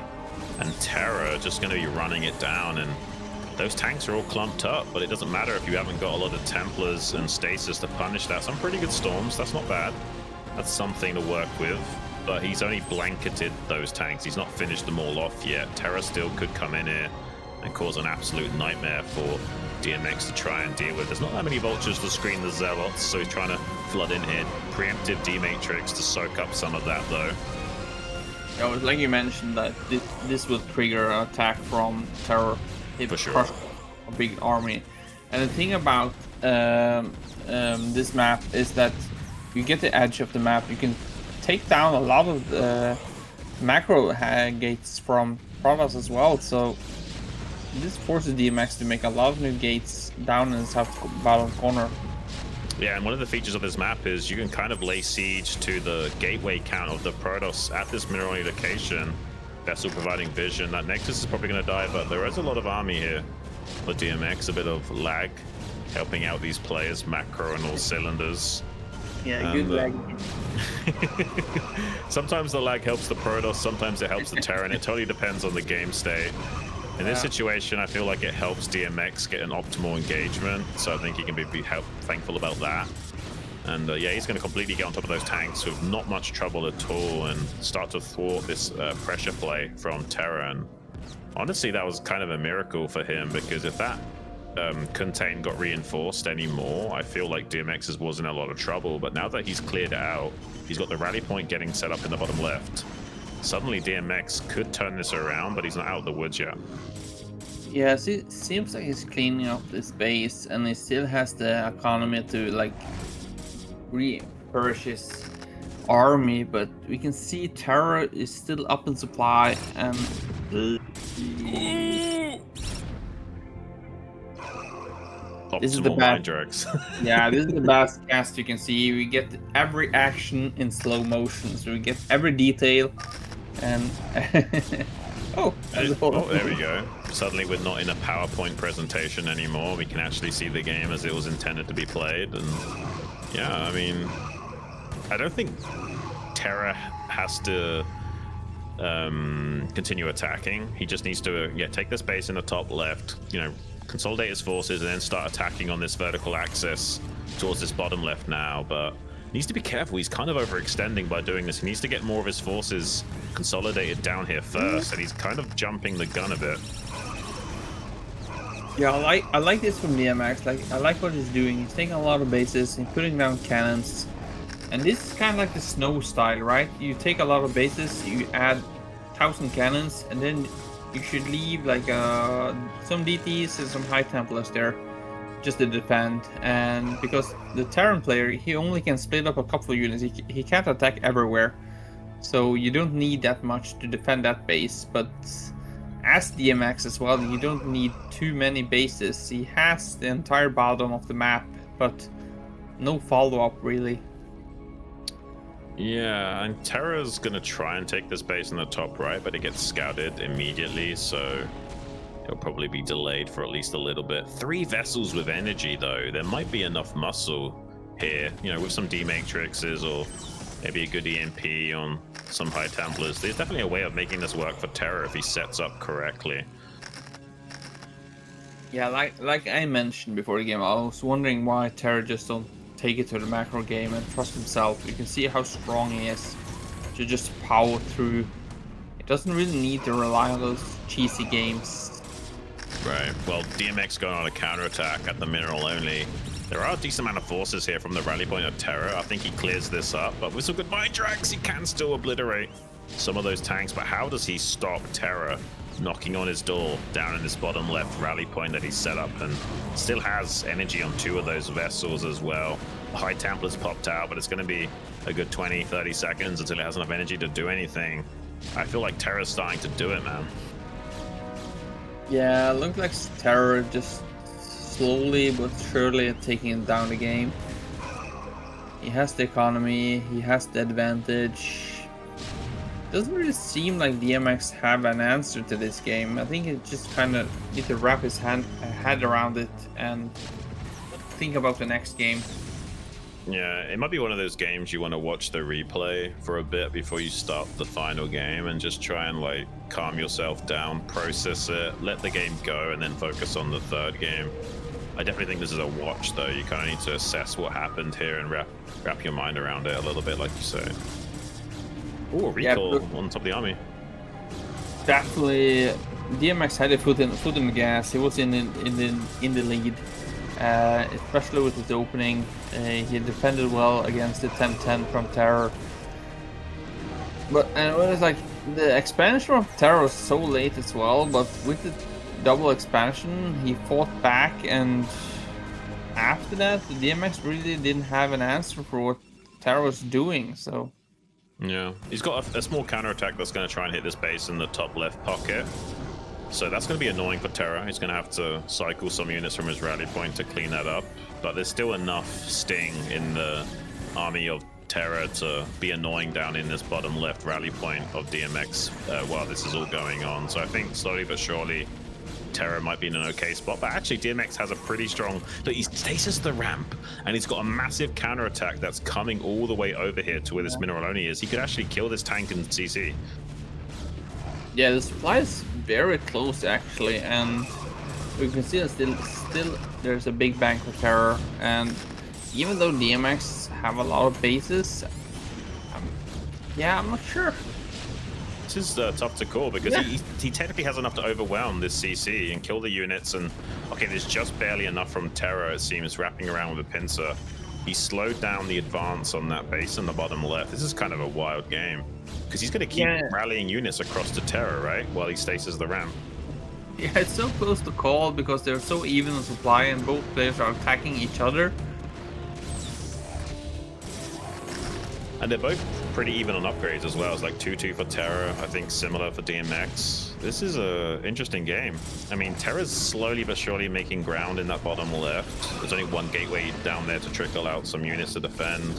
And yeah, this is a tough one to call because technically both players are being successful in their goals at the same time. And he's attacking the vessels. Yeah, I was going to say, because of Terra getting that third base so quickly, it's going to be a while until he runs out in the natural, and just now, by the 23 mark, he is run out in the natural. So, but he's still 3 base mining Terror, and you can see his economy is very healthy. But supply very even, but I don't think DMX has the answer to what's going on right now. He needs to clean up something and regain map control. Well, he's done some good counterattacks, but he didn't stop Terran mining on those 2 bases. And as you know, like a Terran on 2 bases is still more than capable of producing what they need to get the job done. So we have a lot of bases all over the map for DMX, but Terra, a supply lead and maybe an overall army lead, he just needs to consolidate his forces into another assault. Maybe hit this base at the 9 o'clock. He's just scanning that now. But there is an Arbiter with a stasis available. Right now, when we were talking about it, his third base is run out as well, so Terra is back to 2 base mining right now. But he is looking to take the top right corner. Yeah, I almost feel like he shouldn't take the top right. I think it's almost like better to attack the 9 o'clock and then stay on the left side of your bases and try and consolidate the location of your expansion so there's not too much space to defend. Yeah, I agree. Try to attack to the south side, isolate Protoss armory and his bases as well, because you have fresh bases towards the left. So yeah, and he can isolate the win condition that way rather than having to fight on 2 fronts. It makes it way easier to get the job done. Yeah, we can see Terror is closing up the max right now, even though DMX is max as well. We have 3-3 from Terror. Does he see that? He's always got recall energy. He's actually maybe gonna lose it to the gloves. It's so close. Just one more shot. Doesn't quite get it. That's 200 IQ from DMX there, who's baiting those Goliaths to chase the Arbiter down. Yeah, it's a big brain play for sure. Like gonna we try are and we are lucky we're not inside these guys' head. We wouldn't be able to comprehend. It'd just be like an overload, man. I don't think we can operate on that level at all. Yeah, we would try to understand and just explode. Yeah, it'd be like a system overload type moment. Oh, he's gonna EMP the Arbiter. No. Oh, he gets it. I get it. And he's going to try and expand over at the top right. I guess it's okay because he's pulled a lot of army up here to defend. Good D-Matrix as well. So he shuts this attack down. But that means it's going to be harder to attack 9. So is he going to attack the main base? Or what's he going to do with his army now? Because he kind of has... It's more optimal to attack the main base of the Protoss when you're doing this, right? I think that could have been a big recall for DMX if we got that recall on that fresh base. But... TerrOr was on top of it. This is some big storms here from DMX. But the pizza slice just too strong. Yeah, he's going to start laying siege and contain the threat of that main rally point. And DMX did not set up another rally point, so pretty much all of his production is in that main base. If Terra does get that contained, it's going to be huge.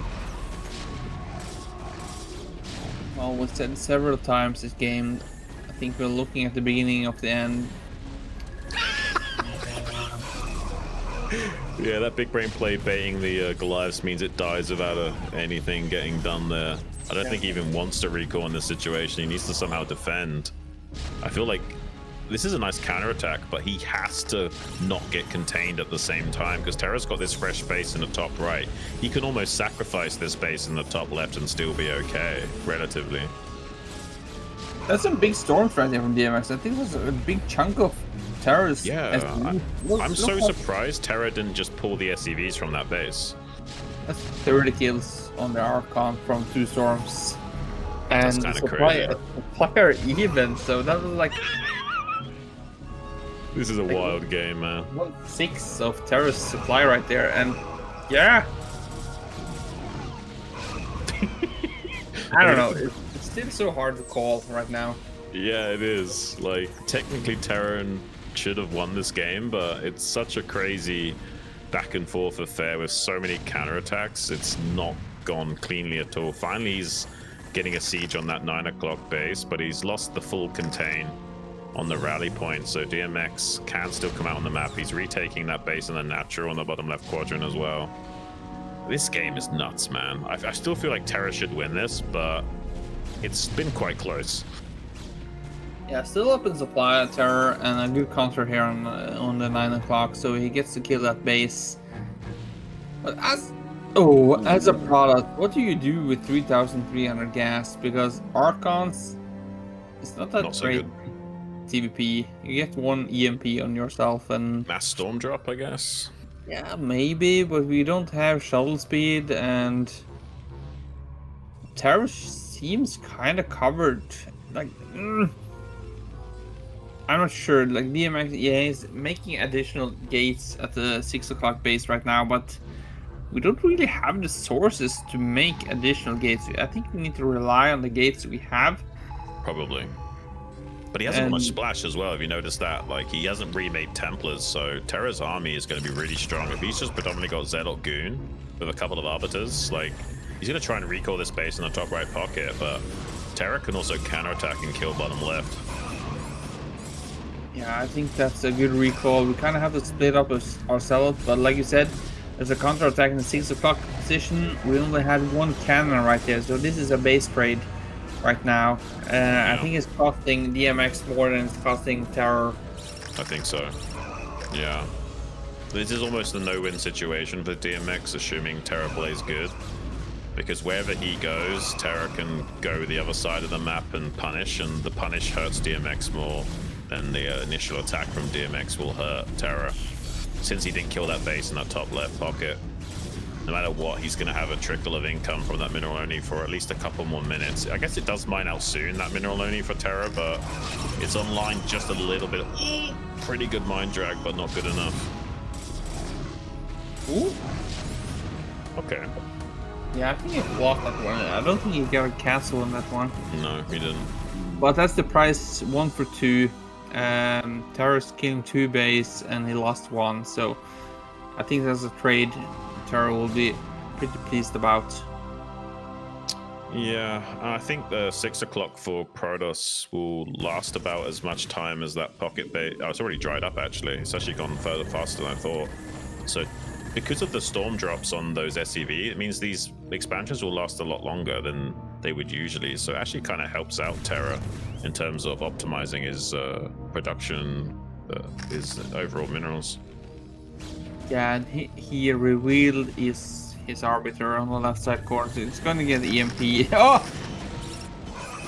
Well, the funny thing about recall is that if you activate it quickly enough, it doesn't even matter if the EMP hits, because like the energy goes for the recall before the actual spell activates. It's kind of insane. One thing is like Terra actually has a very small income as well, but Dienmax has no income. His 6 o'clock base is running out. This is the last chunk of his army. I think that the rest is going to be probes. Yeah, this is like the last little Hail Mary from DMX. He's dried up in this game now.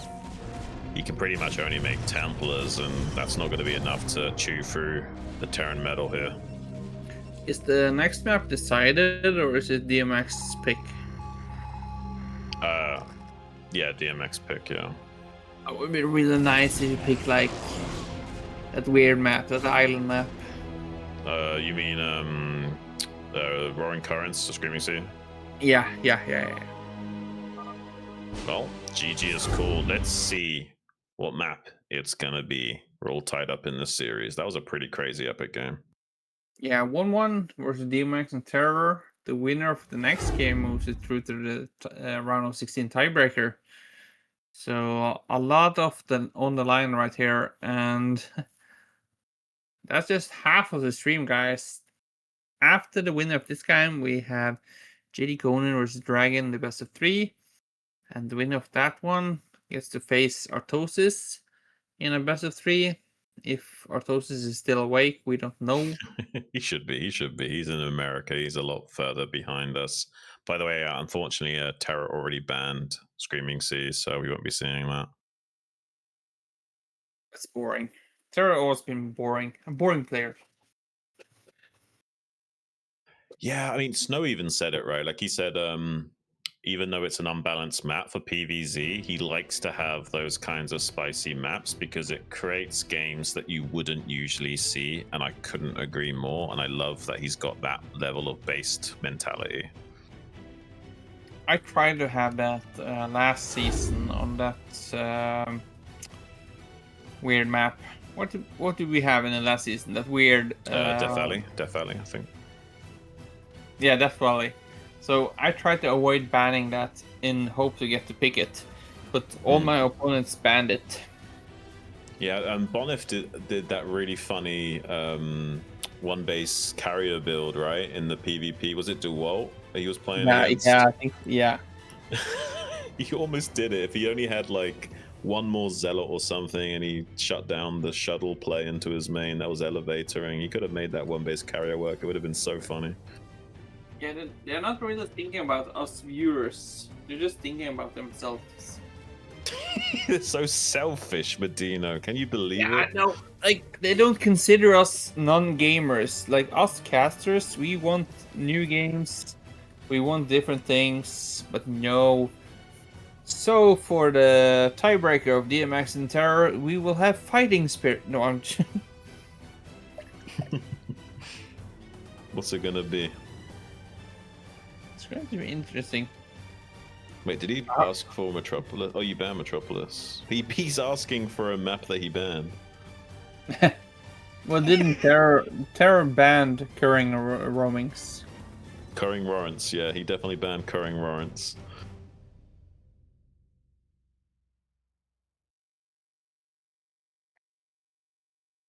Shouldn't be there like a veto right or something for casters that we also can Veto their bans. Yeah. Yeah, where's our caster veto? I want that. We could be like, no, the audience said no. Yeah, just do like a little Twitch vote quick and see what the audience says. They get to pick the map. Quick poll right now to see what the audience wants. That'd be pretty funny. Could do a bit like Corruption Cup Zero, like audience can or the audience can choose the maps. Donate $50, choose the next map. That'd be pretty wild. Okay, it looks like yeah. It'd be pretty fun, Zero, if we did something like that. It seems like Polestar is going to be the map of choice. Nice little macro map. Yeah. Also a good anti-arbiter map as well. That like natural third configuration makes it hard to get recalls to work in quite the same way.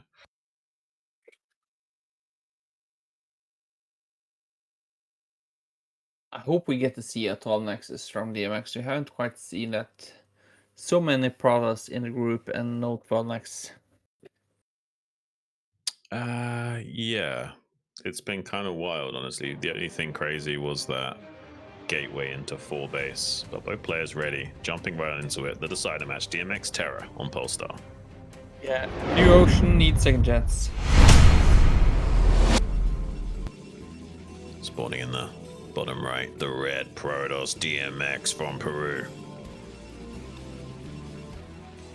And in the bottom left corner we have TerrOr. Currently 1 foot in the advances grave and 1 foot on his way out. So Yeah. huge game here from both players. I guess if this was an isolated series, you could put a little thumbnail for the video as like Peruvian Peril or something. No matter what happens, one of these guys is getting knocked out and the other one is advancing. I guess both players have a lot of history against each other. Even there is a lot of South American lands that I don't think we know about, but I think these players definitely have a lot of history against each other. Most likely, yeah. And they are both comfortable playing with lag as well, so I don't think either one of those players was phased in the slightest at those last game jitters. No, I don't think so, and yeah, I don't think that it really mattered that much, the few spike lags that we had. We do see a forward factory gate here from DMX. No 14cc from Terra this time. Yeah, I doubt he wants to put it on the line to a 14cc, especially with how some of these other games have gone. It makes sense to play a lot more standard. I gotta say though, this not really been Protoss's day today with the scouting. It's pretty much been end scout the entire time. I mean, it makes a change. I remember doing some ZVP practice games, and like there was one time where I think 5 games in a row they scouted me first on a 4-player map. That was not a fun day. Sounds like my games. It happens. It is what it like, is. Like you have Dominator, you think it's 50-50. No, it's still like 67-33. And I never find a guy on the first scout. Yeah.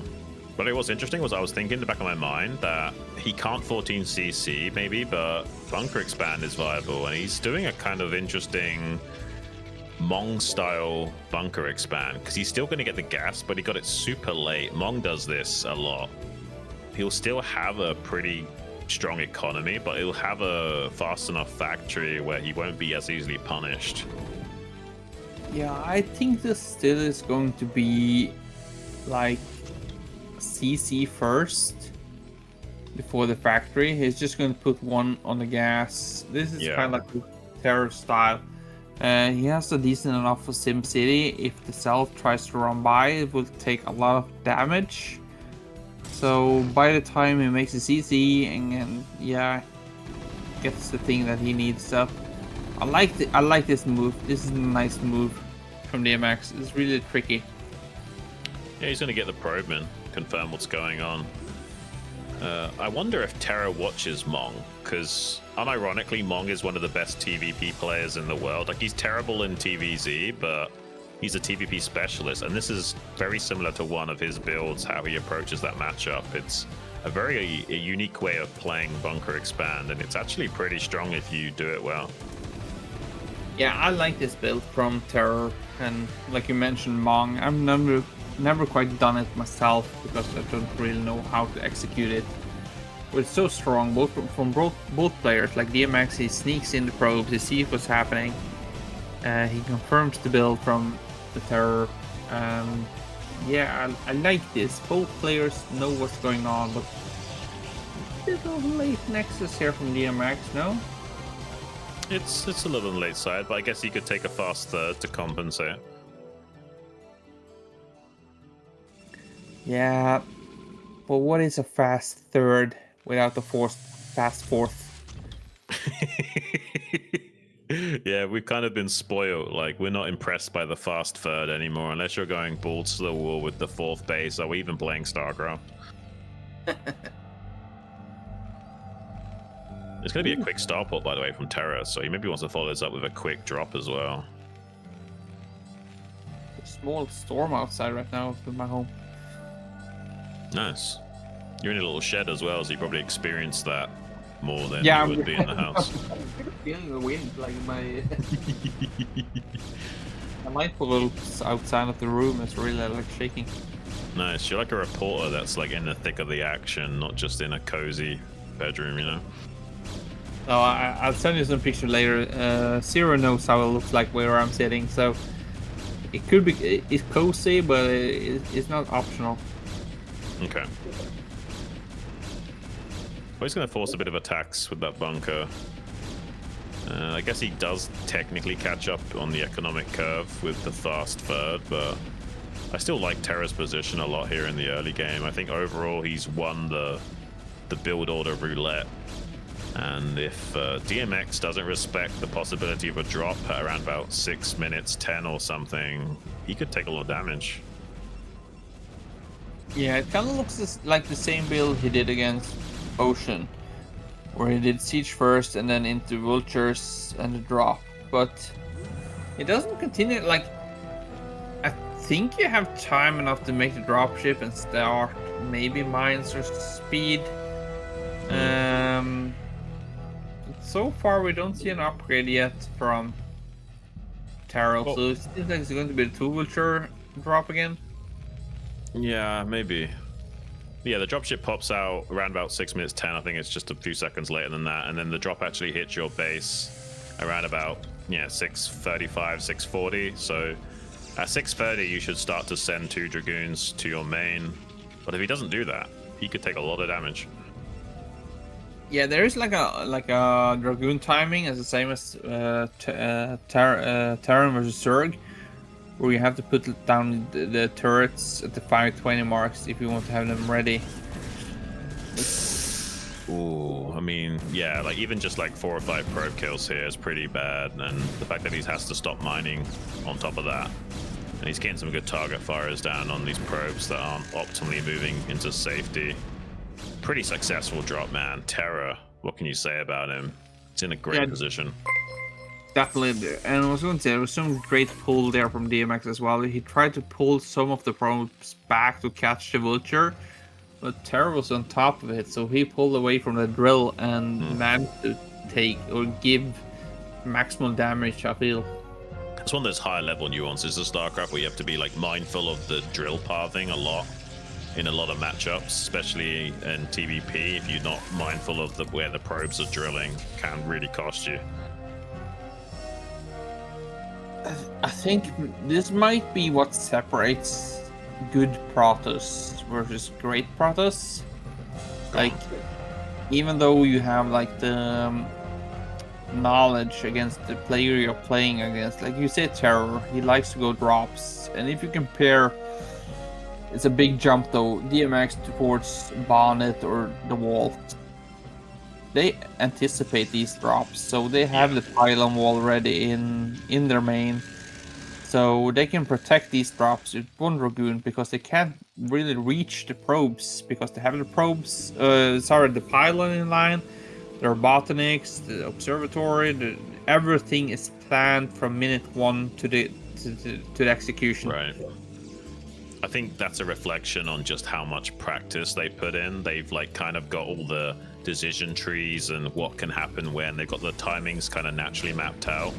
And they don't always like play super safe to the point where it's hurting their economy. They just tick enough boxes that they're not just gonna take crippling damage at any given time, and it helps them always have a stable mid game. Yeah, the key about this move from TerrOr is like the amount of damage you cause is how much pressure you put on later. Like we saw he did a lot of damage against NewOcean, so he put down like 5 or 6 factories, but yeah, it didn't cause that much damage, but Ooh, look at this from Terra. He forces the probe pool and then uses the vultures to intercept the retreating probes. Nice little idea, but Dienmax does have a couple of units here to fight back against this, but the cannon will not finish up in time.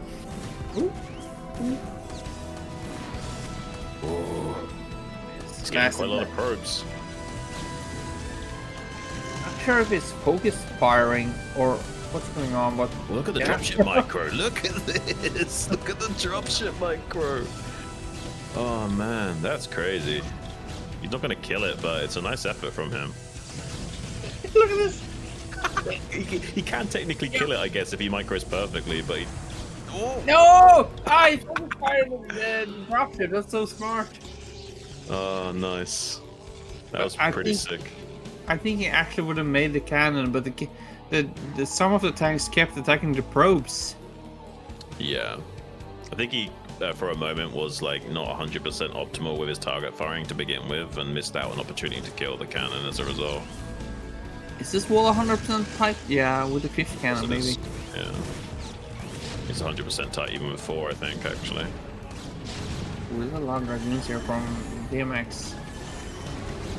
He could shiver down a lot of this, but Well, the tanks are on siege, most of them, so he's going to come in here and do something. The Zealots are also streaming in. The SAV block is pretty good, so he should be okay. The tank wasn't target firing the goons, but the vultures wrapping around from behind are easily going to shut this down. well, the supply is plummeting for DMX. Really, there in that fight, it was 70 against 90. But we can trap these goons if he was clever about it. Mine out this area up here. He's going to go for attack. Ooh, it's glitched out. No! Good lag. Good lag. Oh man. What even is this game sometimes? And these are the worst position. Like, it was kind of so convincing in the first game as well. But like I said, TerrOr just need to rely on his experience. You can see how many. Oh! So many mine hits, man. I think Terra's gonna win this fight because of those mine connections. Maybe there was a chance to not necessarily win the fight, but at least kill some of these tanks off. Now he's in so much trouble. Terra is just gonna build turrets and have a field day. Yeah, look how unfazed TerrOr is. He's just sitting there in his living room. He's just planning his shopping list in his head. He's thinking, He's got his Amazon Yeah. open right now, just buying some stuff, adding it to his basket. do I have ice cubes in my freezer where I'm going to have the dinner tonight? Oh! That was a pretty big mine connection, but I don't think it matters. These tanks hitting the 3 o'clock while containing should be enough to seal the deal and start to hammer in the nails on the coffin of DMX. GG and Terra gonna be going through to that round of 16, decide a match, and DMX Yeah. unfortunately is eliminated. It looks so reveal as well. Such a close game there, and DMX were doing everything right, but experience-wise, I'm not surprised TerrOr's making it through. Yeah, my money was definitely on him to take that down. But DMX fought well, man. Especially that game on Dominator was super exciting and back and forth, kind of crazy. Absolutely, absolutely. Well, we've got 3 people advancing, Tech, Semih, and Terror.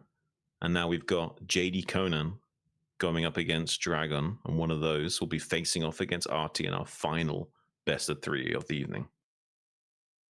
Yeah, I wonder what Artosis has been doing in the meanwhile. Right. Yeah, let's do a quick 2-minute break, and then we'll get all ready. Maybe a 3-minute break if these guys need to chill a bit. I'm not sure how ready the players are. Okay. Yeah, we need Okay, a guys. MadiNho versus Chun show match while we wait for the other players. I'm gonna go get my charger and a drink, I think. But that's a fun idea. My phone is nearly dead for battery, so I'll need a charger as well. Perfect. I'll be right back as well, guys. Go get some drinks. Go run to the bathroom. We'll be right back for that JDConan versus DragOn match coming up soon.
Welcome back, everybody. We're straight into the action. Spawning in the bottom left from Canada, the red Protoss DragOn.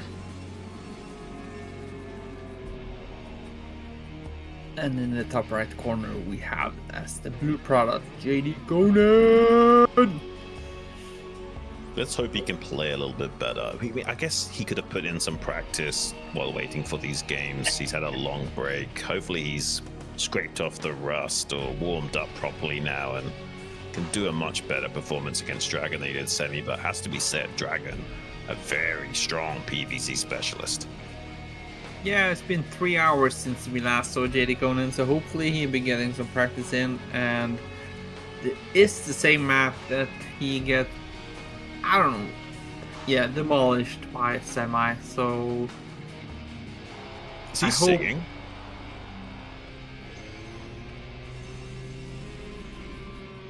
I think he's talking to Bob Malcolm on Discord and talking about how important it is.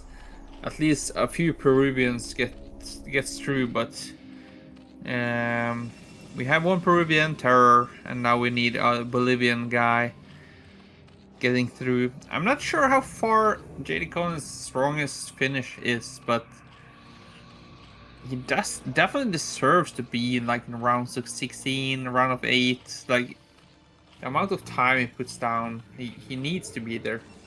Yeah. I mean, I could be wrong, by the way, but it looks like he was singing just based on his head movements alone. I could be completely wrong about that, but it does kind of look like that. So we got an overpull here from JDConan. Nothing crazy at all. You can hide this second overlord, so they have to check the main base for a 9 pull and hide the drone in the natural and get a guaranteed hatchery on the way, but seems like it's just a drone scout for the time being, intercepts the probe. I think Zero needs to pull up an interview after this game and ask JDConan, what were you singing? Who were your favorites? Yeah, so because he has to check the main for 9 pull, he's going to get the hatchery down undeterred anyway. That way Dragon can also get away with going Nexus before Cannon. And both players going to have a pretty decent opening, but you got to kind of favor Dragon with the cross spawn, not having to make a cannon this early. Yeah.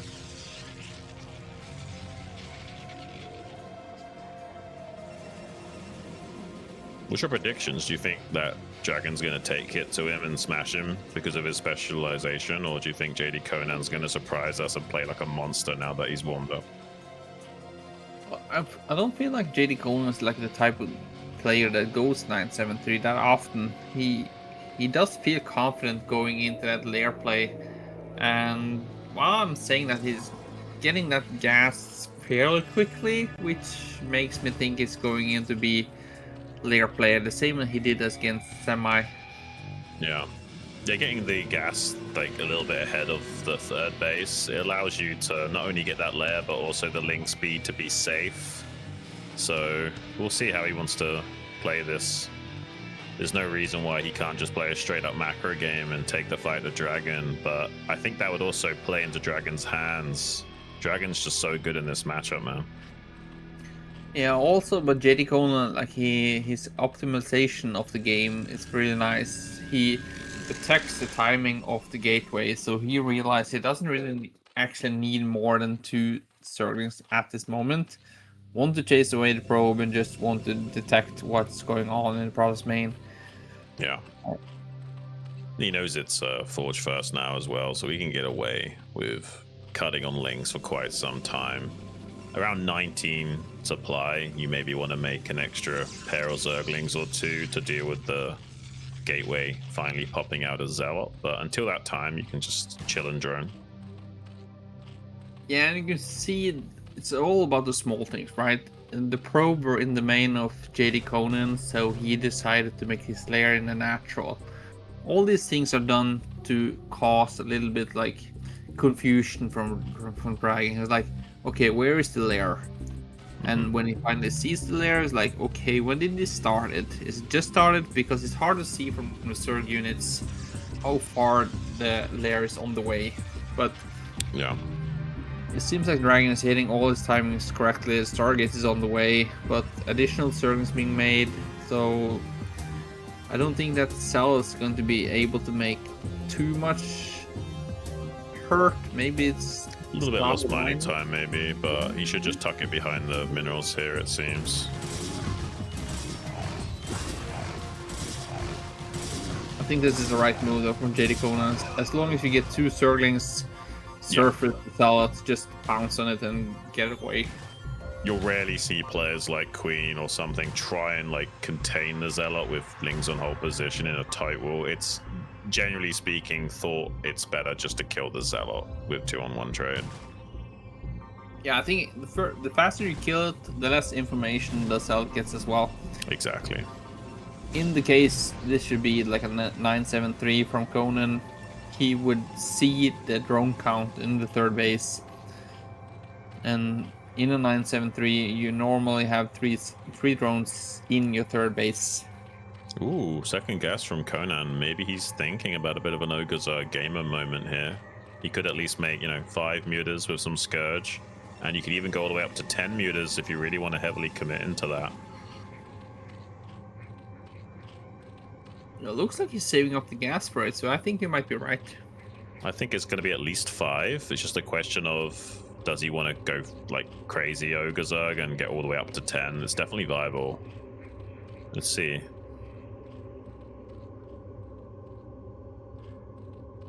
He only spent about 200 of his gas though. Was that for Carapace, you think? Maybe, and 2 pairs of Scourge. He'll definitely make 2 pairs of Scourge, probably no matter what. And then he's going to delay making the 5 muta. Was that a second Stargate? Yeah, it is. Yeah, because he saw the second gas. Yeah. Maybe Conan's hesitating to do it. I don't know. Yeah, Dragon confirmed the second gas really on early, so I think he might suspect there might be like a muta play, and yeah, it would totally be in the wheelhouse of the Zerg to make at least 5. Like, you're kind of anticipating that when you see a fast second gas. what I liked when I watched Salot playing CVP is like he does these trickery things where he does quick drop, so or the mass hydras, so you could confuse the Protoss to either do quick drops or just bust the natural. There's even a build where you do 4-hatch Hydra with Overlord speed and you fake a drop into the main with a cloud of Overlords and they pull their units to defend the main and you Hydra bust the natural. There's so many variations on styles like that, it's hard to keep track as Protoss. But yeah, we finally see those 5 mutas brought to bear. It does take a long time for them to chew through these Zealots, but without speed yet, it's much easier to get some damage down onto those. Yeah, but I think it's not same amount of Corsairs as mutas are out, so have to just chase them down. And we are not on 6 hatcheries, we're just on 5 with 3 gas.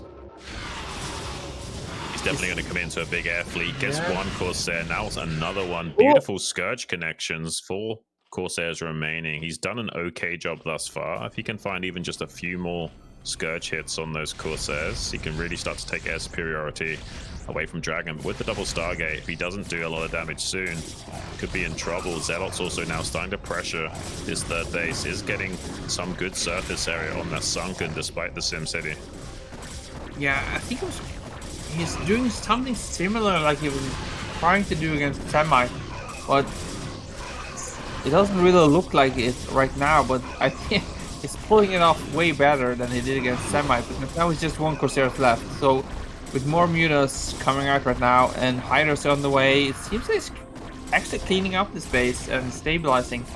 Yeah, I mean, that Sunken's really low, but there's no Zealots to punish it, so he should be fine.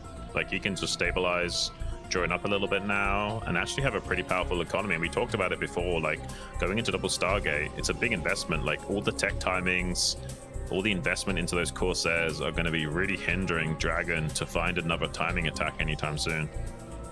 Yeah, the thing is right now, like, it's +1 versus +1, and I'm not sure if you want to... Do you want to get the +2 in 1 versus 1 as well? And plus, in 2 versus 2, the +2 carapace is super important because you want to get the air advantage. Yeah. But in 1 versus 1, it kind of evens out. So when you have 3 bases, 3 gases, maybe you don't need +2.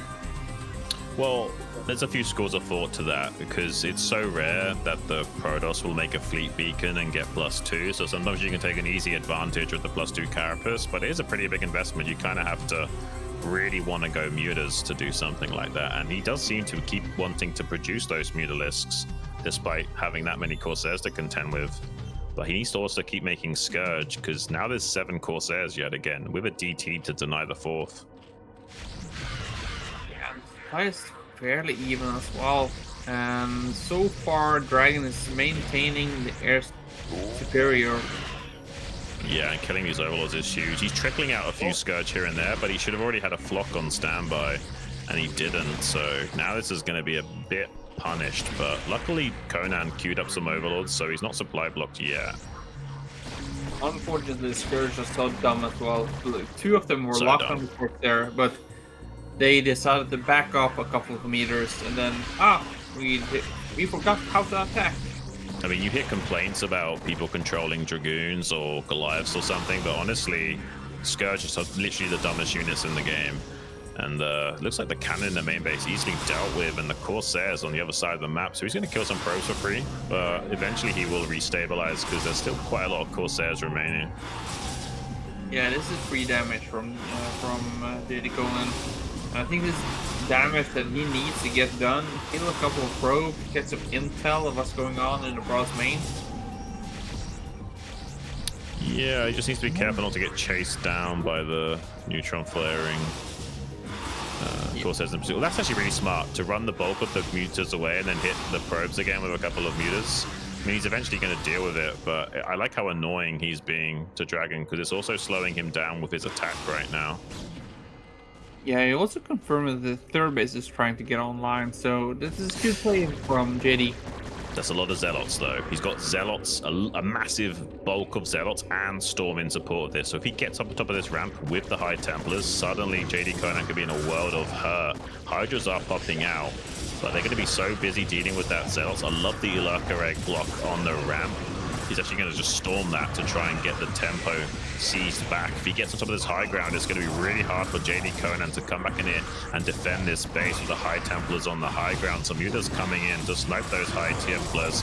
Beautiful flanking with the Hydras as well, but he's losing a lot in that base.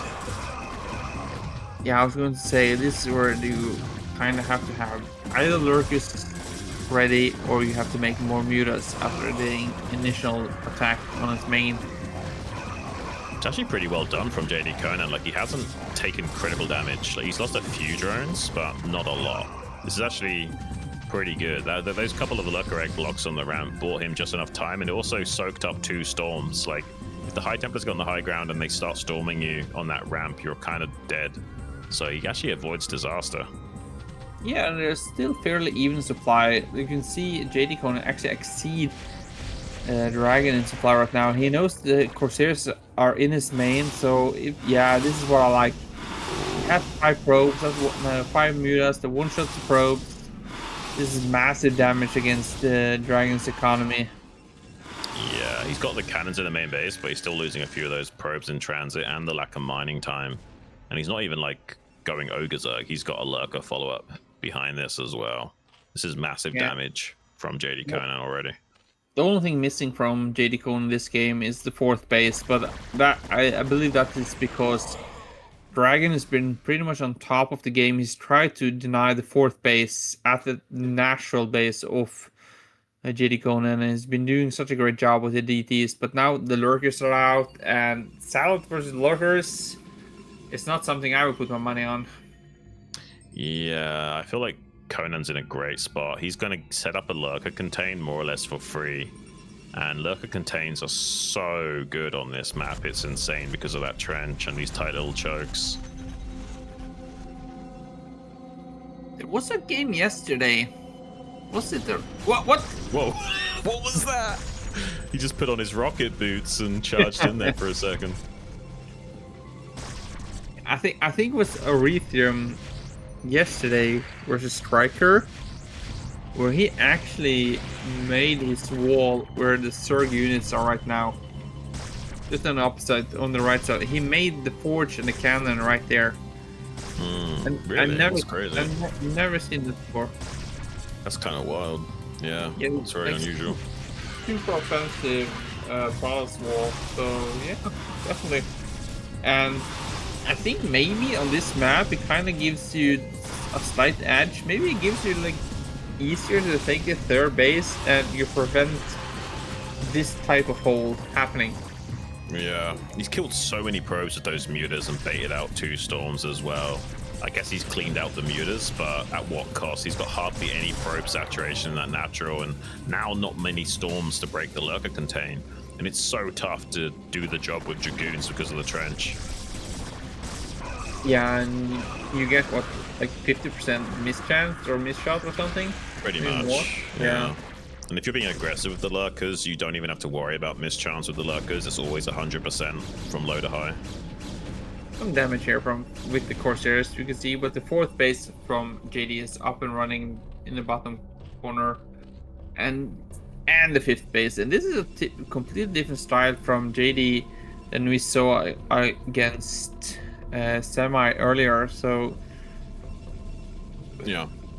Well, the theory of playing Contain Zerg is you don't usually saturate the 4th base until the Protoss has failed to broken out, but in this situation, he did so much damage to Dragon that he could kind of have his cake and eat it. So he's gotten this 4th base saturated ahead of schedule, and Dragon can't really punish it because the unit production of Conan is still good enough regardless, and he's going to have a strong chance at holding any kind of move out attempt from Dragon. He's just had to wait a bit longer for Dragoons and Templars to pull their energy. He has a good chance of breaking out right now. This is probably his best window to do so. yeah, but still allows Zerg to push through.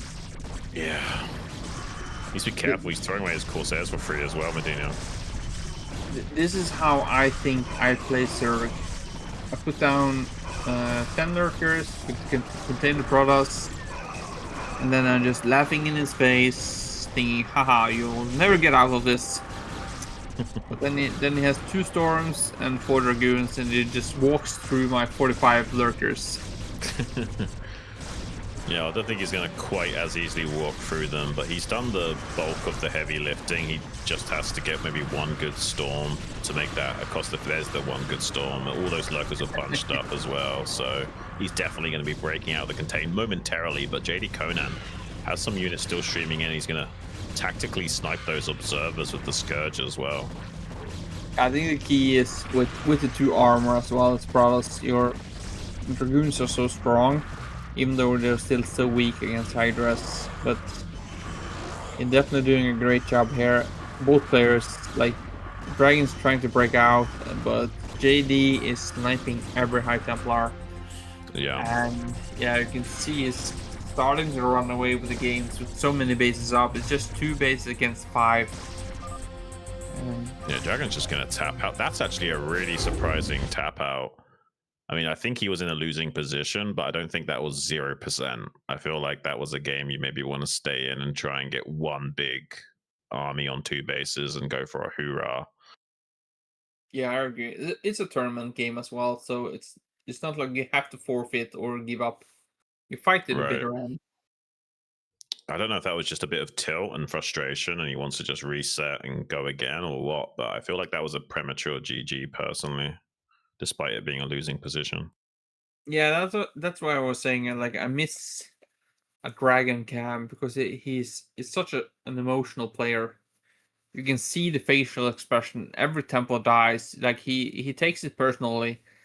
So I think next season, Zero needs to enforce a game. If you don't have a camera, you don't get to play.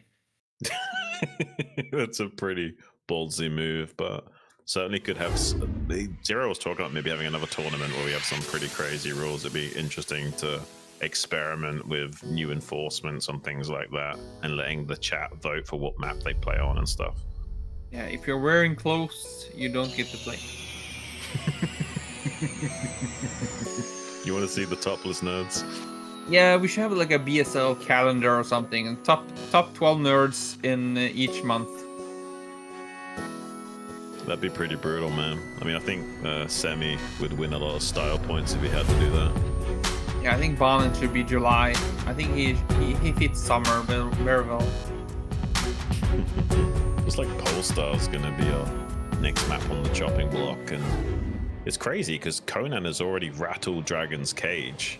That makes me worry for Dragon. He's usually so strong in this matchup, but it seems like JDConan so strong now, despite that earlier poor performance.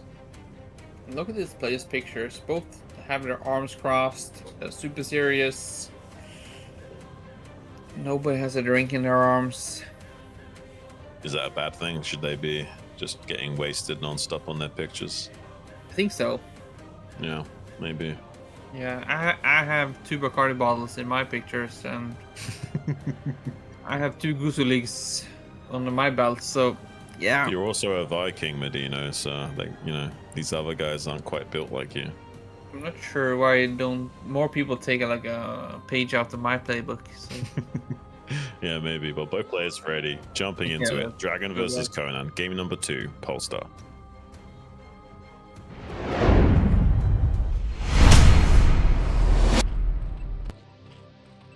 Spawning in the bottom right. Currently 1-0 up in the series. JDConan. That's the red Zerg. In the bottom left corner, we have Dragon fighting all the way from Canada. What do you think? Is Dragon going to turn this all around, or has JD got his number?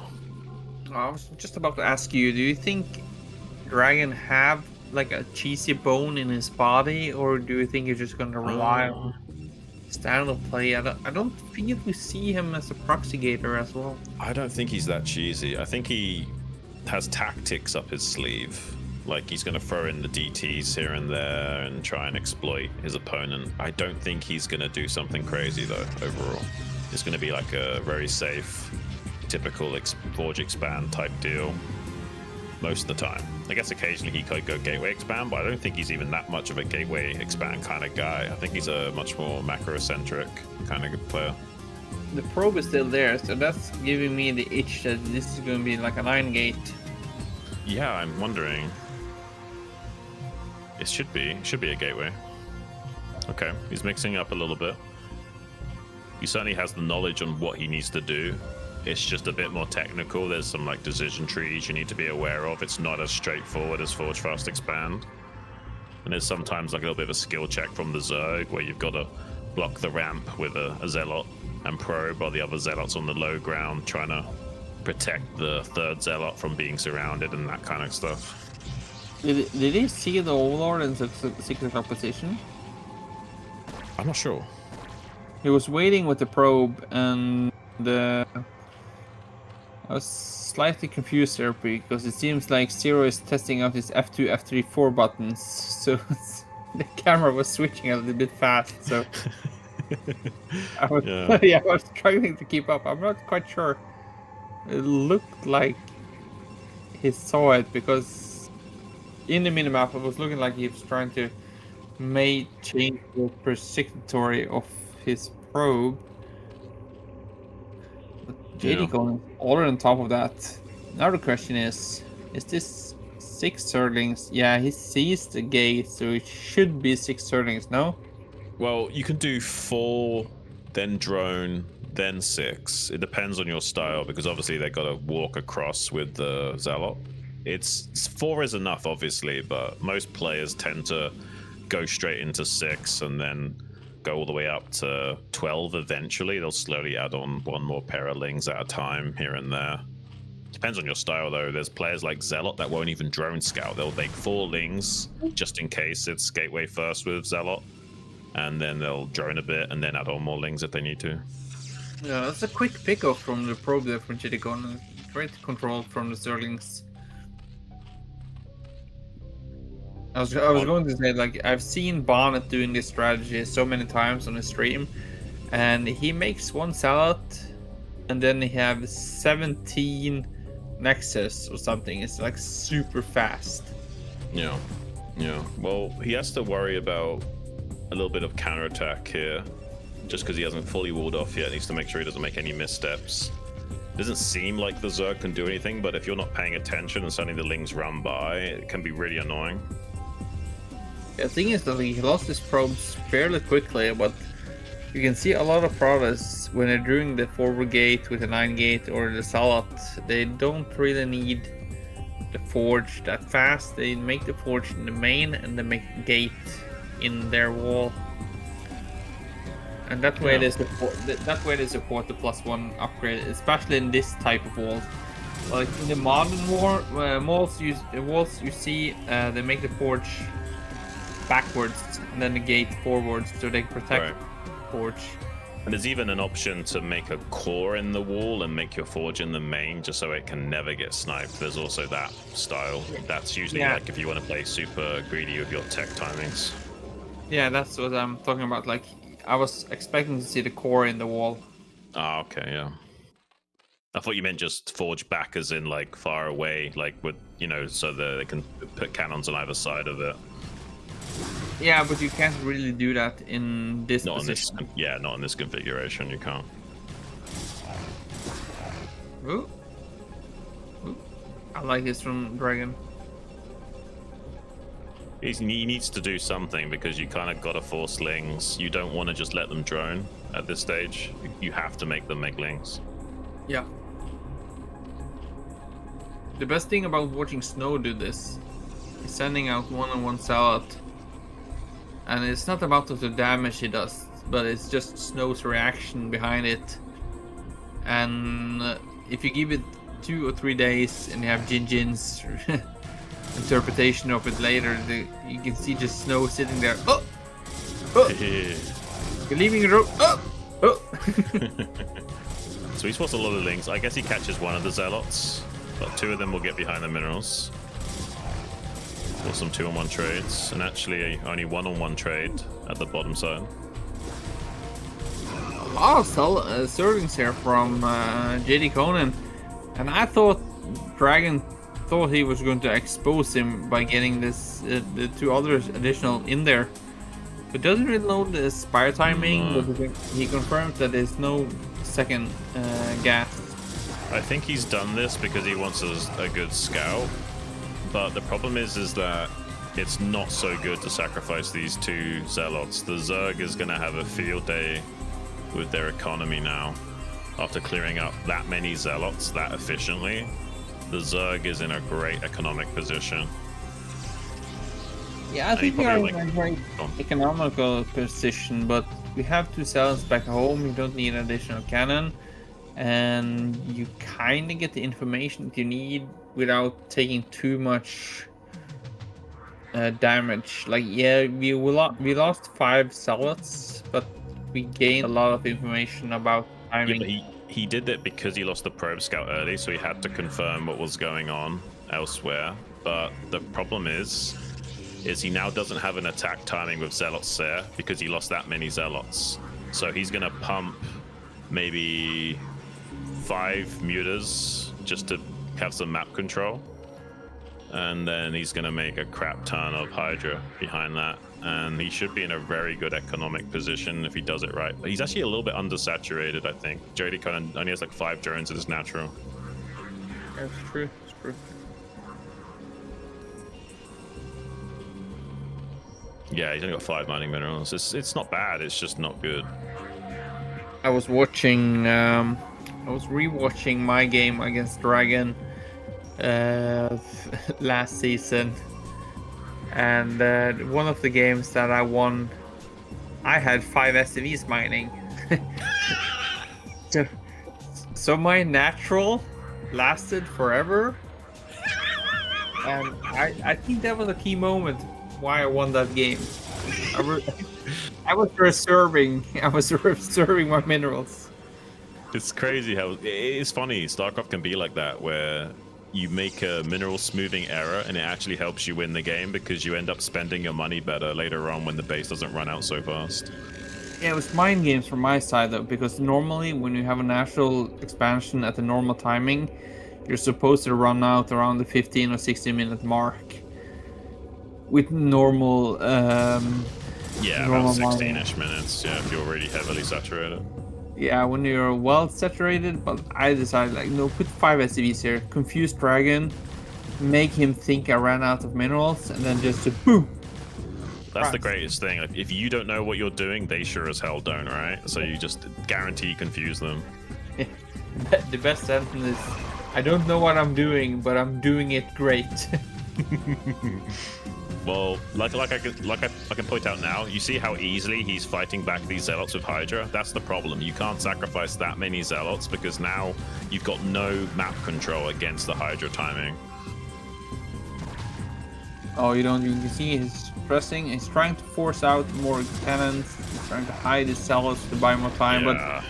He's in trouble, man. He's going to be forced to engage the Hydra, and the Hydra's already killed the 2 cannons. I think Conan is about to 2-0 Dragon. We've got some more cannons coming in. The only thing that can save him right now is a DT, and even with a DT, the damage is already done. He's cleared up all the infantry. Finally have that DT pop out, but it might not matter. I think he's still going to be in a good spot either way, but maybe if he can get a pain train on the Overlords with the Corsairs, that's one way of coming back in the game if he starts supply blocking Conan over and over again. Right, that was some caster timing right there from the DT. And this is how Soma took down Snow, though. He killed a lot of cannons, even though it looked super dark with the Templar there. Because of the lack of optimization and not having enough zealots to screen to buy time for the cannons to warp in, and he had delayed cannons as well because he kind of overestimated the cross map timing. Looks like Dragon stabilizing. He's still up 20 supply. Like you mentioned, I don't think the saturation of Conan is super optimal. No. He's got 6 in his natural now, so that's better than 5. He's just now popping out some more drones to fix that.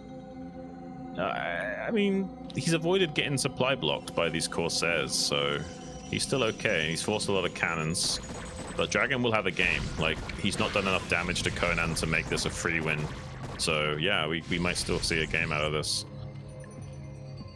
Yeah, no carapace on the Overlords yet, and I feel like the Dragon's doing fair amount of damage with the Corsairs.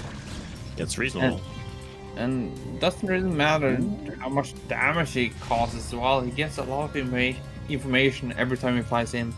Yeah, finding those 2 Overlords at top right was actually huge, because now he will supply block Conan, and he also will scout the 4th base. Yeah, that's fortunate. I think it actually just saw the 4th throne. Yeah, unless he wasn't paying attention. But yeah, there's definitely a window for Dragon to fight his way back into this game now. Yeah, I think he might like have a timing window where he suspect Conan might go for the 4th or go for drones. So maybe a round of Dragoons, 4 Templars or something. It's the window to attack Conan. Yeah. He still hasn't done too much to Conan in the way of economic damage, but also Conan was a little bit undersaturated for some time, so there might still be a power spike available for Dragon to make it work, and you can think about taking a 3rd base right now. Yeah, I know it looks... Yeah, Lurkus is on the way. I think Robotonics is just about done as well from Dragon, so he is on top of the lurker timing, but looks like JDConan is about to make a move where he sets up a contain or something. Well, contains are good, but you can throw the game. Like, you get like 1 shot to set up a good contain, and if you fumble the ball, you can just die. And he's already started to make Dragoons and stuff, so I don't think the contain will be anywhere near as successful as that game number 1. Well, not with this small chunk of units. Still. Right. Well, at least it denies a 3rd from Dragon. Yeah, well, Dragon probably shouldn't take a 3rd until he knows for sure he can't get contained, so he's probably biding his time a little bit longer. So he can pull, like, 1.5 control groups of Dragoons is a good threshold to get to. Once you've got, like, yeah, anywhere between, like, 1.5, 2 control groups of Dragoons, then you can really start to take the fight to the Zerg and start skirmishing constantly. Yeah, this looks like a fake contain here from JDConan, just to bait out some Templars. And we have the gas to make a group of mutas, but I'm not sure if we have this Yeah, do we have the Spire? He got the probe. He has a spy. Yeah, he's made Scourge earlier. So right about now, you usually see the timing where the pro Zerg players make additional mutas to snipe the High Templars, and they just go aggressive with the lurkers and the Hydras. But Yeah, I don't think he's going to be able to do that this game. I feel like he has to go lurker. He is doing that, and there's just too many dragoons now, I think, to go for a High Templar snipe, and it'll take him too long to actually build the mutas. And is Dragon just going to walk over him? Because he's got a bit of a flank. I'm not sure if it's going to be enough. He does kill one of those High Templars in the rear, but his lurkers that have just hatched are already exposed. They're going to be chewed through by the phase disruption shots of those dragoons. He has some more units coming down from the north. I feel like Dragon's just barely got enough of a large standing army where he's skirmishing so good with Conan no matter what he throws at him. He's going to be on top of the production now. yeah, look at the supply as well. It's plummeting for Zerg player, and Dragon really hit his timing here. It might be a little bit late, but I think with the additional zealots coming from the left side flank right now, this is just a matter of time where JDConan just have to realize it's game over. Yeah. Let's go to game number 3. Yeah, GG is called, and we're going to be all tied up getting that final decider game between these two players. And hard to call, honestly. JDConan looked so good in game number 1, but after watching Dragon come back that strong after losing that many zealots, you have to wonder if JDConan can even clinch this anymore. Yeah, we were talking about how strong a Dragon could be PvC as well, and I felt like in this game we saw how strong he can be.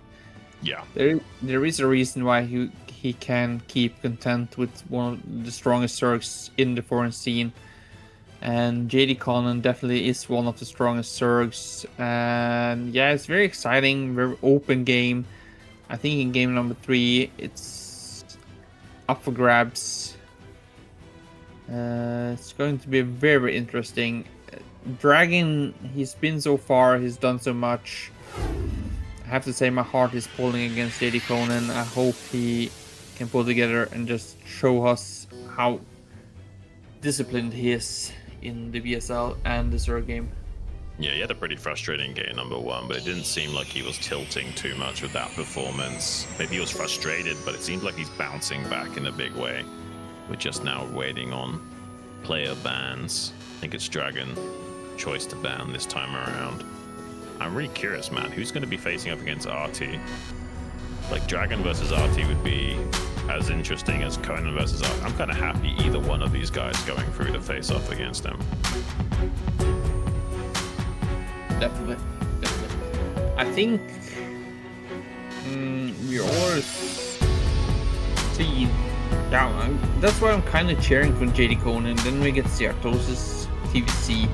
Yeah. And then we see all aspects of his game. Well, RT has pretty darn good macro in TVZ. Like, his unit control is kind of like on the average spectrum, but when it comes to just pumping out a large bio army, he's actually really good in TVZ.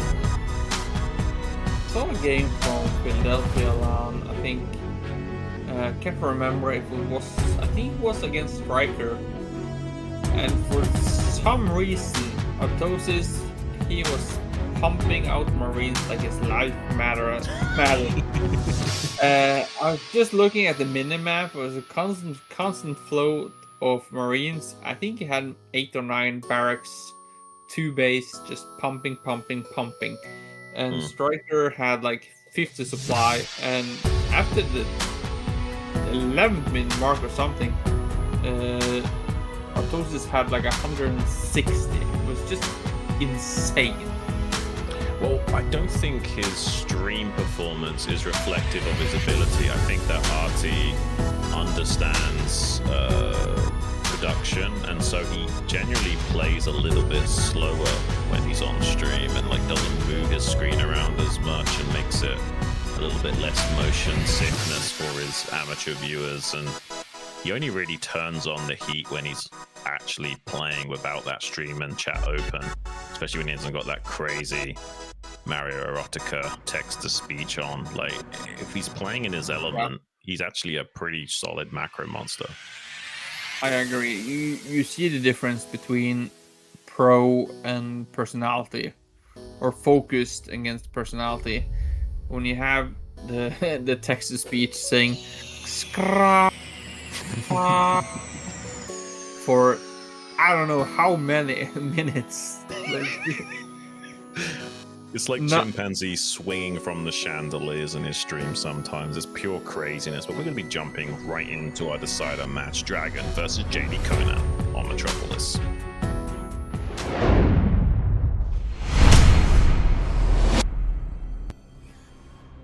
Spawning in the top left as the blue Zerg, JDConan. I was still going through a donation here. In the top right corner, we have DragOn playing as a red Protoss all the way from Canada, channelizing his Ryan Reynolds Deadpool, one game away from moving through the face of Artosis. Well, he's definitely going to be fitting the theme of Deadpool if he comes back strong after that game 1 and takes 2 games in a row off Conan, man. Conan looked pretty scary on that first map, but I mean, DragOn made it look somewhat easy in game number 2. Like, he was in a pretty bad spot after sacrificing 5 Zealots to pressure and scout, and still turned it all around. You definitely get to see the both sides of the coins, I feel. We had JDConan, we were talking about how strong he is, how dedicated he is, but we can't hide the truth anymore, Shun. He got pretty much demolished by Semih. Yeah, he did. Semih looked like JDConan. He was a Navy mission.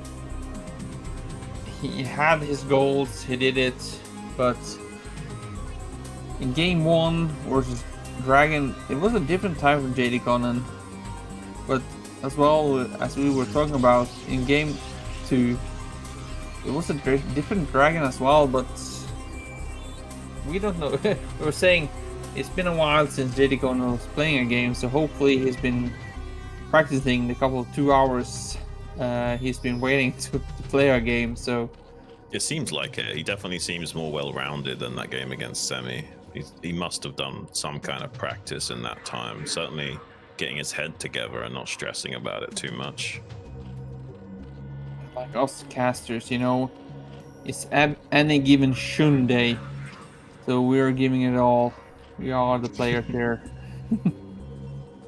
Well, it's Forge Fast Expand, and he did lose when he went Forge Fast Expand last time. But his gateway was pretty... Oh, he's actually going to block the Nexus. Did he get a hit off on free? Then he can actually win the fight against the probe. This is interesting. Like, you don't usually see this kind of thing. So he forces the cannon before Nexus regardless. These are the type of fights I don't really know. Well, basically, the drone has to get like a shot off for free, and then have a pretty quick second hit to win the 1v1. If you don't get that, the probe always wins. Yeah, and that's why I'm confused, because I saw Bonnet do this recently. I think 4 days ago. He got hit 2 times by the drone before he managed to pull a shot off. And he killed the drone. How? How did I don't know. Did the Zerg miss micro? After he did that, I just shut up. I was done watching. I mean, probes are an S tier unit. If you watch Artosis' videos, he's not wrong. They're pretty good. It was 45 seconds into the stream. I was like, okay, I had enough. Honestly, that would like give me a lot of mental damage if I saw a drone hit a probe twice and still die. I don't even know what I'd be thinking. Oh, just silly. And Bonnet, he even looked at the replay afterwards, and I still couldn't understand it. I kind of want to watch it myself because I almost don't believe it. Like, something had to go wrong there. Like, oh, did the drone... Do you know what could have happened? The drone might have missed a 1 in 255 hit. There's a weird thing in StarCraft where there's like a 1 in 255 miss chance, even if you can see them and it's like, you know, not a low ground. There is that factor as well. Sometimes it happens. You're telling me that there's weird things in StarCraft? Oh, there's a lot of weird things in StarCraft, MadiNho. We need to have a talk after this stream. Sure. You're a Terran player, so let me ask you this: how long does a Terran scan last? What's the duration of a Terran scan? Do you know the answer? Yeah. 35 seconds. No, how long does the scan last? Like when you scan their base, how long do you have vision for? I don't know. 17 seconds. It's like way off, dude. It's like closer to 9 to 11 seconds. So it's like, but it's got a variation, so it doesn't always last the same amount of time, is my point.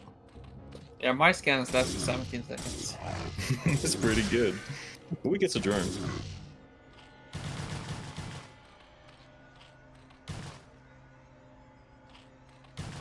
Yeah, it sneaks into good position. No! Yeah.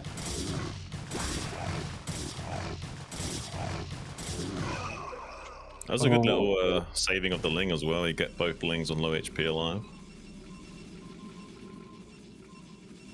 It's going to be a Stargate play +1 on the way. 3 base spire. Go on. We haven't seen any like 973 play from any of the three players, right? In We neither. called it. Conan doesn't like to do it, right? Yeah, not the games, because I think he prefers to have like the Spire play standard. Doesn't really have like feel to have to do it. Well, one thing I want to see Zerg players do more is cross-teching, where you go for the 3 base lair, but you make the Spire and Den, and you kind of mix it up. You'll sometimes go Hydra, sometimes not, and that's like one of the strongest ways to play Zerg, where you obfuscate what you actually want to do, and they kind of have to sacrifice Corsairs to even confirm what they're up against. Yeah, I agree. But what I feel like whenever I try to play like off-race and play Zerg, I really like the drop play. Like, Yeah. when it's mid-game, late game, and killed off every Corsairs, Lurker drop. I love Lurker dropping, but I don't like Doom dropping in the main. You know what I mean? Like I like dropping like 2 Lurkers at the expansions and stuff, but I don't like doing like a massive like Doom drop in the main, because that's so easily countered by Protoss. Yeah, but I feel like it depends when you're doing it, right? And it doesn't even necessarily have to be like a Doom drop. Like 40 links in 4 Overlords, that's not a Doom drop in the 10-minute mark with cracklings and whatnot. Well, that's not too bad. That's not a Doom drop. Yeah, that's just like trying to abuse your cracklings with. Yeah, It's pretty cost efficient to do something like that. Causing a diversion or something, like you're not necessarily thinking you're in the game that way, but it's buying a lot of time. You can take a base behind it, and I feel like drop in PvC is just so unused. There's a reason it usually gets stomped. Yeah, but we established earlier on tonight that I should be a Protoss coach. You'd be a Zerg coach too. Yeah, I should definitely be a Zerg coach. Yeah, maybe you should. I definitely like people to approach the game in different ways. And there is definitely a way of abusing Zerg drops. It's just not consistent value. It tends to fail more than it succeeds, but there are moments that it can really pay off in a big way. The thing as a caster is that you get a couple of hindsight. Like you played very well, but what you should have done is Hindsight's always 20/20, as they say. yeah, had you only done this, you would have won. That's the luxury of sitting in the caster booth. Yeah, everything was great until that moment. Just play like snow, you know what I mean? Like you gotta say things like that. Did you just prematurely ended those cannons? There's a lot of Hydras from. Yeah, but he's made a DT and he's got air control with Corsairs, so as long as he stops an Overlord getting over there, he's fine. Yeah, I don't think that DT can hold. Yeah, well, yeah, maybe. Well, it depends. Like, hypothetically, if you want to go for a massive Hydra bust, you kind of want to escort and migrate with all of your Overlords with the Hydra Force, so you can still sometimes smash that. If he finds that kind of play where he like sends like 4 or 5 overlords all at once at the same time, then yeah, he could still do it. There's no defense at the 9 o'clock base. At least there were the defense though. Oh, he got the High Templar and the Gateway. I mean, that's not bad. He shouldn't commit to this. Obviously, he should just chill and macro. But killing the Gateway and the High Templar is a pretty big win. The only thing is that he got his 4th drone sniped by the 4th base drone sniped by the DT. Yeah, I thought it was going to at the 9 o'clock base because there were no defense at the moment. So, but Dragon couldn't know that. So, unfortunately, well, yeah. He's gonna just send another hopeful drone down there. Yeah. I'm not sure I even realized that it died to a DT, but it's probably gonna die again. Yeah, I was going to say these are one of those moments where you send down the drone and it dies, and it was like, did I do it? Did I send the drone down there? No, I probably It's very didn't. relatable. Yeah, It's very relatable. Yeah. Let me send another drone. And then did I send another drone? Yeah, a lot of players are like that. You're just like an autopilot mode going through the motions. You're like, I could have swore I sent a drone down there to expand. I'll send another one. There's a famous Terran player that claims it didn't make. So it could be it could be in the same moment. Did I send it? Did I send it? I don't know. Oh, it doesn't block. The lurker egg is just slightly off. Yeah. And it's hiding the DT as well. It's so smart because there's no Ola right there. Yeah. And it seems like he doesn't really need to initiate the DT to fight the battle. I think I like the thought idea from Dragon. He's thinking, I'll send the DT out to catch the drone and then deny. But there's gonna no finally kill it. Yeah, he's gonna now kill it. Space delayed the 4th base by a good few minutes, right? Like, this is still worth it. What is the time when you won the 4th base PvC? It's relative to what the Protoss is doing. But I'd say around like anywhere between 9 and 10 is ideal. Every time I try to take the 4th base as a Zerg player, I was like, you're attacking me 2 minutes later. Then I'm checking the replay. I was like, okay, I have 65 units. How to hold this? You have 155. Yeah, but definitely he's delayed in that. I guess the one thing that Dragon had to consider was that this 3rd base is expanding towards the Zerg. It's harder to defend initially, but maybe he's going to get away with it because he's had time to build up a Dragoon force now. So he should be able to hold on to this base. Yeah, Dragoon Force and Templars with energy. So, like you said, he should be able to hold it. And hopefully, he has observers out already. Yeah, there's some tricks you can do as Zerg where you like bait the army to the 3rd base, then you drive a wedge between the natural and the 3rd of a lurker contain. But it's not easy to pull these maneuvers off, and it can very quickly go wrong. The supplies are very close, and that's not really where you want to be as the Brawl player. I feel like JDConan is keeping really good at keep-ups. Yeah, he's trading well. Like, he's like forcing good engagements for himself, and he's kept himself in this game in a big way. Is he double expanding in bottom left? I think he's taking a 5th base as well. Yeah, I feel like he's probably thinking that he's in a confident position. He has like a semi-choke. There's not that many places where a Dragon can move out, and if he tries to move out down the ramp at 12 o'clock, he can just move his lurkers. So at this particular map, you can see it's so tight of a choke as well to move out, and there's a lot of lurkers right there. Might not be burrowed, but yeah, it's really like putting on the chokehold here from Dragon. Yeah, he needs to be careful not to bunch up his lurkers too much. Dragon can. Ooh, good High Templar snipe. This map is actually pretty good for Zerg. It's actually really hard for Protoss to navigate on this map, especially taking a 4th base is super difficult. Good High Templar snipes all around from Conan. He's kind of defending by attacking right now. He's going to have a very powerful macro engine the longer this goes on. Look at that. He's got his 4th and 5th saturated and Hive on the way. Like, DragOn has to do something soon. Like, taking a 4th base is super difficult, so he might want to go on the attack, but JDConan's already traded well, so there's not a massive army for DragOn to do so. No, and this is the type of play I like CVP. You can see 40-minute mark, 5 base, and Conan has not made a single spore or sunken. This is like the dream as Zerg when you get to play like this. It's very rare that you get to play like this, but it feels so good. You just feel like you're on fire. Yeah, as a viewer, it's so good to see as well because it's constant aggression. It's not that turtle style where you put down 16 sunkens and just hope you don't die. Here we have 2 players relying on just have to have enough units. Yeah. I mean, there is still a world in which all these lurkers are clumped up and they get stormed into oblivion. He has to kind of spread them out. That's not a bad spread.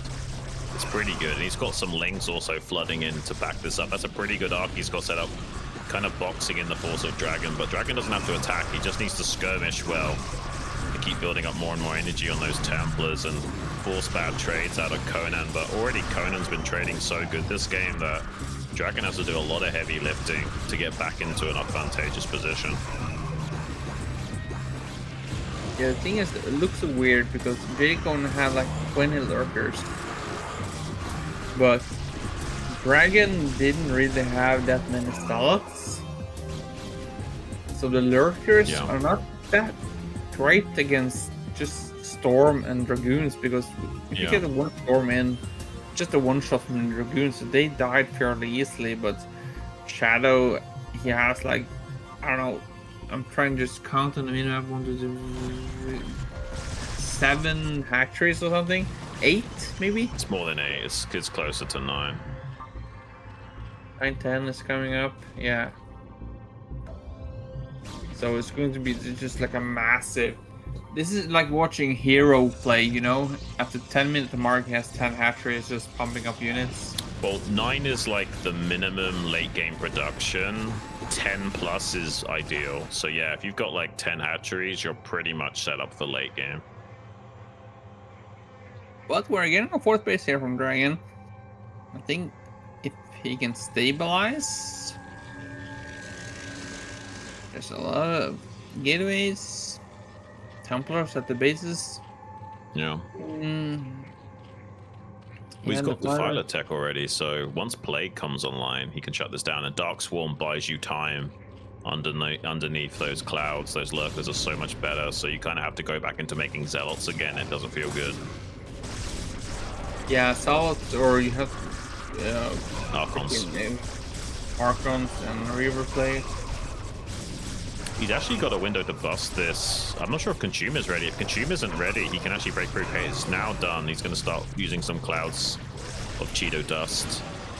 But he's already breaking through some of the bulk of the infantry of the Zerg. There's definitely a chance for DragOn to take this game, but for the time being, he has to retreat. Just because it's a predominantly Dragoon-based army.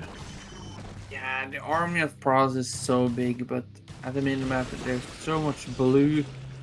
So I think as soon as the army moves around on the map, it looks like JDConan is be thinking it's just time to attack this stuff. Oof, he's catching some of these Templars out in the open. It's pretty good, but I mean, DragOn's done the hard thing. He's got the 4th base online, so that's a great win from him. He just needs to now start thinking about splitting the map in half and eventually getting like robos at each of these base and taking it to a super late game. The Zerg still has the advantage in the late game because of Plague, but as soon as you start splitting the map with Reavers, it actually approaches 50% win rate for Protoss yet again. It just takes a while to get there. Suggested for Ian Zerg at the stream for 4 or 5 years ago. I asked him, why didn't we make more Swarm or Plague against Protoss? And he just told me back, you suck. And I was banned I was banned for 4 months for suggesting such a bad thing.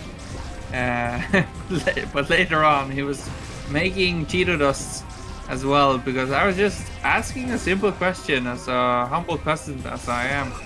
But I caught him at a bad moment. But like I mentioned earlier, I really like Ian Zerg. He's an emotional player, and I try to hold no grudge against players.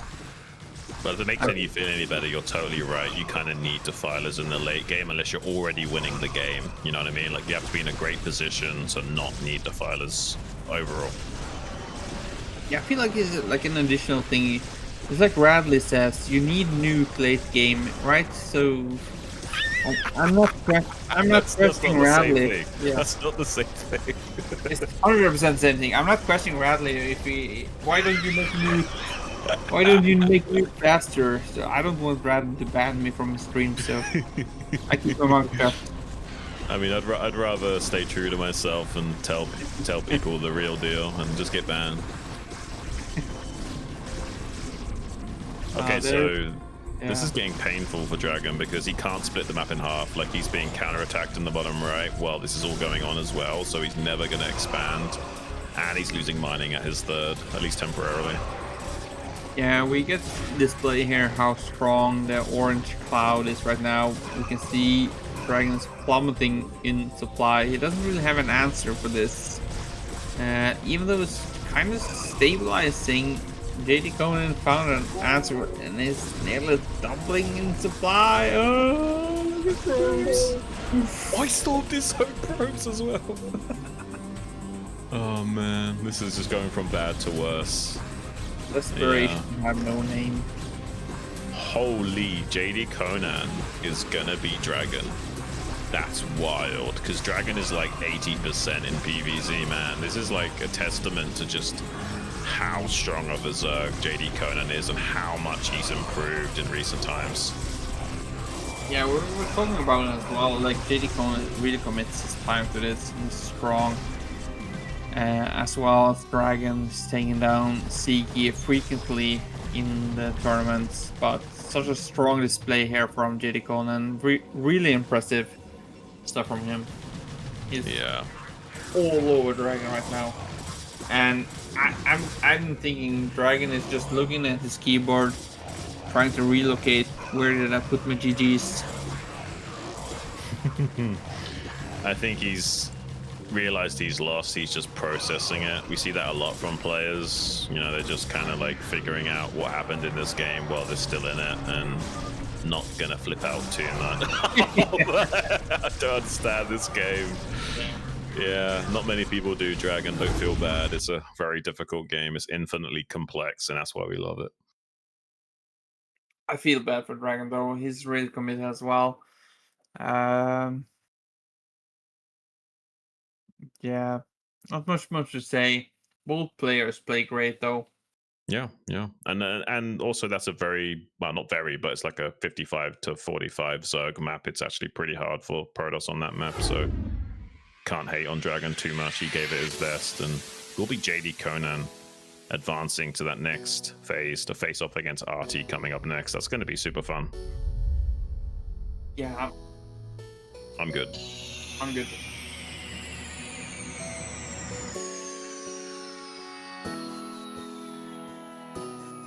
We could take a break though, just to annoy the players. You say we're ready and then make them wait. Okay, we are ready. No, just wait a second. That will cause some tension during the game.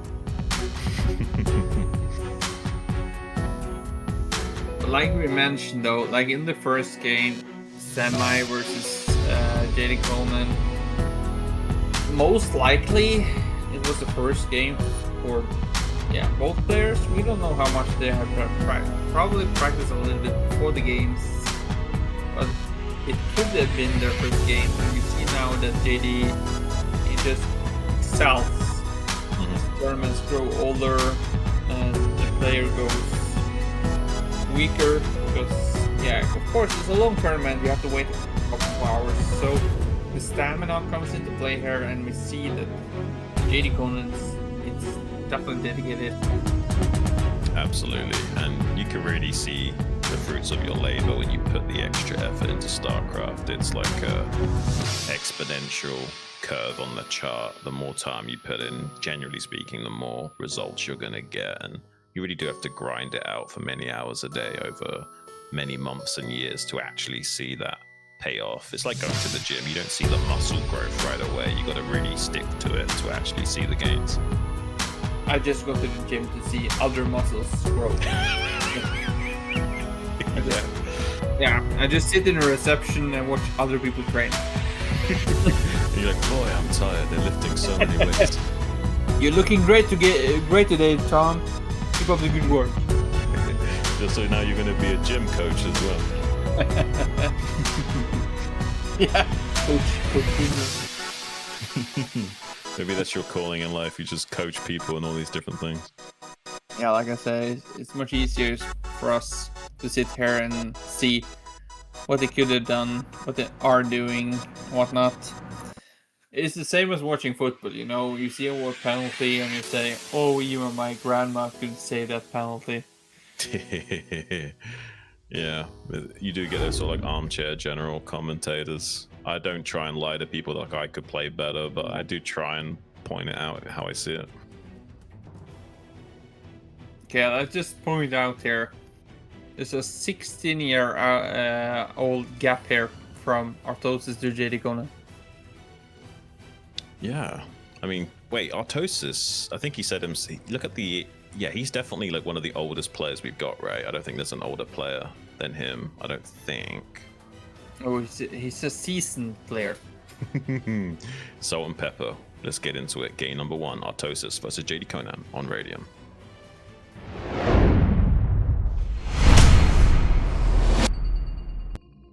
Spawning in the top right, the man, the myth, the legend, the blue Protoss Artie. And in the bottom right corner, we have JDConan playing as the red Zerg in the bottom right corner. I don't even know who to root for, honestly. Like, I'm a Zerg, so like part of me wants to just root for Conan, but I don't usually root for people based on race. I like them for their individual characteristics and personalities, so I don't know who to root for here. Yeah, that's very 2025 of you. Don't root for race. Yeah, I'm very woke. Everyone is strong enough to make it out there. Even though JDConan has a rainbow flag. Kind of. Yeah, he's got a few of those colors. I was thinking there's gonna be maybe some shenanigans here from RT, but this is It's an Arax.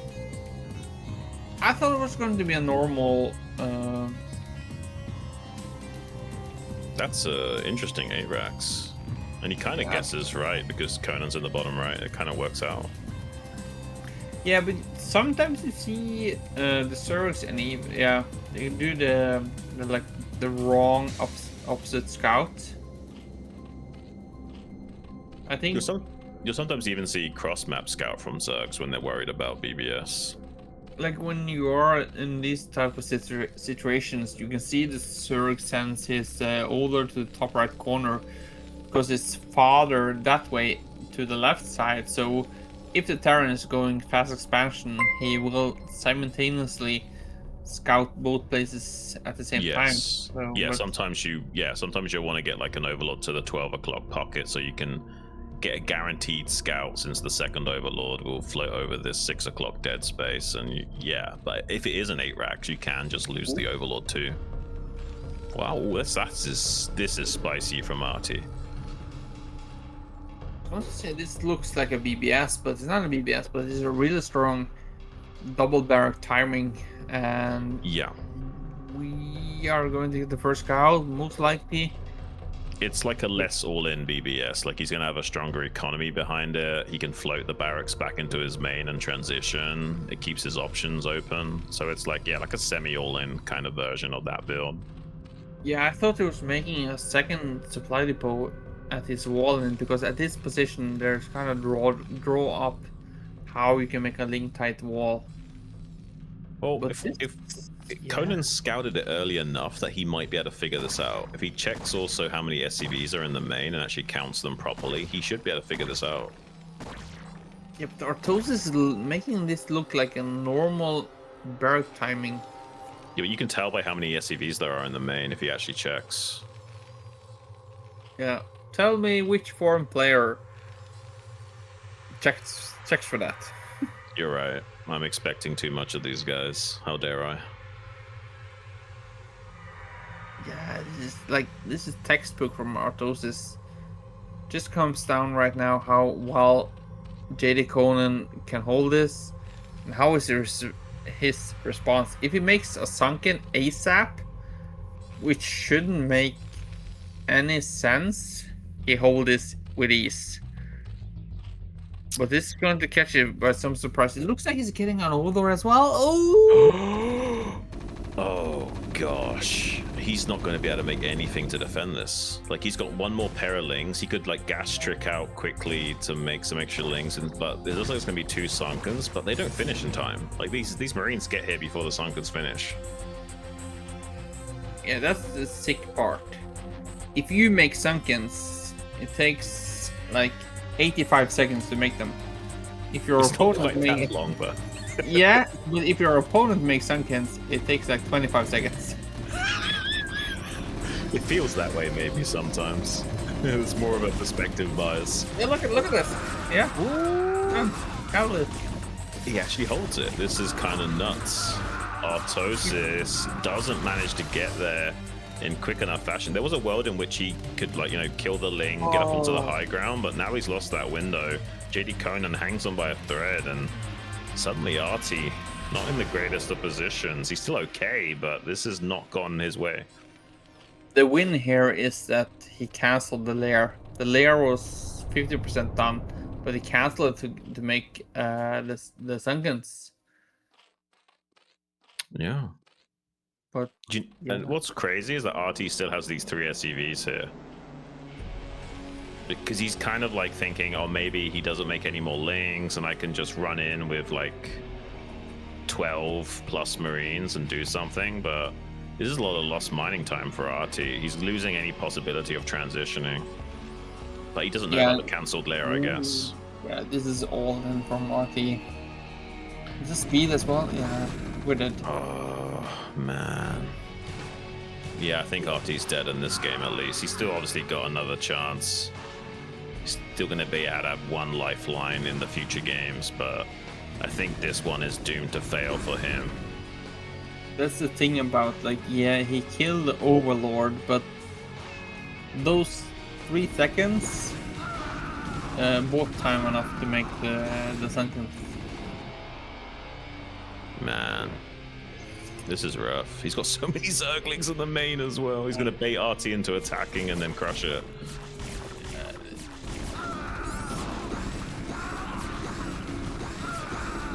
He hasn't even pulled those lings to defend yet, which is kind of crazy. There's just 10 lings just chilling on the high ground. Okay, now he comes. Yeah, those Zerglings were just going to be like, Artosis thinking he crushed it, and I was like, oh, here's 12 more links. Oof. Yeah, GG, man. I like the idea though, but like I said, when you are making the Sunkens, it takes 85 seconds. Maybe if he realized the cancelled lair though, and he pulled back those 3 SCVs, he's still in a losing position, but he's not dead. Like, there's still a tiny chance of coming back. I don't think he realized he cancelled lair. No, I don't think so, but it's hard to tell. What are your comeback? You're going 2-rack, Academy, Expansion. It's not good. Yeah.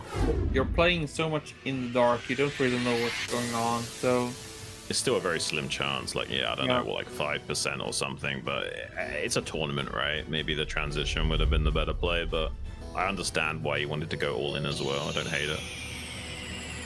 Yeah, maybe in a best of 1, but this is a best of 3, and yeah, we don't know the mindset of the player, the lag, the preparation, the expectation of the player. So there's a lot of things comes into mind right now. how you think about the game, but I think also some players are just very linear, right? Like if they want to be aggressive, they stay aggressive and just go for the next all-in phase. They don't want to transition because you need to have a lot of freestyle skill to make it work. Okay, both players seem to be ready. We'll be jumping into game number 2, Conan versus Artie on Knockout. Let's get it started.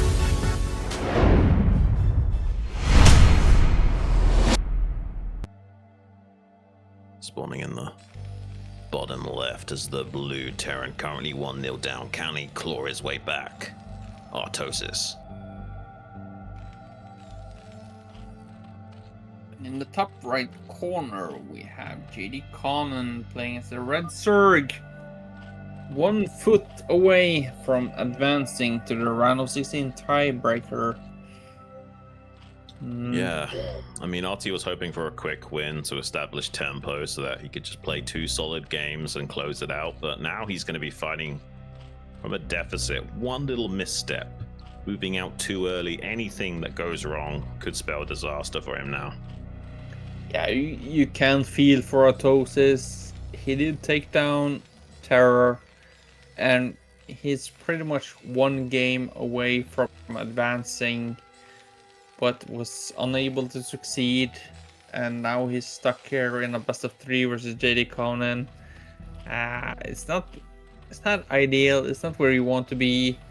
You had to wait for, I don't know, 3 hours to get to finish your next game. Yeah. And that can mess with your mindset, right? Like some of these gamers, they're like go, like game after game after game, and like his streams, you know, he's just doing back-to-back games. When you've got to kind of sit and wait multiple hours for your opponent to actually be ready to play against you due to all the other games going on, can maybe throw you off your tempo a little bit and make it harder to maintain that momentum. Definitely.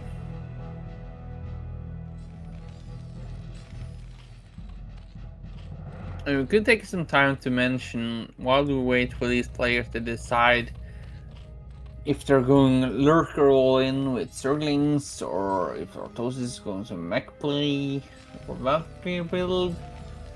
We do endorse you to support the channel, support Zero, support BSL22. We don't get a season 22 without your guys' help, so every dollar matters. So yeah, consider it. $1 here, $2 there, a mineral here, a mineral there, according to Artosis. So Yeah, it makes all the difference, guys. Please show us some love and support. It's not just Zero you're supporting the foreigner StarCraft scene and StarCraft as a whole. We want to keep this game alive for many years to come, and you can make that happen by throwing some bones our way.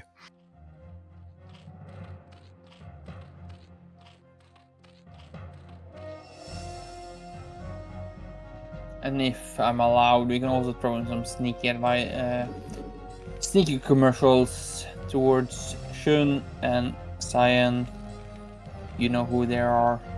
You know what they do. Who are those guys? I don't know. Yeah, I'm sure some of you guys know, but Sayan and I cast KCM, ASL, and SCSL, and a few other things together as well. Come check that out. Go to Sayan's channel, Sayan KCM on YouTube. And yeah, we'll hope to bring you more great casts into the future.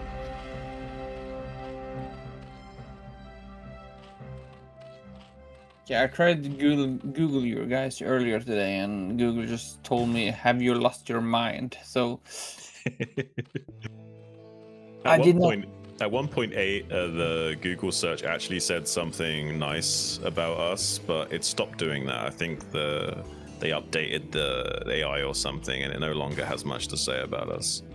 Well, the AI is getting smarter, so There you go. Yeah, it's finally figured it out. These guys are sausage monkeys.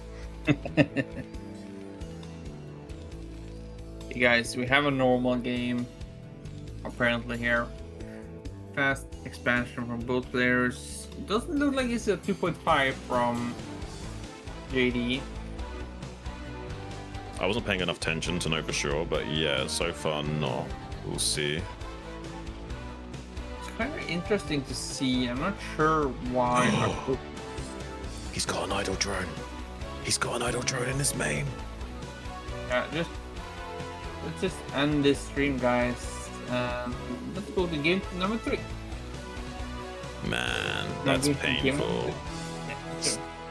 Zerg is already so strapped for cash as it is to hit your timing, so losing out on that. And the fact that it's like right up against the mineral, so it's like hard for your autopilot to register that it's not mining, is pretty painful. Also, JDConan has one foot in his grave because he doesn't have his camera on, and we explicitly told that it's camera on or you're disqualified. So But you told him that. I don't think Zero yeah, told that. we told them that. we are the voice of this channel. Okay. Yeah. I can get behind that if Zero doesn't mind. No, he's just an observer. Oh, just an observer, okay. That means he's like the background consciousness though, and we're just his ego. Yeah, Zero is like the backseat driver. When everything seems to go south, he hits the brake. Like if your mother are driving in your passenger seat, she's braking and avoiding every crash you are causing. Okay. Well, JDConan's like trying to pick off a MadiNho here and there, everywhere. Oh, Medic coming out to say hello. Tries to target that down, but manages to save it. Gonna be taking an expansion in the top left, and yeah, was that just that regular 2-hatch play, no 2.5 hatch here?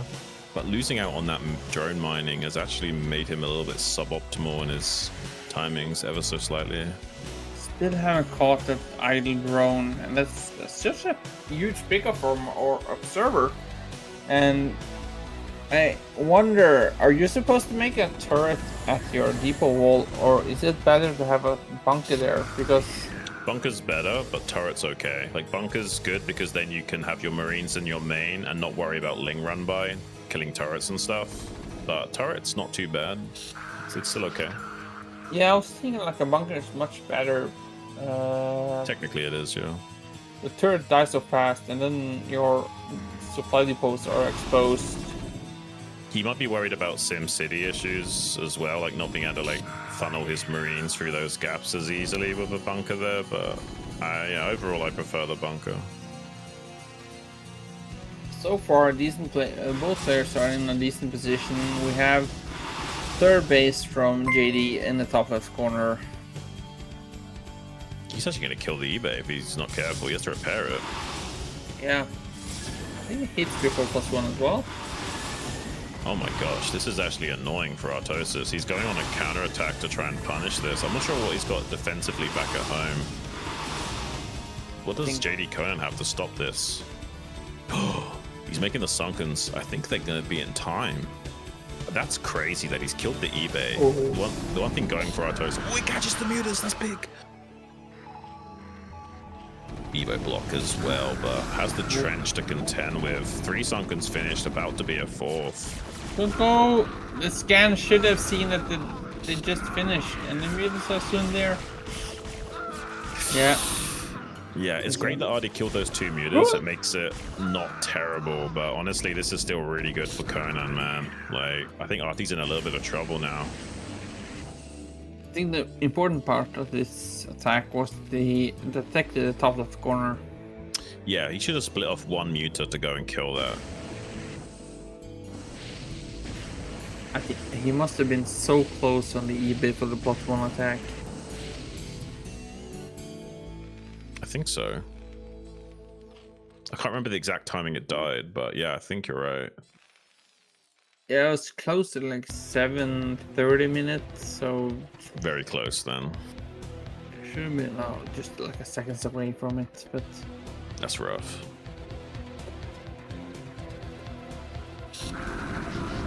Or maybe he catches more mutas. He got them bruised a little bit here. He can now challenge this third base. He doesn't have to break the Sunkens. He can kill the third base and get a win condition that way. But he has some Mutaling to contest with first. He can't just beeline for it. Has to be a little bit tentative about how he moves across the map. Artosis are really strong though against this type of play. The thing is that in the mid game to late game, I feel as a Terran player, he gets a little bit of undecisive. Like, should I quit my stubbornness and switch to tech? There's Should I so many make idle that? SCVs, by the way. There's like 8 idle SCVs.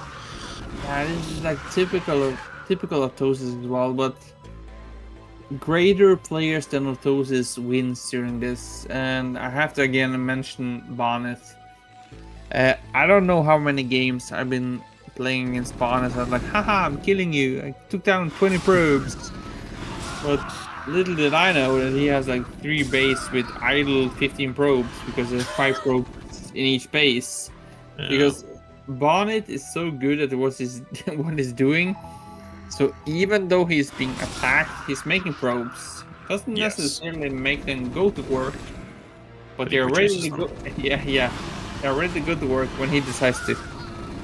Yeah, that's the main thing, just making sure you're not wasting the production time. I mean, Artie killing a lot of mutas here. He does get these back marines caught, but... Okay, there are 2 Sunkens on the way up here, but I think Artie just barely gets here in time. We know as soon as you get the sunken under 100 health, they die. Slight And miss more. micro from JDConan, man. Like, now Artie has a window to punish this. I feel like if he had microed a teeny tiny bit better, Artie can't get away with this, and now Artie's in a pretty good spot again. Yeah, he can kill drones and just go straight for his hatchery. Like, Lurkers takes 60 So- seconds or more, so Pretty Yeah, long this is- time, yeah. this is at the base. And more supply coming from this. Lurkers might end up dying as well if he's on point with the scan. Yeah, he is. Split. Yeah. Like 5 marines. This is crazy, man. Like, I thought JDConan might run away with the game because he had pretty decent map control with those mutas, but he fumbled the ball ever so slightly with the micro and allowed this counterplay from Artie to be super successful. Yeah, it's about this part of the game I question. Like, Artosis is really good at this type of play, and everyone knows I'm playing mech, right? But shouldn't we getting a 3rd base right now? That's Artie. Yeah. Yeah, I guess, yeah, but he doesn't, I guess, technically need to either. Killing the 3rd, you can consolidate on 2, at least for a couple more minutes, but you're not wrong. He has the minerals where he can just throw down a 3rd CC. It's not bad to do so. Yeah, because like at this moment though, you kill the 3rd base, you have the vessel count, you have the upgrade advantage, you have some money to spare. Just add some bats and get the 3rd CCC. Yeah, well, I like that he's trickling out some tanks and also getting the physics lab so he can get some BCs eventually. He's having to awkwardly mine that gas with more than 3 SCVs due to the turret placement, but that's not a big deal. Well, that's the thing as well, like you point out, when the mutas are done, or you're not facing that threat anymore, you kill the turrets, get more optimization of the mining. Yeah. We got the 3 o'clock now as a backup base for Conan. He's trying to connect that with Nidus, but he's going to got 2 lurkers here, and there's plenty of irradiates to chew through this. Is Artie just going to overwhelm him here? It looks like he might. Yeah, good already here. He gets 2 out of the 3, and no the father. Oh, he gets out just in the Cheeto time. The Cheeto time. Yeah. He still has enough irradiates. I think he can break through this because he killed the Nidus. That's critical. There's still a way of breaking this as Artosis. You just lay an extended siege. Yeah, and I guess this as well. If you make 3 or 4 siege tanks, you do have the splash damage to the lurkers. If they're not yeah. burrowed. Yeah, you will miss most of the time, but if you're super sneaky and super nerdy, Break the engine of the game. Yeah, you could actually like defensive matrix, medic. You thought I was going to say a marine. What? The Yeah. medic? You defensive matrix a medic because that has more health than a marine, and then you send it in against the lurkers, and when it's on the right side of the lurker, you target fire with the siege tanks, and then you hit it because this is mathematician. Crazy. Yeah. I love it, but you're crazy. Okay. Right, you know, this is what us Goose League winners thinks about. You're an absolute madman. I love it. Yeah, but it's small things, like small information, because the siege tanks hits left most of the times. So if you defensive matrix the medics and send in and target fire the medic, you actually hit the lurkers. So you have a bigger chance of killing the lurker and then busting through. So yeah. Well, Artosis is doing a drop in the main. It's moderately successful. It's distracting Conan more importantly and allowing him to maybe come in here again. But the Nidus Canal is there. I'm not sure if he's got anything on the other side to pop through it. Okay, he hasn't. I think Artosis is actually going to break through right now.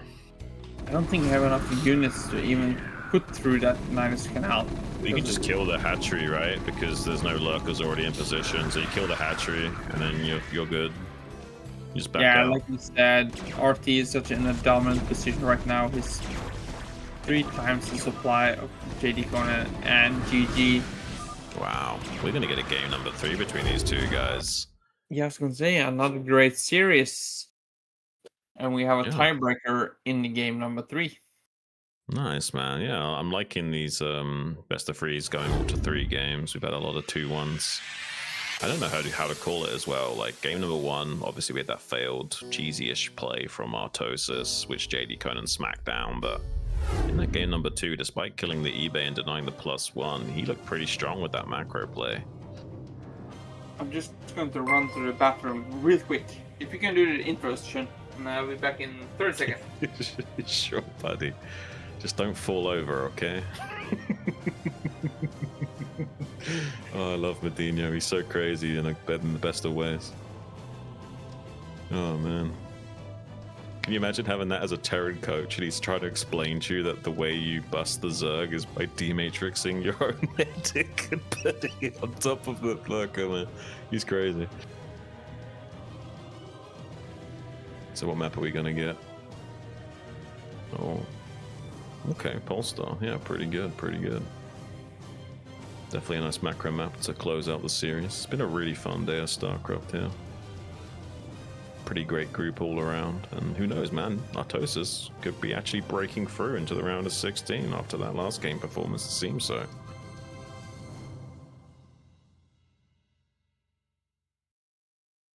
Let's see if both players are ready, and hopefully MadiNho doesn't take too long to get back. But it doesn't really matter because we're going to be jumping right into this game number 3, Arty versus JDConan on Polestar.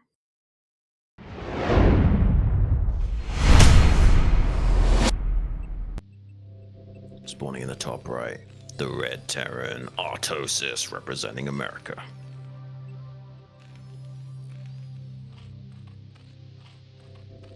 And in the top left, the handsome young gun, JDConan, as the blue Zerg.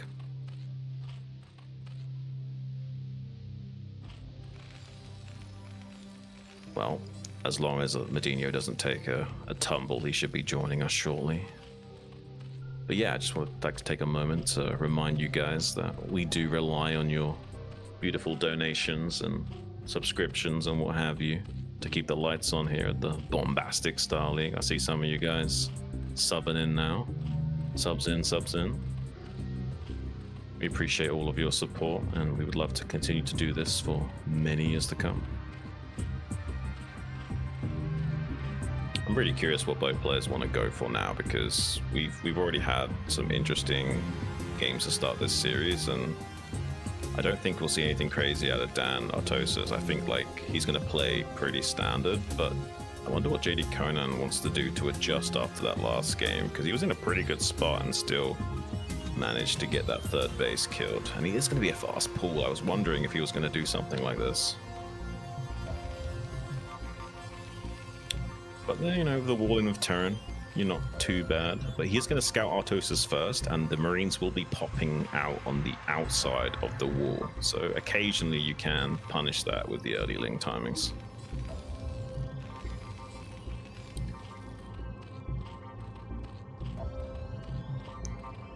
Obviously, this is not a speed variant of that fast pull, so we'll have a strong economy behind this eventually, but maybe you can get something done with some early links, especially knowing where Artosis is early and with the Marines on the outside. There's definitely a way of abusing this a teeny tiny bit. Is that a MadiNho I hear? Yeah. Welcome back. You heard correctly. How you doing, buddy? What did I not miss? What did you not miss? Well, he built a supply depot, barracks, you know, all that good stuff. And we had an early pull from JDConan, and he scouted first with the barracks popping Marines out on the outside. Right. 2 links and a drone. I think we'll see a fearless style game here. Artosis is not the mech player. He's not the Bathory build player. He crossed himself is in Marines and into the vessel build. Yeah, he tends to prefer that like cookie cutter SK Terran style, and will just, you know, occasionally mix in some tanks here and there, but doesn't, you know, add too much spice to the dish. And all the respect to Artosis, is might be our oldest contender in the series. And from the Chicago LAN and Philadelphia LAN, that still showcase how strong he can be. Yeah, if he gets his macro stride, he's certainly one of the more capable foreigner Terrans. He can sometimes be, you know, out microed and abused by cheesy timings, but if you let him get into the state of game that he wants to find himself in, he's macroing on all cylinders, you're kind of in trouble against him. He's very capable of going the distance in this matchup. Yeah, and he's also very dedicated, very focused. I remember my first meeting with Artosis was in Russia, and I got a text message saying some of the guys are already at the PC club. You can go down and meet them. And Nice. I was like, okay, where's the PC club? Who am I meeting? And 1,000 thoughts going through my mind. And I went down there and I saw nobody I recognized. I was like, who are these people? Who are they? I saw a couple of guys playing StarCraft, and I was like, came by, and I was like, what's up? My name is MadiNho. And Artie looked at me. I was like, who the fuck are you? Yeah, maybe he's not as familiar with the foreigner scene as some of us are. Yeah, at that time he wasn't, but I think he kind of dedicated him some more time after that. And you see, recently actually casted a few 2vs2 games as well, even though he didn't quite know all the players there. So yeah, just showcase that people are evolving, the scene are evolving, and yeah, that's why Broodwar is the greatest game ever. Yeah, I think Artosis likes that element of StarCraft. Like, he was one of the guys showing up to the early WCGs. He loves those live events. I think that's where he's in his element, man. I think he loves that about StarCraft, and I'm happy to see him actually compete in tournaments still. Yeah, he's a real dinosaur, and it's great to have him. That's why we kind of wish him good fortune. Yeah. It's not nothing against the other players. We just kind of feel like we need Artosis in the scene. He's been a caster for a long time and a competitor way before that as well. I think that's how Tasteless first started commentating. He showed up to one of those events with Dan because it's one of his friends, and he also was supporting his brother Day 9, and ended up needing to cast because there was only one caster and the other guy wasn't so good at casting, and yeah, took off his own casting career from there. And it's nice to see how tight-knit the StarCraft community is as a whole. It's Tasteless and Dana and Brothers. Yes. Yeah, there's it. You learn something new every day. Yeah. The Plot Brothers.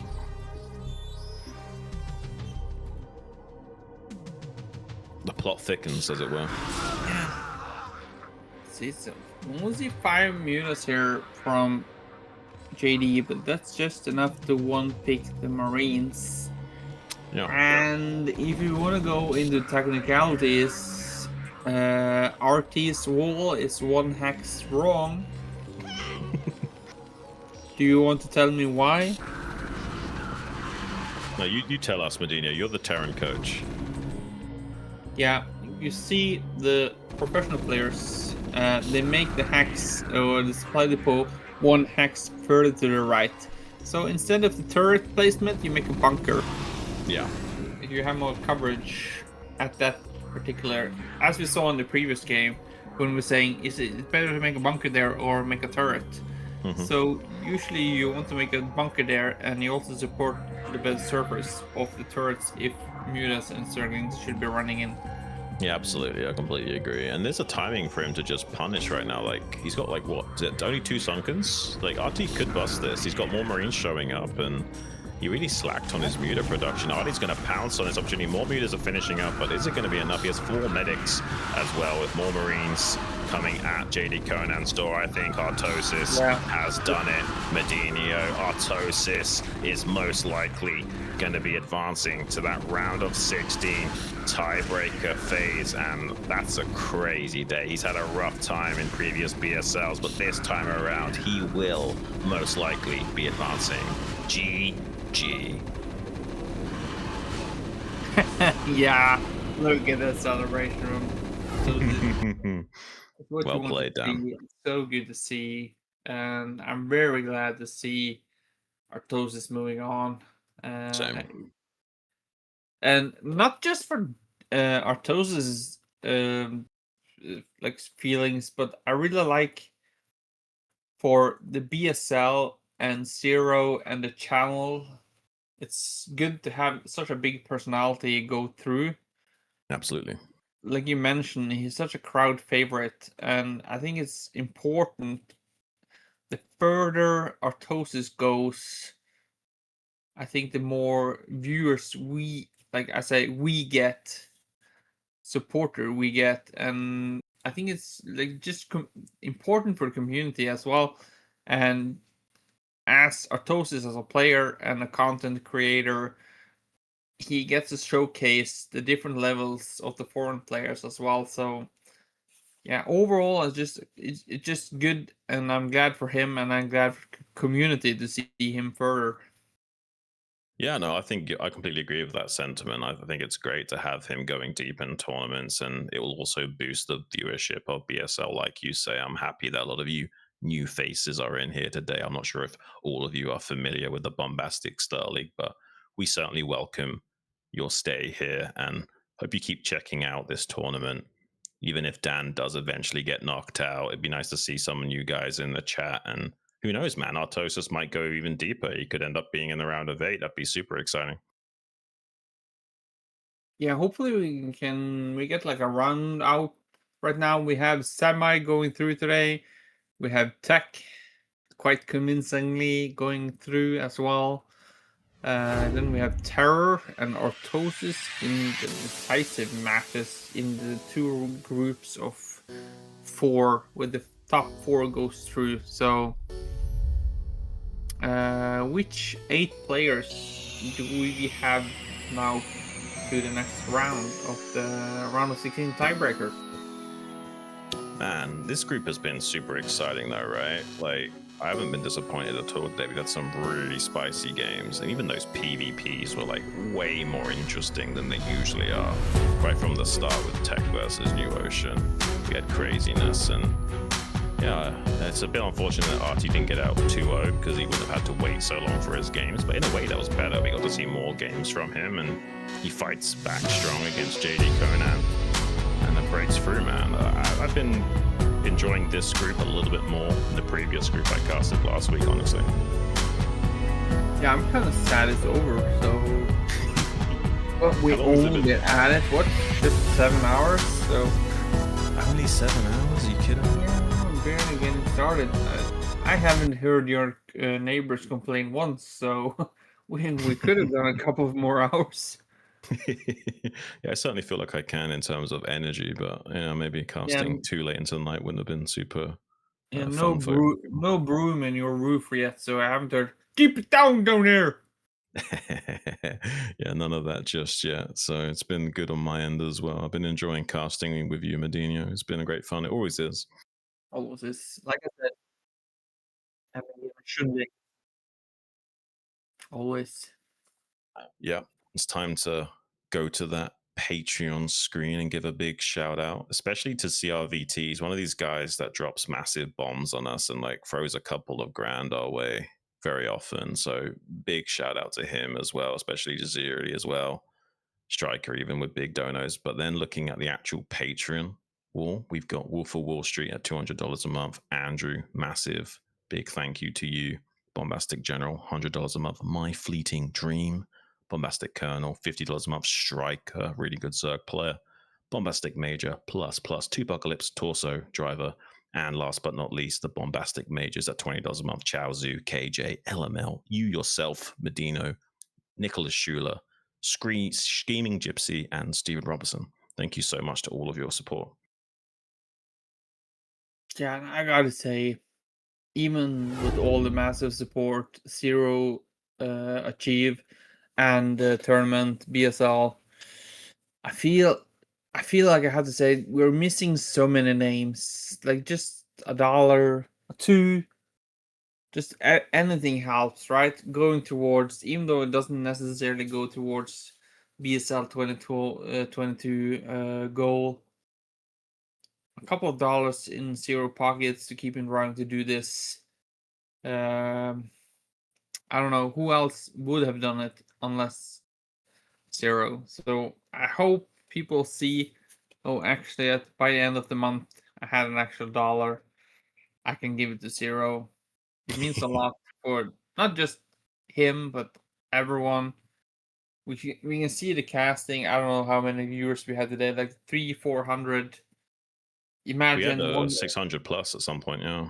Yeah, imagine $1 a piece from those, and that's like in Norwegian current, that's like 10 kroners is $1.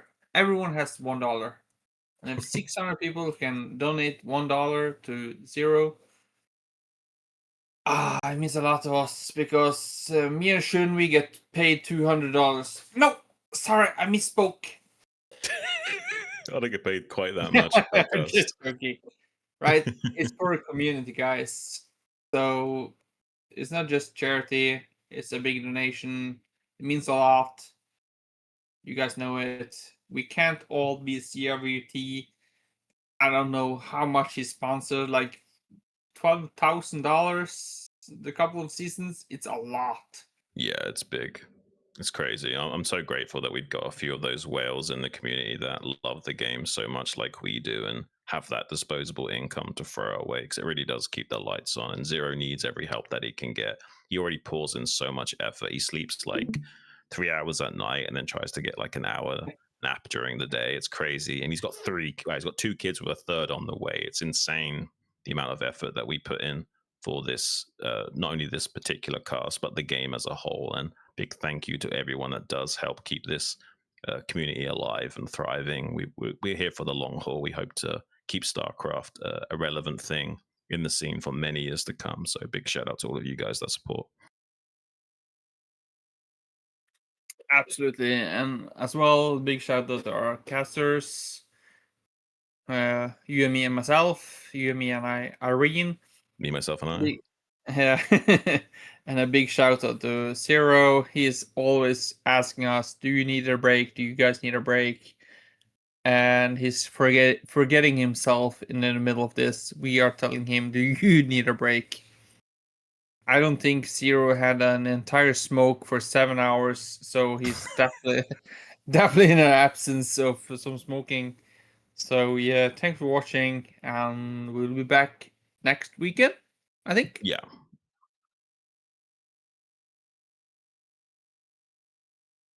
Oh, okay. We're actually going to be doing the group draw. So if you guys want to stick around for just a few moments, you'll get to see how these groups are going to start looking in the future. Yeah, you and me, Shun, we can stay put and there's a side commentary of the group drawing. Yeah, sure. Feel I'll free, chill with guys. you, buddy. Feel free, guys, to stay. I will just make a super Gosu. As you can see over here, I wasn't prepared for it too well, but we have 2 groups. They will be next week.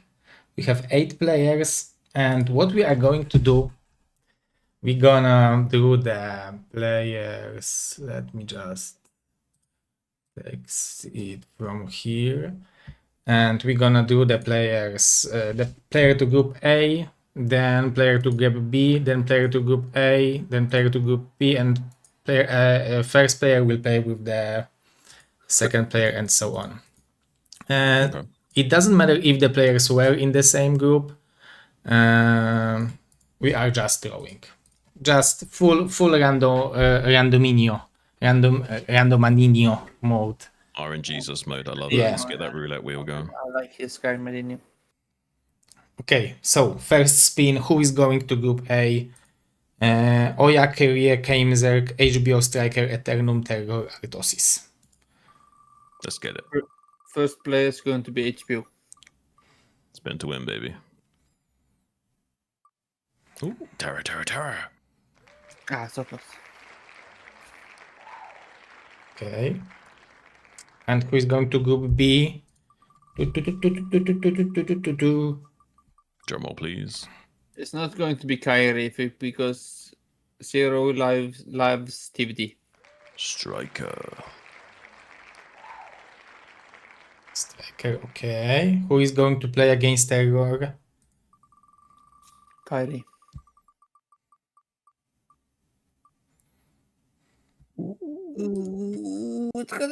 Oh, it's so close. Oh, Eternal, Eternum. man.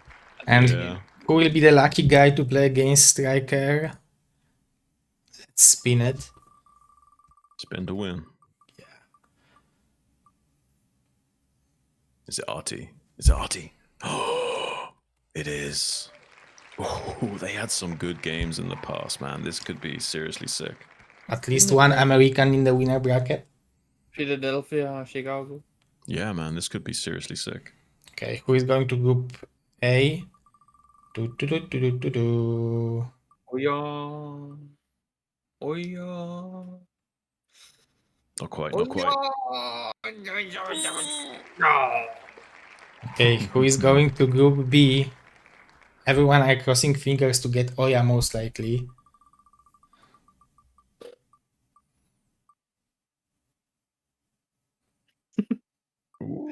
Yeah, he's in it. Ooh.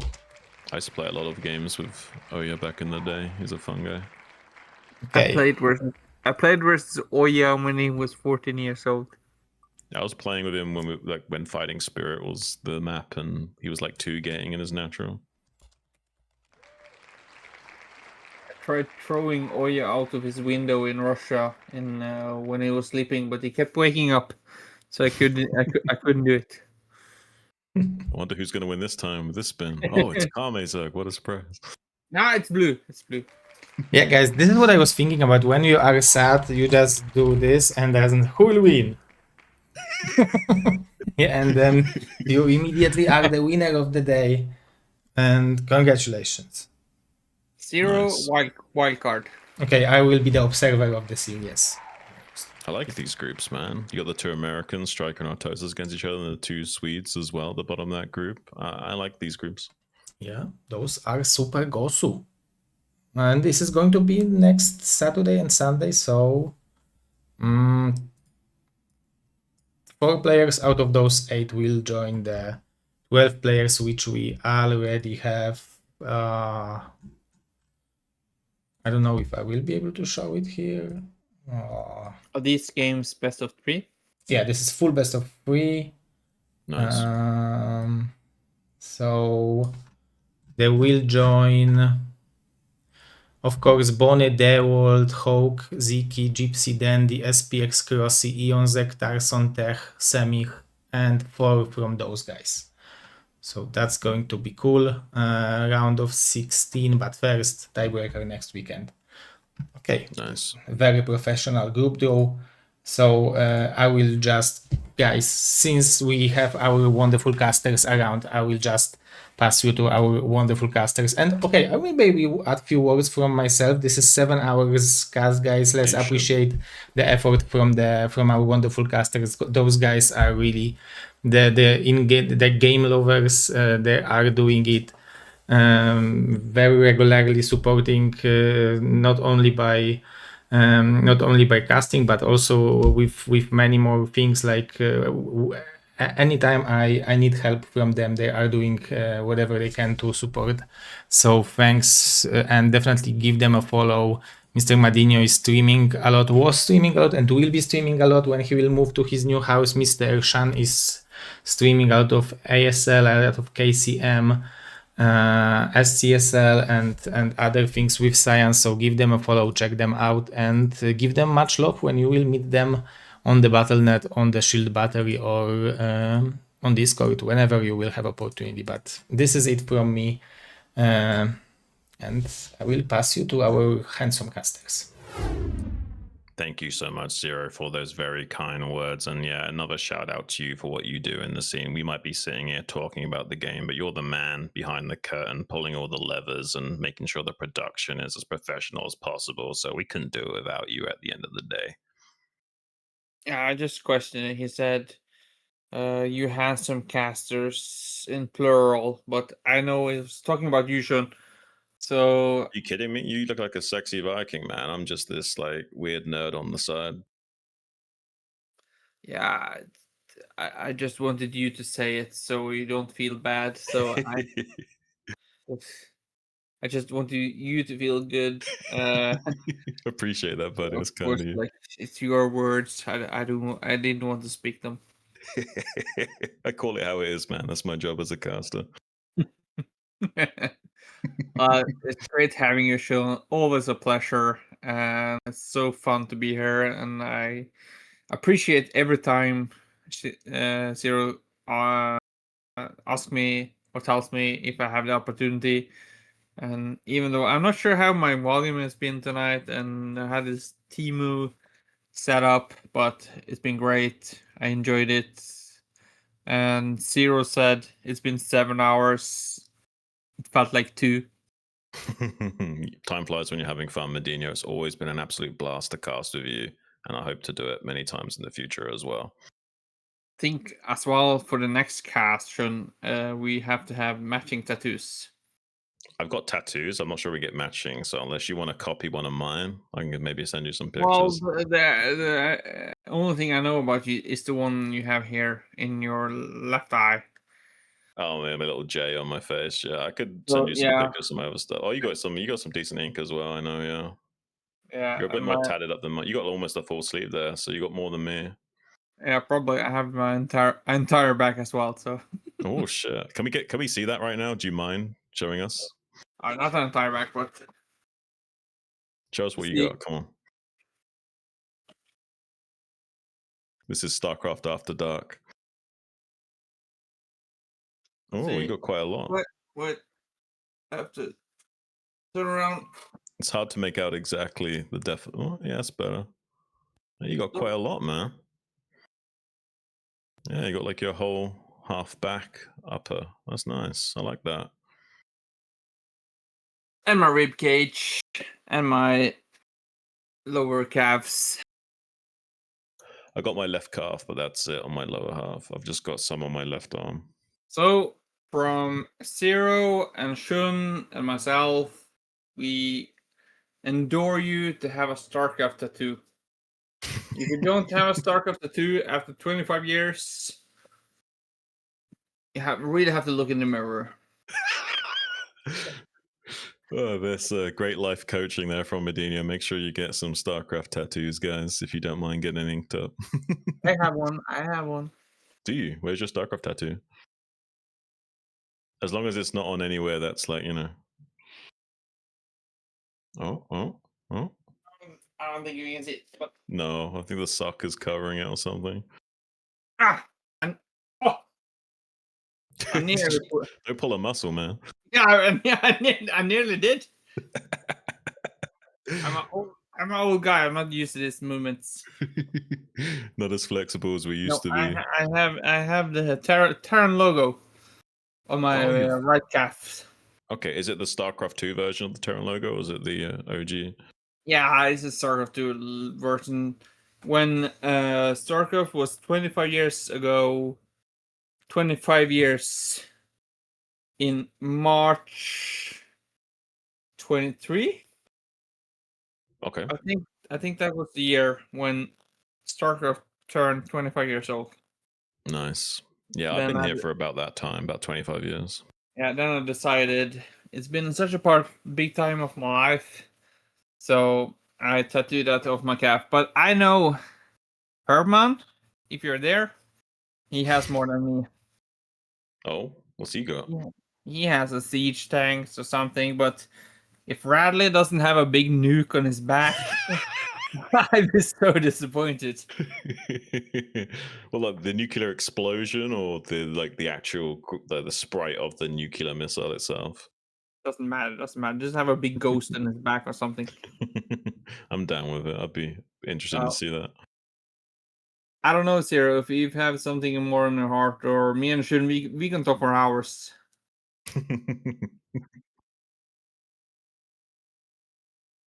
Okay. We're just getting in our ear that we have to wrap this up, so no worries. We'll do that. I've been John. With me, MadiNho. Any last words for our viewers at home?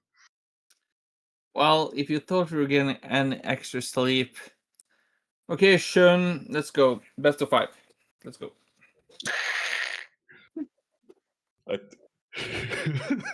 You've not even been playing, have you? No, my computer is so slow; it doesn't barely. Well, I love that he's Zero, still raring to go. thanks for having us. Thanks for having me, Shun. It's always a pleasure. I'm looking forward to the next time. Oh, me too, buddy. Yeah, hopefully sometime in the future, and not too long from now. Yeah. So yeah, For sure, definitely. man. Well, thank you so much for tuning in, guys. Like I said, I've been John. With me, MadiNho. We'll be more for great BSL Bombastic StarLeague action next weekend. Don't miss it. Have a good night, guys. Good night.